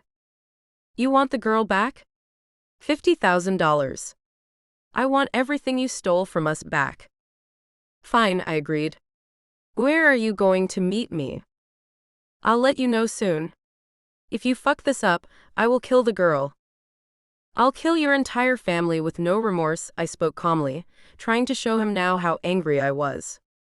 I will leave you deserted without a dime to your name. Do you want that? He scoffed. I'll tell you when and where to meet me. The phone clicked, indicating that he had hung up, and I dropped it on the bed. I slammed my fists on the bed sheets, then ran a hand through my hair. I couldn't believe that I had let them touch her like that. I was so stupid and careless, letting her go home alone, especially after she told me that Annabella's mom was watching her like a creep. I stood there, not knowing what to do. I was going out of my mind and unsure how to get over it. I breathed deeply and decided to take a shower. I didn't know how I would able to sleep, knowing that my princess wasn't in the other room safe and sound.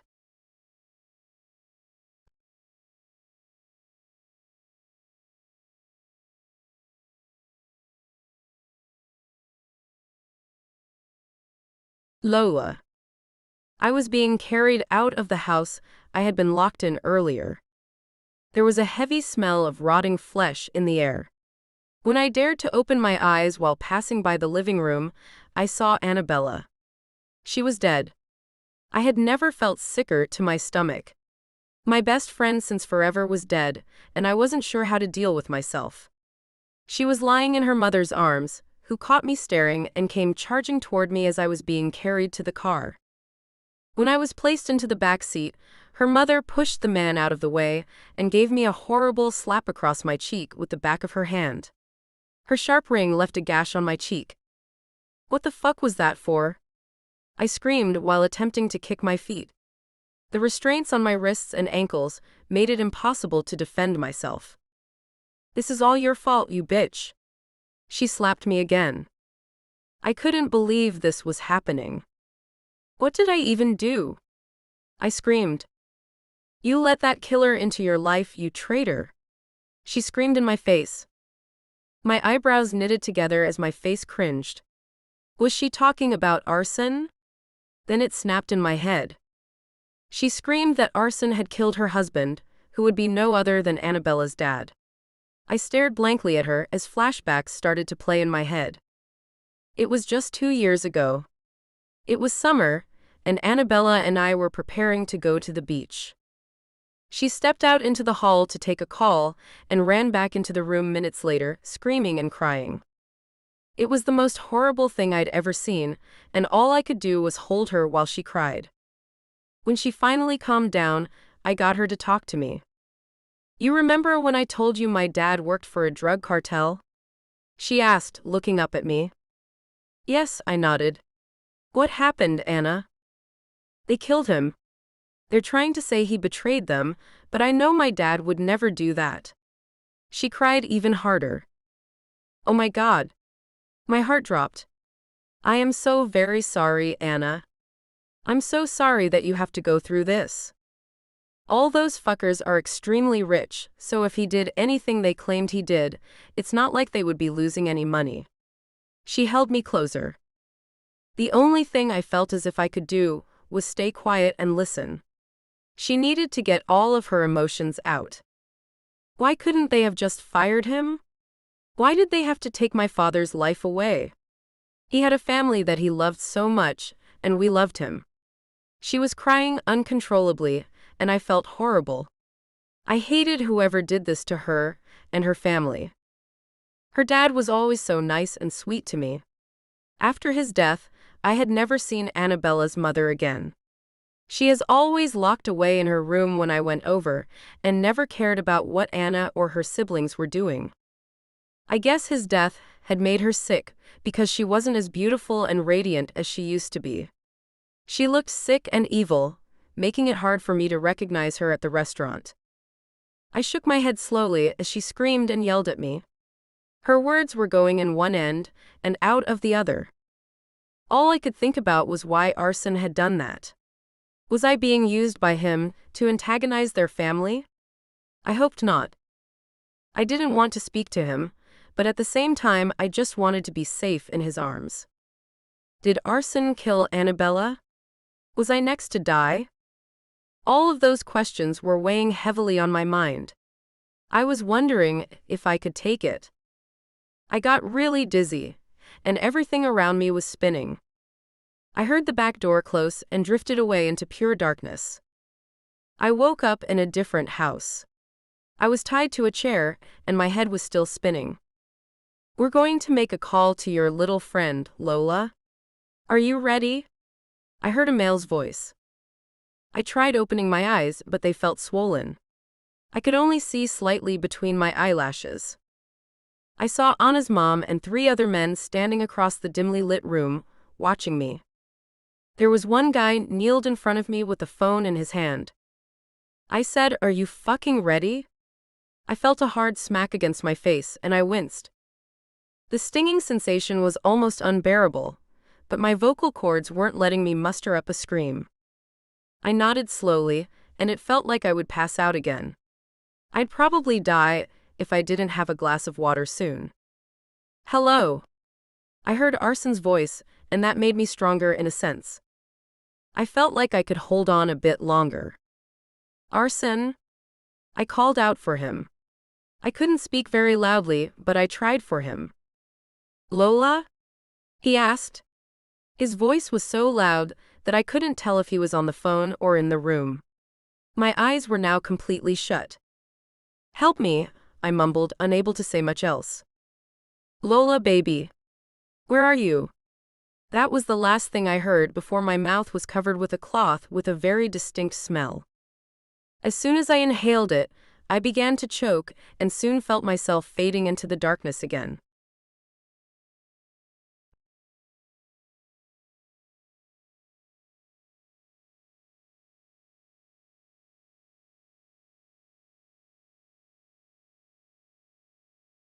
Arson. I tossed and turned all night. There wasn't much I could do but wait for that call to say that I could get my Lola back. I got dressed and looked in the mirror. Bags were forming under my eyes, and my hair was out of place. I pulled a comb through my hair and left the bathroom. I grabbed a bottle of water on my way out of the house and hopped outside my car. I was going to meet up with the boys for breakfast and explain everything that was going on. I was too afraid to turn on any music, thinking it would only remind me of the times I had shared with Lola. The only thing on my mind was getting her back. All I wanted was her. I'd do anything to have her. She was the light to my darkness and the stars to my night sky, and that was something that I couldn't give up. I pulled up to the restaurant and parked on the side of the building. I walked inside and was immediately escorted to the back room, where all my friends sat and waited for me. They sat down and sent a waitress into the room to order our drink. It was early in the day, but some guys insisted on getting a beer while we settled for coffee. "Guys, I brought us here all today to tell you the good and bad news." "What is it?" one of the guys asked from the other end of the table. "The good news is that the kidnappers will give Lola back." "And the bad news?" David looked at me. The waitresses came back with our drinks, and I got silent. They didn't need to know our business. They took our food orders and walked back out. "Anyways," I sighed, "they want everything we stole back." Meaning the entire 50,000, even though they stole a majority of that from us. The guys threw up their hands in disappointment and groaned in agony. No one seemed willing to give up the money, so I thought of a plan while in the shower that morning. The room fell quiet again as the waitresses came back into the room with our food. They had weird looks because of how immediately quiet it had become. They sat our plates before us and left us alone once again. "So what's the plan?" David asked, noticing the look on my face. "I want you guys to hide out, and when it's time for us to exchange, take them out. All of them. And we leave with both the money and Lola." I took a sip from my cup of coffee. The cup's warmth laid upon the pads of my fingers. "That's a damn good idea," Pete said, laughing and picking up a piece of bacon. I flashed a slight smile and nodded. "I'm down," David chuckled. The rest of the members agreed and began eating their breakfast. On the other hand, I wasn't eating because I hadn't ordered anything. I knew I couldn't keep any food down with the thought of some asshole's hands all over her body. I cringed and finished my drink. I got a call from a blocked number again and answered it instantly. "Hello." I answered. "This bitch is fucking annoying," he spat from the other line. "Excuse me?" I asked with a bit of attitude. "She has a big mouth. Doesn't know when to shut the fuck up," he chuckled. "You little," I started but was cut off. 650 Promise Street. "Tonight at 12, he said, then hung up the phone. All the guys were staring at me when I sat the phone down. "Looks like we have a mission tonight, boys. 650 Promise Street. Tonight at 12 sharp," I sighed. I was frustrated at how he had talked about her, but I was happy that I got to get her back into my arms. The boys all cheered and laughed surprisingly. I thought they'd be bummed that they'd have to set this all up on short notice, but I guess the rush of doing this and keeping the money filled them with excitement. "Meet me at the clubhouse at 9 to prepare," I said while standing. I dropped just enough money to pay for everyone's meal on the table and left. All I could think about was seeing Lola's beautiful face again. Lola. Since we arrived, I had been tied down to this chair and couldn't feel my body. I didn't think I could feel anything anymore. My face was swollen, my wrists felt as if they were going to break, my hair was dirty, and my clothes had accumulated all the dust that filled this dirty room. I was starving and nearly dehydrated. I found myself praying to God and asking why this was happening to me. Although I'd never been friendly, I wasn't mean either. I was just always focused on myself. Was this what I got for worrying about myself? Or was this what I got for hanging out with a drug-dealing billionaire? The possibilities were endless, but I knew then that I didn't care about what arson had done. I was still very hurt about what he had done to Annabella's father, and the possibility that he may have killed her too, but all I wanted was to be in his arms. The way things were going, I thought I would never see him again. Not him, not my family, and not even my best friend. I felt completely helpless and hopeless, but I couldn't care less if I had died right then. I guess this was what I had signed up for when I fell in love with arson in the first place. How wonderful life would have been right now if I hadn't skipped class to be with my best friend. She would have still been alive, and we could have had so much fun over the summer break. I would have never met him, and I would have never fallen in love, but then again, I would have never remembered those moments of being young again. I would have never fallen in love. Who knew there could be two sides developing feelings for someone? That feeling went way beyond being friends or considering each other as family. The feeling of pure bliss and serenity while being around that one person. Being around someone who could bring back memories you wished you could relive, or create moments you wished would never end. That's what I felt about him, not with any of my ex-boyfriends, my family, or even my best friend.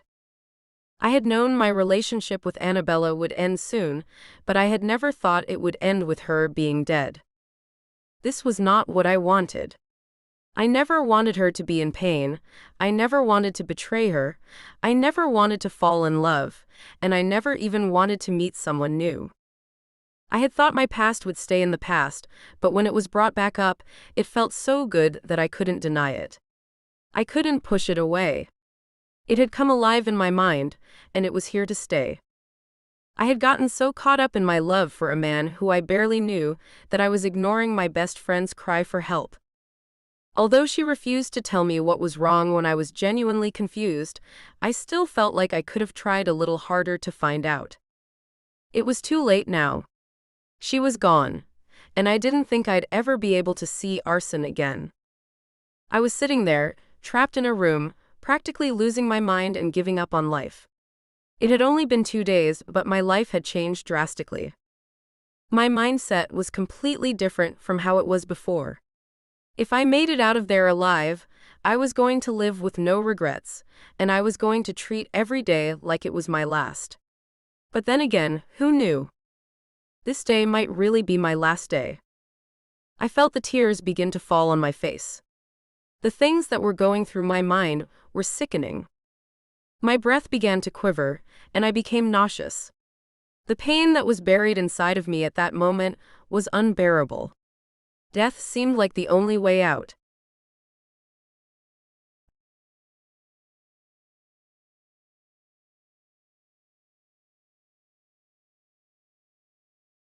Arson.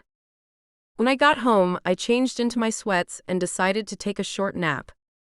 I knew it would be hard for me to sleep because the thought of Lola was on my mind heavily, but I thought that the reassurance that I would have her back in my arms in just a couple of hours would help me rest a little.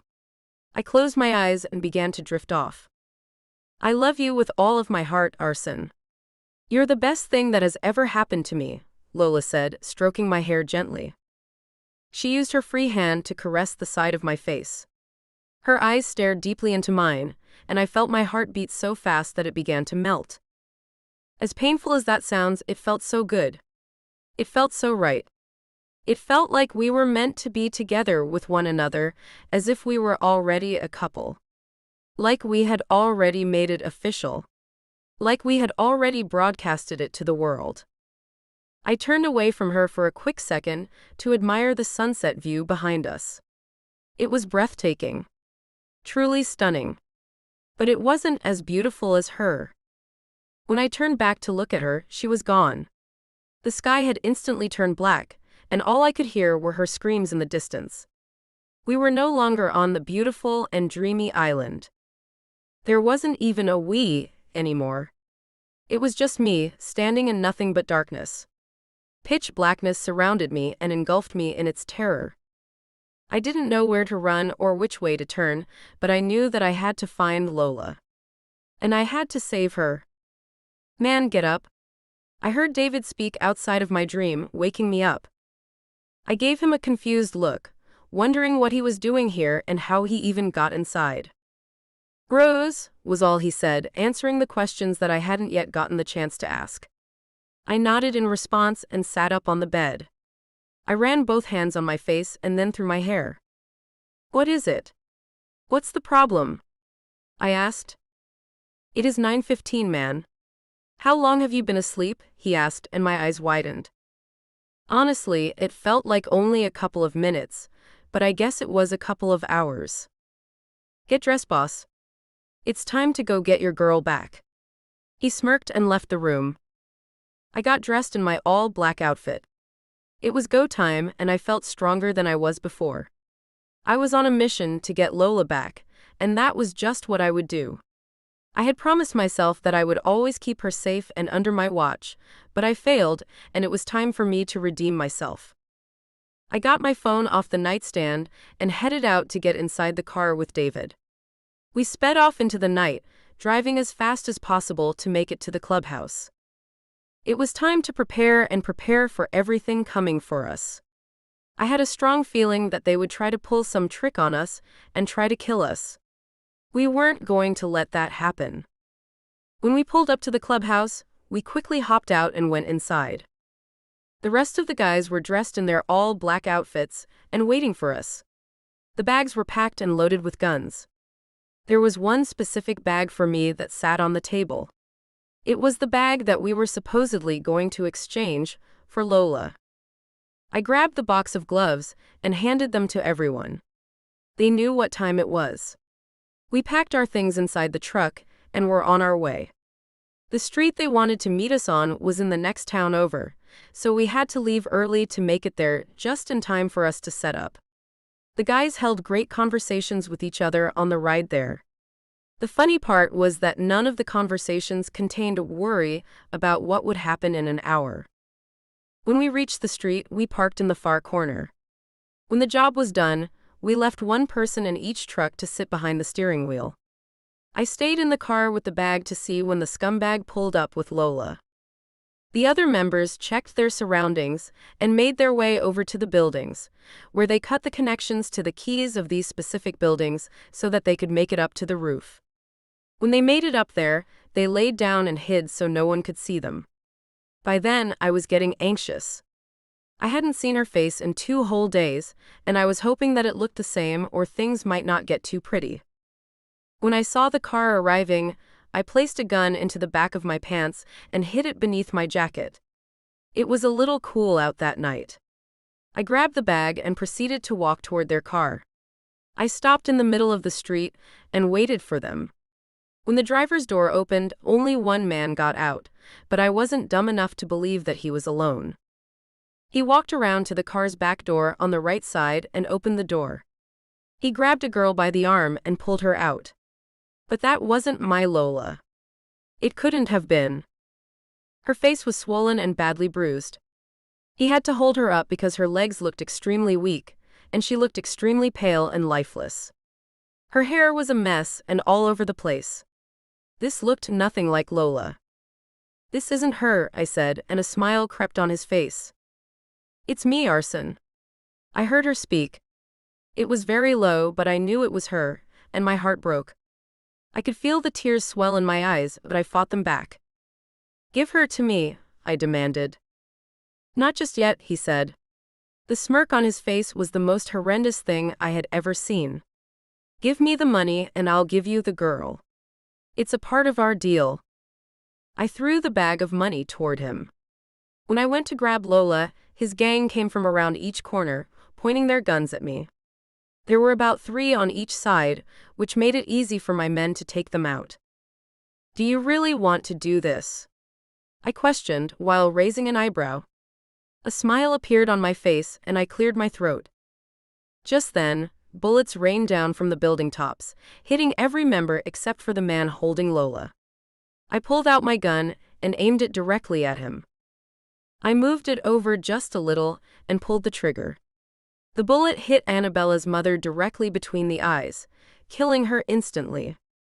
She thought I hadn't seen her, but I watched her as she looked through the car window the entire time. The guy dropped Lola onto the ground and tried to make a run for it. I allowed him to get to the car before shooting him in the head. He died instantly as well. I put the gun up and signaled for the guys to come down. I ran over and picked up Lola. I carried her in my arms back to the truck. I held her on my lap until we returned to the clubhouse. The money I had thrown at him was just a bag of trash. We wouldn't have actually brought the money with us, since we had no intention to give it back. When we returned, I put Lola in the car, and David drove us home.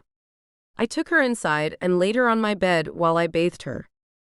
It was really hard to look at her face and see the damage they'd done to her without breaking down.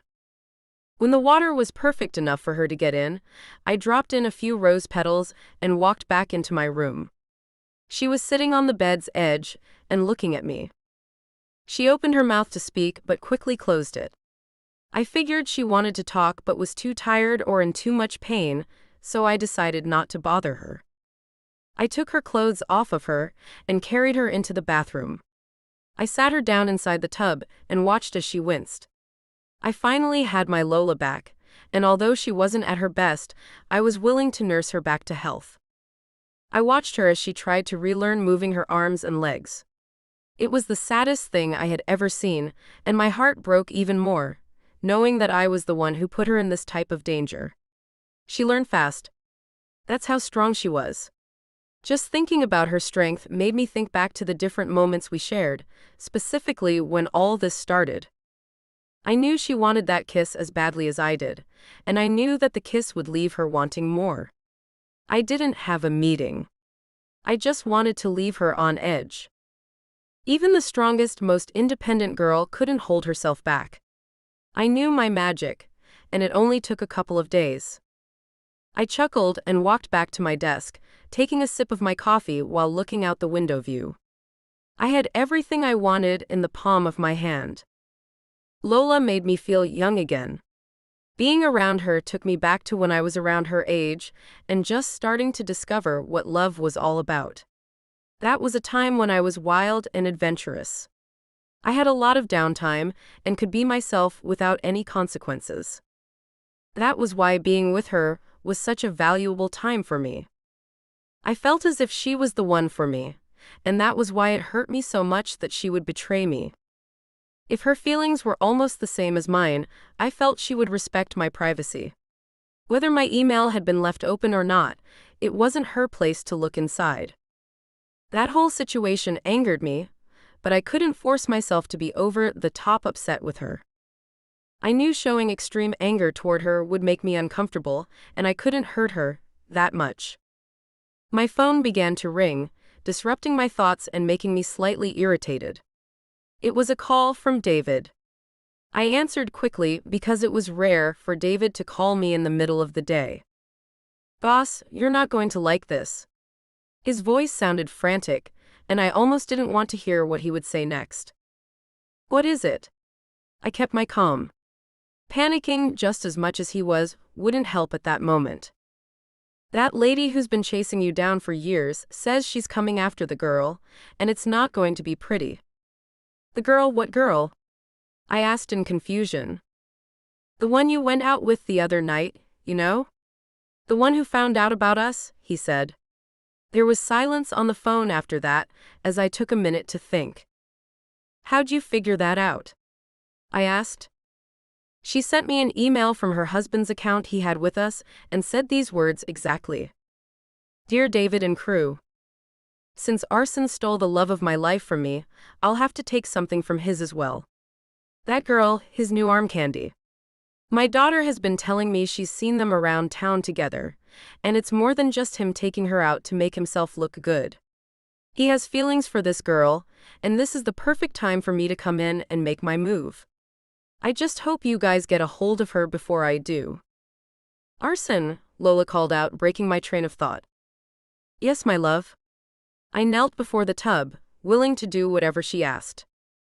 "Why did you kill my best friend?" She looked over at me with wide eyes. Her knees were pulled up to her chest. "Who told you that?" I asked, wondering how she found out. "I heard the gunshots, and when they took me out of the building, I saw her lying there. Dead. Her mother said you did it." She sniffled, and I saw her eyes begin to tear up. You killed her and her father. Lola? I started, and honestly, I didn't know how to finish. You took her father away from her, and you took her away from me. How do I know if I'm next? She tried to speak louder, but I could tell it was putting a strain on her throat. Lola, I would never hurt you a day in my life, I spoke. Prove it, she said quietly. Don't hurt anyone else close to me, please. Anything for you. I nodded. Now tell me why.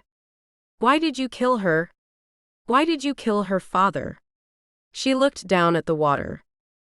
Well, her father was stealing money from us and giving it to other gangs who were against us.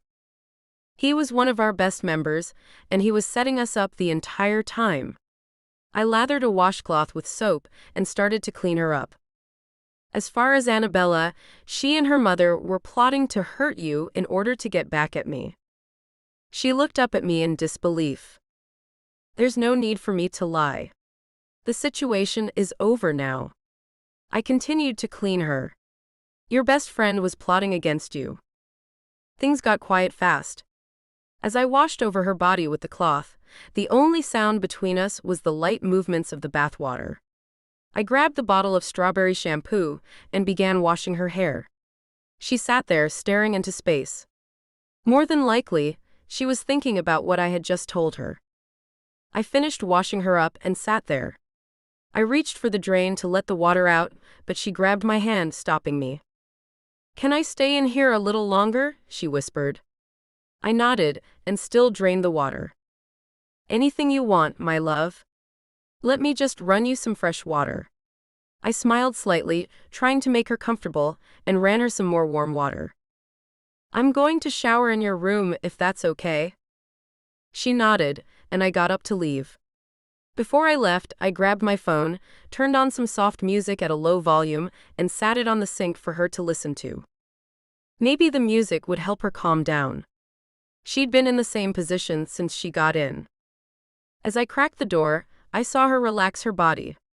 She pulled her legs down from her chest and stretched her arms out. She lowered her body into the tub, so the water touched her neck. It made me smile that she felt at home. I grabbed a fresh towel and a pair of sweats to wear to bed and headed into her room. I took off my clothes and got into the shower. I hadn't had a good shower since the day Lola had gone missing. I made sure the water was hot and the shower was steamy. That way I could relax and become one with my thoughts. I began washing over my body slowly, sure not to miss a spot. I washed my hair, then stood under the water for a few minutes, soaking up the heat before I went back into the chill air of my bedroom. I dried off my body when I got out and threw on my sweats. I took a deep breath and walked back to my room. Upon entering, my eyes fell upon Lola, who was lying on her side in my bed. It looked like she had a gown on. She must have gotten it out of her room when I was in the shower. She looked so peaceful. Just when I was about to turn to go sleep in her room, I heard her voice. Arson, she whispered. Yes, Angel? I asked, walking over to the edge of her bed. Stay, she commanded in a light voice. You sure? Yes. Please don't leave me. Sleep with me, please, she whined. All right. I climbed into bed beside her and turned off the desk lamp, the only light on. The moonlight shone inside the windows as Lola turned to face me. She cuddled up to me, and I wrapped my arm around her. I was so glad to have her back next to me. The end. Did you like this audiobook? Then you'll love Loving the Dawn. He's the Dawn. He's my boss. He's all I've ever wanted. But he buried his heart with his wife. Dashing, seductive Armand Rossini is the first man I've ever felt real desire for. But I'm here to look after his sweet daughter. Not to warm his bed. However, Armand has other plans. And I've got no defenses against his charm. The seduction is total. He's great in bed. But it comes with a limit. His heart still belongs to his late wife, not to me. Then the unexpected happens. I end up pregnant. Armand promised to take care of me, but I'm having doubts. You can't hide a pregnancy forever, especially with his nosy, bossy mother around. Now she's found us out and forced a wedding. Start listening to Loving the Dawn by Michelle Love.